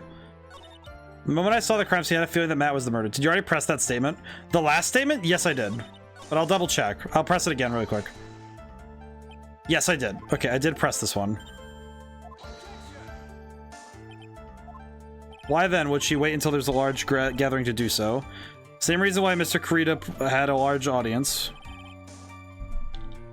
Back here again. This is not the wax philosophical. Stop signing the witness. You should know this by now, but you'll need strong, decisive evidence to make her talk. Got it, Chief. I'm going to pin this down, pin you down this time.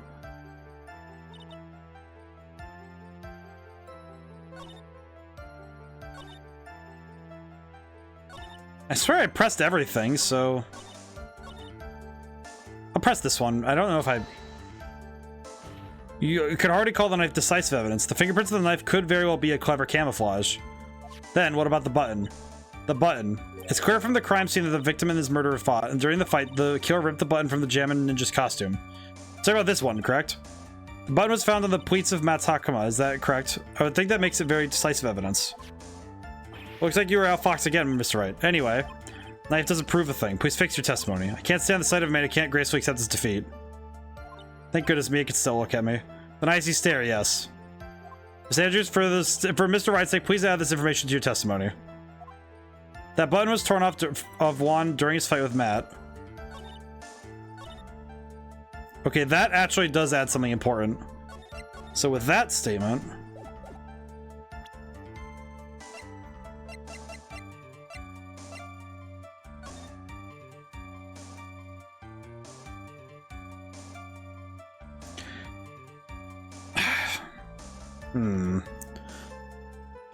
I think with this new piece we can... Maybe this is where we press something? Or, well, present evidence, but...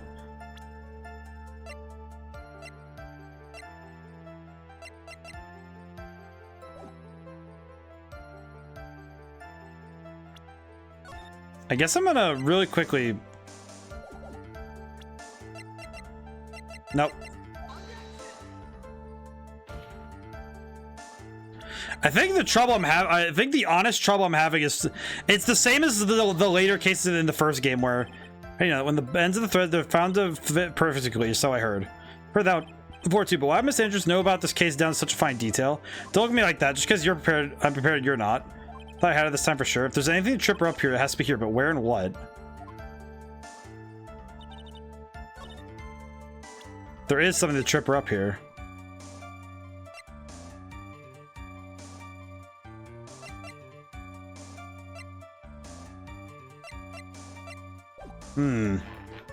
So there is something I need to press here, but what do I press?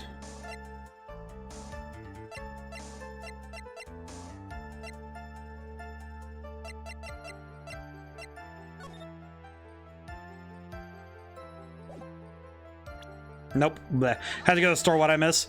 We're now chasing Adrienne. We're chasing Adrienne. We're chasing Adrienne's thread now, but God bless. I feel like the trouble too is when we get to this level of, you know, this level of the case, and I'm trying my best to keep up, and my brain is already not working at its maximum. It definitely does not help that my shoulder keeps getting a weird pain every couple minutes, and it's like, God, stop. I'm like, please stop. I keep stretching it too, so I'm like, I think I'm good, and then it's like, okay, I'm like distracted. Let's see, the button was torn off of one. Let's see, so we've gotten this far in that we were able to get down to her testimony as to what happened. Just think how Franziska feels. Oh yeah. Her shoulder probably hurts more. You know, I'll give her that. That button was torn off of Juan during his fight. What about the autopsy report? I was listening while driving. The autopsy report.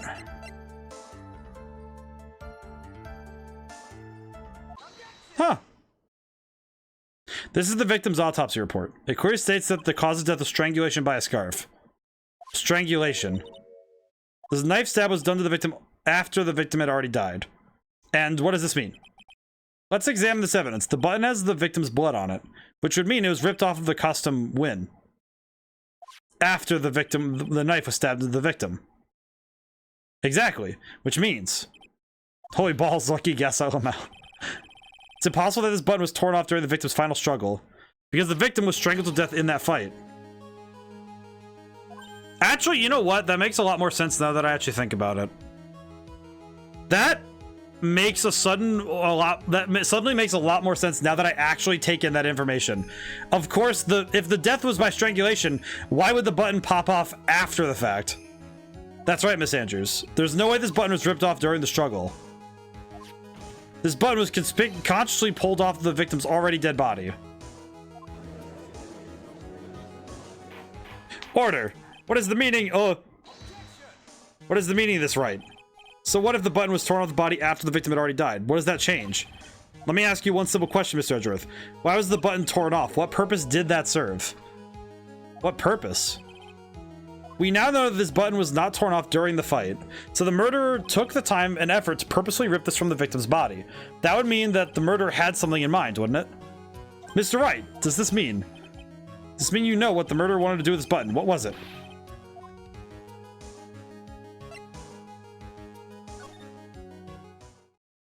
There is only one logical reason for doing something like that. I feel like this is the very, it was to pin the crime on Mr. Engard. There's no way anyone would put a bloodied button in their own pants. That's right, Mr. Engard was set up. By the real killer, of course. And the real murderer is... Well, Mr. Wright, who in the world is the real killer, then? Finally. I can't believe I managed to bring this trial all the way up to this point. Phoenix, can't let your guard down not until the very end.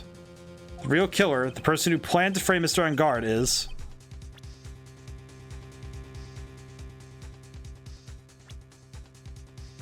Is it weird that my oddball choice... In my brain, my oddball choice was that it was Juan Carita? Is that the weirdest thing to me? Is that my initial thought was to say, oh yeah, it might well have been Adrian. But is it weird that one of my oddball thoughts is that it's actually Juan? That Juan set up to kill himself and pin it on him to take his secret to the grave and then also dip. Let's say it's Wendy. He slipped and fell on his knife. Well, no, see, my thought process is that what if he left a note for Adrian in the guitar case to very specific... What if he left a note in the guitar case? No, he didn't slip and fell on his knife. I'm thinking about this. What if he left a note in the guitar case explaining to Adrian what to do when she found his body? Like, it's absolutely a stupid theory. It's like such a dumb theory, because like, how would he have strangled himself? All this leads to Adrian, though. Yes, but that's the obvious answer. And I feel like it might actually be a trap to call Adrian out like this. Because it lacks motive. This lacks motivation. Whereas Juan actually has the motivation to kill. Even if it's himself. Like, I'm thinking about it clearly because the evidence says that they were both getting more and more dangerous with their ways to getting back at each other. So what better way? Everything seems to lack motive. People hide it well. No, but see, with this specifically, Adrian said outright to us that she lacks motivation to kill, even with the things. So how someone hide behind the strong self, right? But here's the thing: she confessed in person to us that she couldn't kill because of her nature. I'm just positing a theory. I'm gonna press Adrian, I think, but I don't think it was her. I actually genuinely don't think it was her. Like, I have a weird feeling this isn't as easy as it seems. Maybe it is just as simple, but I don't think that's the case. Maybe it was Pearl. No, Oh. I just had a really terrifying thought. This killer guy who kidnapped Maya, what would they gain from having Matt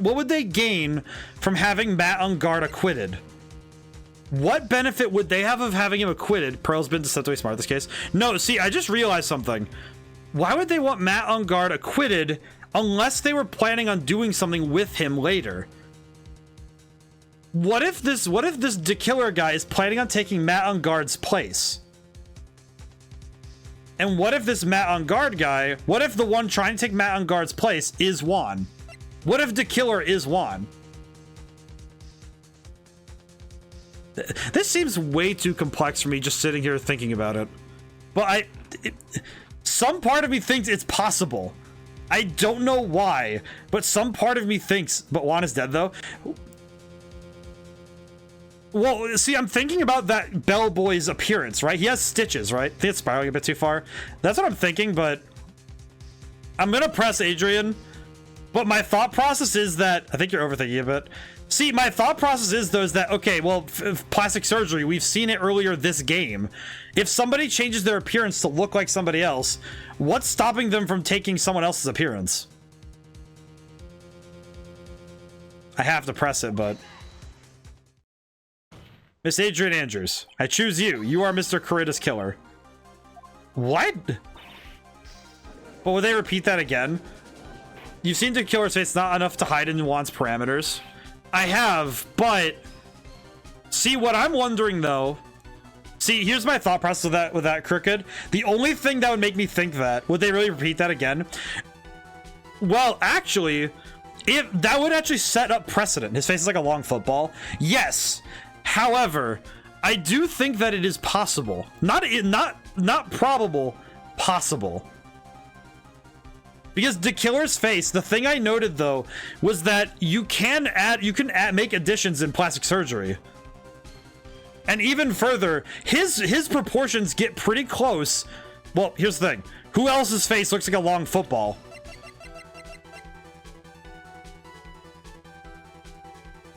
If he was gonna steal somebody's face, it would be like this. I don't know, but we'll try it. Very grave matter. Do you have any evidence that supports your charge? I'm gonna save. Down here. Any evidence? All of the evidence points to Miss Andrews. How preposterous. You can't stick any of that on me. I can't, can I? Would you care to test me? Then what about this knife? The knife was used to stab the victim after he had already been strangled to death. It was used to throw suspicion onto Mr. On Guard naturally. A knife covered in the defense fingerprints could only be taken from his room. And the only one who had dinner with him and knew which knife to take was you. Then, what about the button that was found on Matt's Hakama? The button was removed after the victim's body after he had already died. The only people who could have done so were the person who found his body or the killer. However, if Mr. On Guard was the real killer, there's no way he would have put such incriminating evidence in his own Hakama. More glasses. The only person who could have put this button into Mr. On Guard's Hakama is the person who went to wake him up from his nap, which is you yet again, Miss Andrews. I see. But what about the empty guitar case? That is also a piece of evidence that incriminates Miss Andrews.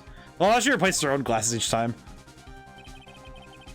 The killer was used the real killer's identity as they fled the crime scene. Now, who could have known there was such a costume inside the guitar case? It could only have been the person who prepared the costume for the victim. And that person's you, Miss Adrian Andrews. No, Miss Andrews' fingerprints were nowhere to be found on the guitar case. And it was you who proved that she was not wearing gloves at the time. That's right. That's because she did not intend on leaving any prints. If anyone found out she had touched the case, they would have asked her why. So to avoid leaving any prints, use a towel or something else to open it. But the glass of tomato juice is a different story. Miss Andrews purposely left her fingerprints on the glass to show that yes, indeed, she was the classic day's discoverer of a dead body. We keep breaking her glasses. There is this photo. A photo of the killer as they exited the scene of the crime. No reasonable person on Earth would believe this nickel samurai is Mr. On Guard. He would be much too short for his own costume if it was him. I feel bad for her because we're just hounding her. See how tall people are, Miss Andrews? You're also kind of short in stature, are you not? Please stop. What about it, Miss Andrews? We've got her this time. Uh-oh. Miss Andrews? I refuse to testify. What was that? There's a law. It says that I can't be forced to testify something if it can incriminate me. Well, yes. You are absolutely correct, Miss Andrews. The law does provide us with a way to avoid self-incrimination. By allowing witnesses to not testify, the testimony can cause damage to themselves. Oh my god. Oh no. What? Pleading the fifth is not something most people would think to do on the spot. Actually, thinking back to yesterday, Mr. On Guard's room. Adrian Andrews. Yes? Think hard about what we just discussed. Understood. Alright. Did she just plead the fifth? That's it. That's what Francisca planted this idea into her head. She must have told Miss Andrews to not testify if things looked bad. Did a good job proving everything up to this point, Phoenix, but there is still one thing you haven't done. Something I haven't done? Oh no, he's laughing again. What's wrong, Wright? Are you finished already? Run out of evidence. What is so humorous, Mr. Edgeworth? I'm sure you realize as well, Your Honor, but everything the good lawyer has proved up to this point is meaningless. What? Everything you have proved is circumstantial. Circumstantial? Yes, circumstantial. You have yet to provide a single piece of definitive proof. Is Von Karma obstructing justice again? She always does. Prove that Miss Andrews did in fact harbor a wish to murder Mr. Corrida. She always does. Did you want to kill Mr. Corrida? I believe this may lead to incriminating myself, so I'll abstain from answering. Miss Andrews, if you do that, it would be the same as admitting your guilt, don't you think? Maybe so, or maybe not. There's nothing to prove it either way. Besides, you don't even know what crime I would be guilty of due to my silence. No, she's taking that defiant attitude again. No, no, no, no, no. Mia, what should we do? Somehow, we've landed in the worst possible situation. I think we have reached a certain conclusion at this point in time. Miss Adrian Andrews has refused to testify. Defense's theory that she is the actual murderer has not been fully substantiated with solid definitive proof. That's not true. In this situation, there's only one thing this court can do, and that is to declare recess. Recess? Request that both the prosecution and the defense look further into this matter, and at tomorrow's trial... Oh no.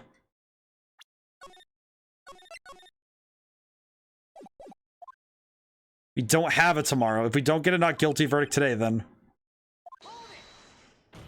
Please wait, Your Honor. That's not necessary. The trial. What are you sweating for? Your client is getting one more day to live, isn't he? That's not it. This isn't about that. Edgeworth, I think I know you know who the real killer is. Please, let the trial continue. If I don't get the verdict, then Maya... It's impossible to continue as long as the witness refuses to testify. Now then, this court is... It is not impossible for this trial to continue. Mr. Edgeworth, what are you... It's true, Miss Andrews holds the right against self-incrimination. However, if the topic of conversation were something unrelated of whatever she may be guilty of, then she has no right to withhold testimony. Yes, that is very true, but... Actually, there is one little thing that I'm curious about. Miss Andrews. When you found the victim's dead body, you poured yourself a glass of juice. Yes, and... I can't help but think how unnatural that is. Usually, when one finds a body, they are not shaken up, not stirring a glass of juice. Wait, Edgeworth is right. So my actions are unusual, but I've already... Before you speak, I want to state that if you have a reason behind your actions, I would like you to testify to that effect. Testify? Your Honor, I would like to request that this witness testify again. So what happened when she first discovered the body? Then Maya, that was all you need to be convinced something was up and to follow Phoenix's lead. Whatever we find out in this testimony should in no way implicate the witness. I don't know what it is about Edgeworth today, but I can't get a good read off of him. The fact that Phoenix said Maya and then Edgeworth was like, okay, no, there's something really wrong here. Is he friend or foe? I just don't know. Miss Andrews, if you please. The fact that Phoenix said then Maya and Edgeworth was like, nope, already know something's wrong. I need to assist. The glass of juice. I didn't really pour it for myself. I was surprised when I walked to the room and saw it in that messy state. And Juan, he was sitting slumped over and tired looking in the corner. When I saw him sitting like that, the thought that he was dead didn't cross my mind. To be honest, I thought he had just fainted or something, so I went to pour him some juice. When I realized that he was dead, that's when I knocked the flower vase over. That still contradicts what you said earlier. So you poured the glass of juice for the victim. Why didn't you say so earlier in your testimony? Edgeworth realized there may be a reason Maya isn't here today. Oh god. Didn't think I needed to include something so trivial. Phoenix, please be careful here. If you can't find anything wrong with this testimony, then there's nothing left. I know, Edgeworth. What the heck is going on with that braid of yours? And he cares about her too. He cares enough. The thing is that he cares about people enough that he's like, she would have seen established his bottle juices in the table in front of him.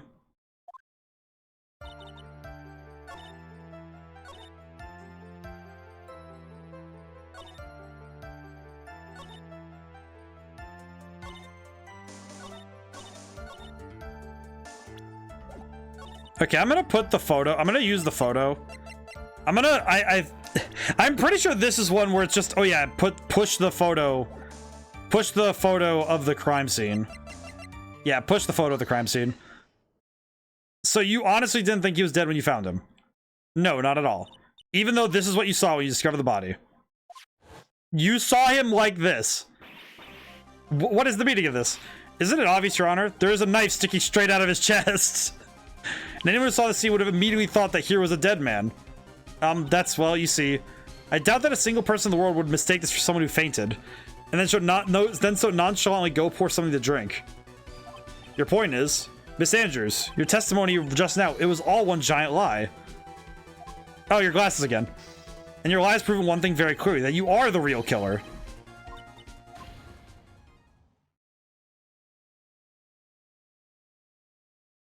Oh. Looks like the defense has somehow brought the ugly truth to light. Defendant Matt Ungard is not guilty after all. But that's impossible, you're wrong. Miss Andrews, try to have some composure. It wasn't me, I tell you. It was Matt, I swear it. He was the one who killed Juan. But you were the one who refused to testify. Your reason for doing so that you might end up incriminating yourself. That's because, Miss Andrews, I'll give you one last chance. What exactly are you hiding that may incriminate you? Are refuse to testify. Then there is no need for this court to continue any further. Mr. Matt Engarde's innocence has been clearly demonstrated. Is it over? Have we found the truth at last? What's wrong, Phoenix? Usually the real killer confesses his or her guilt. Now, for the first time, this is the first time someone hasn't. Now then, I would like to hand over my verdict to Mr. Matt Engarde. Your Honor, the prosecution feels it would be premature to pass down a verdict at this time. What? The reason is quite simple. This witness has yet to speak the absolute real truth. God, the absolute real truth. What do you, witness? Don't you understand yet? Huh? I don't know who planted this silly idea in your head. As long as you protect yourself through your silence, Matt Engarde will go free, and in his place, you will become the guilty party. That's a lie. I don't believe you. What? I was told if I spoke, then it would be all over. Matt would never be declared guilty. What is the world she talking about? She lost it? I can't speak about it. I'm too scared. It's Franziska von Karma. Don't you remember, Phoenix? Mr. Andrews lives by gripping tightly onto the words of another, because she doesn't have the strength to believe in herself. Then Miss Andrews is... Yesterday, she was tossed by a lifesaver by Miss von Karma. Don't say a word no matter what you do. If you do, Matt Engarde will be acquitted. Miss Andrews undyingly believes in those words right now, is clinging on to them. Then what should we do? This is the first I've ever come across something like this. But Miss Andrews has to be the killer, right? All we have to do now is get our not guilty. That's my only priority. I just realized something. She's had that card this whole time. The same card that Maya saw in the prison, like where she's being held right now, right? Does that mean it might not have been von Karma who told her to be quiet? It wasn't me. I'm begging you, please believe me. I didn't kill Juan. Mr. Wright.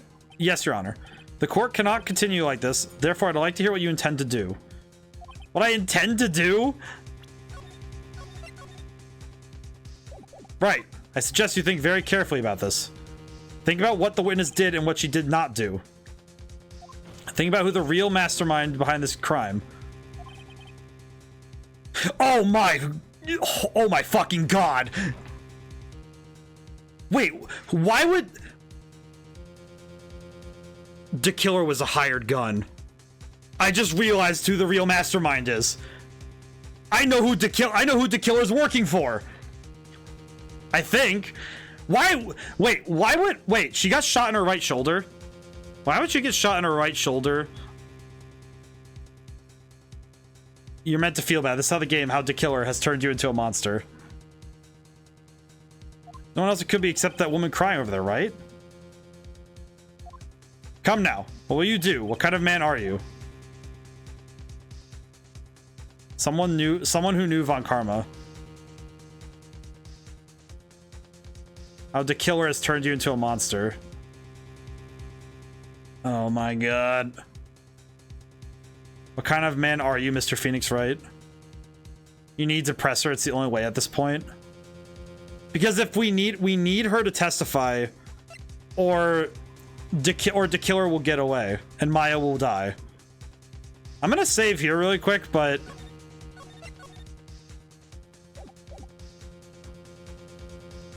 oh geez, I don't want to press her though because I know that this isn't right. It's literally the only option. I have to win a complete acquittal today. There's no way around that. But I can't bring myself to do it like this. Not when she's making a face like that. Miss Andrews, I'd like to know what you are really hiding. Mr. Wright, are you sure you know what you're doing? Mr. Engarde would get an acquittal, but in his place, you would be found guilty. Is this how you really want the trial to end? Trying to trick me. This is enough. I commend you for trying, Mr. Edgeworth. However, it's clear the defense's theory is the truth. You're wrong.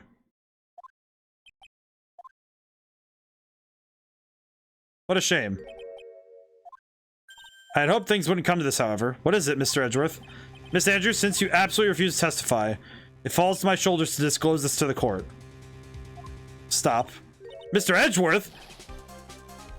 This witness, how should I put this? She has an illness. Okay, this is awful. What? And because of this illness, she has tried to commit suicide in the past. Stop. Please stop. No matter how much you want to hide it, it's no use. I have the evidence right here. I will not defend Edward's actions here. I cannot defend his actions here. That's the second part of the suicide report, the attempted suicide report. What will you do now, witness? You know what I'm about to do, don't you? I will now reveal to the court the true nature of the pitiful woman known as Adrian Andrews. The secret of her dependent nature. Having others know more about it scares her more than anything else in this world. I can't either, but it's necessary to help find the real killer. Please, please stop, I beg you. If people find out, I'll... If you're going to say, then choose death. That is of no concern to me. Edgeworth. Holy crap, dude. Before you die, I will pull the truth from your still breathing lips, no matter what I have to do. So will you tell the court yourself, or shall I? Either is fine with me. Jesus Christ, dude! I'll talk, but please help me. Oh my god! Nothing matters anymore. My crime? When I first saw him, I really thought he had fainted, honest. When I realized he was dead, that's when I formulated my plan. Once I made sure there was no one in the hallway, I made a dash back to Matt's room, and then I stabbed Juan's dead body with a knife and ripped off the button. Just when I finished and was returning to Matt's room, I had a bit of inconvenience. And that's why I ended up using the nickel samurai costume. Stabbed the body with the knife, but why would you do that? Isn't it obvious to pin the blame on a certain person? A certain cowardly man. What do you mean by all this? Might take a while for the court to understand, but... this is the truth. Wait. I have a question. Why do you mean she stabbed the body? The real killer is Matt. That scumbag of a man. I'll never forgive him. He's trying to escape his guilt again, just like last time. The last time? So Miss Andrews stabbed the victim, Juan Corrida, in the chest with a knife. However, she didn't do it with murder in mind. She did it with the intent of framing him for the murder. This is her crime. I have a question about this then. What? How is this possible? I mean, wasn't Miss Andrews supposed to be the real murderer? Wait. Get over your shock and commence the cross-examination. I have a question now. What do you mean he was already dead?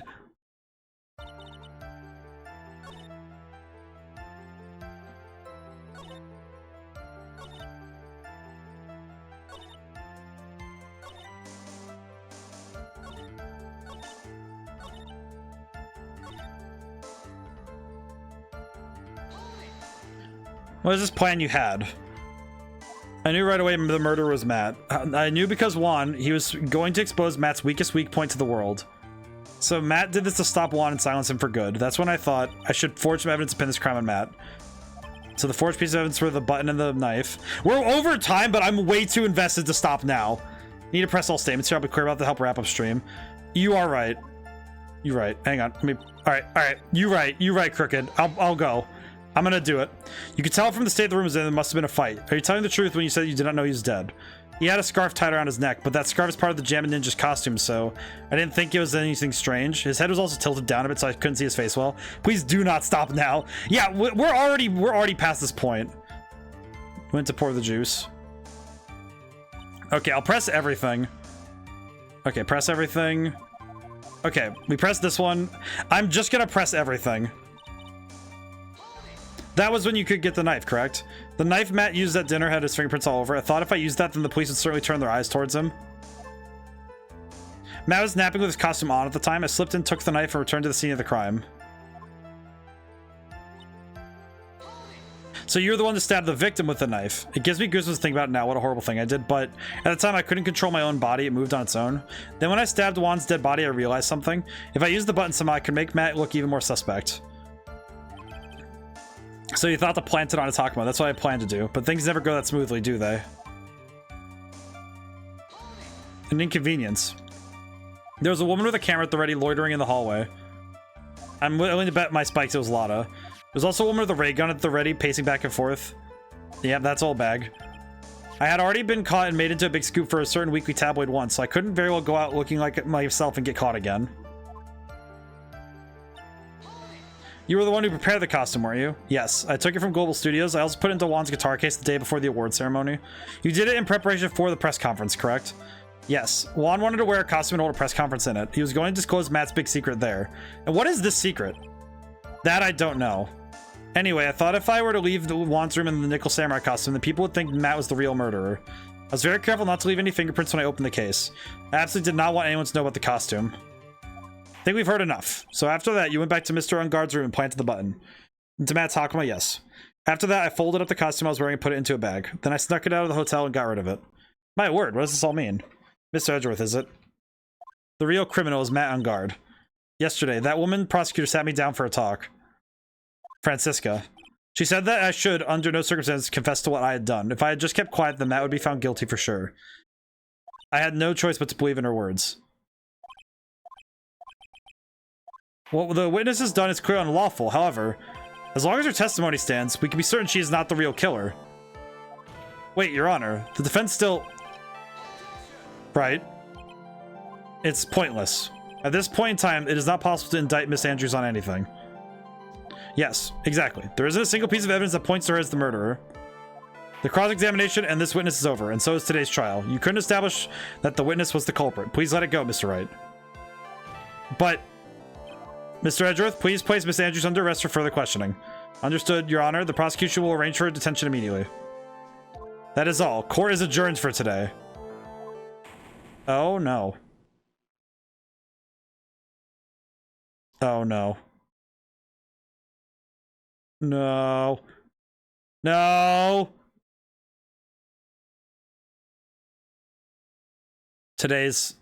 It's over, and I didn't win an acquittal. Witness, would you mind if I asked you something? Edgeworth? What is it? Before you leave court today, I'm wondering if I might look at one thing. The card in your hand. It's had my interest for quite some time now. It's okay, Maya got out, remember? Maybe? What exactly is it? Oh, this? Mr. Wright also asked about this. Although I didn't remember at the time you asked me about it, Mr. Wright. Remember just now, I found this in the room on that day. The room? That day. Yes. I found this card when I discovered Juan's body. It was lying next to him. You mean I found that card next to the victim's body? I suppose it must have unconsciously slipped it into my pocket. But if it's not this card, has any relevance to Juan's murder, right? Yeah, it's, I guess not. It's still a strange card if you ask me. But as far as a clue is this case, I don't see why... Witness, that card, give it to me, hurry! Edgeworth? Do you have any idea you have stupidly yet inadvertently done? Oh no. This, I can't believe you hid this from me all this time. I didn't mean to. What is this all about? I've never seen Edgeworth so emotional before. It is a calling card. That card, what in the world is it? What does it mean? It's a hitman's calling card. Oh god, come on, dude! Oh, come on. Oh. How am I supposed to stop? How am I supposed to stop here? Are you telling me I am meant to stop here? Oh my god. I can't. Are you telling me that I am supposed to stop here? Like, I know I can't stay up for a stupid long amount of time, but... Oh my god.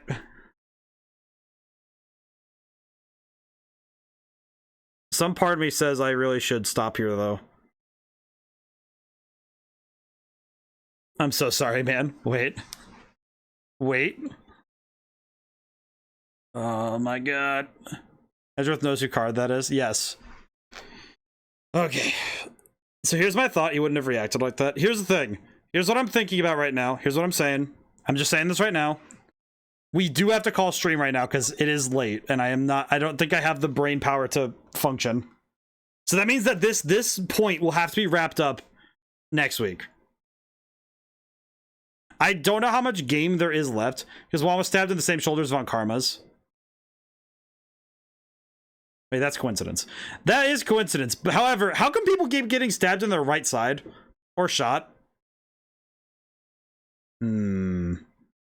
Okay, so here's my thought. Here's my thought process. Just thinking. I'm going to save this for next time. I don't want to save this to next time because I want to see the end of this. However, I also recognize that I don't think I mean, how come Vegeta's always harmed? Sorry, getting touched. I mean, I don't know, because he got kicked once. But I'm here's the thing: we're gonna do this next time, and that's just gonna be how it's gonna be. However, I'm really looking forward to seeing what I really want to know what's happening. I just don't think I have the brain power to power through.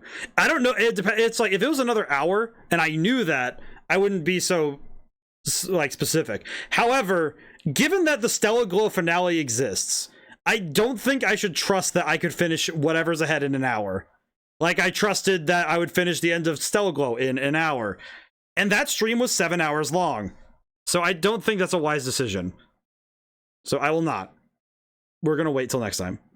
So, thank you to everyone for coming by. And thank you to everyone who got to come by to get to stay to the end.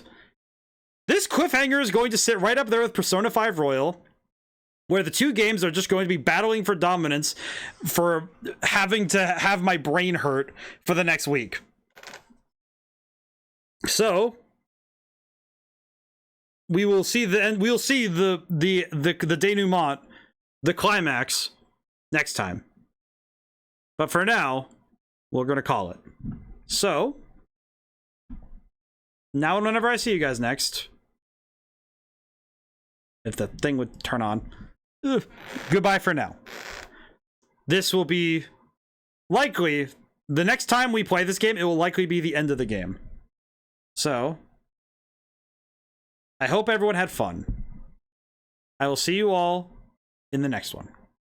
And this Saturday. This Saturday I'll be playing Pikmin 4, so I hope you guys will come check that out. Goodbye.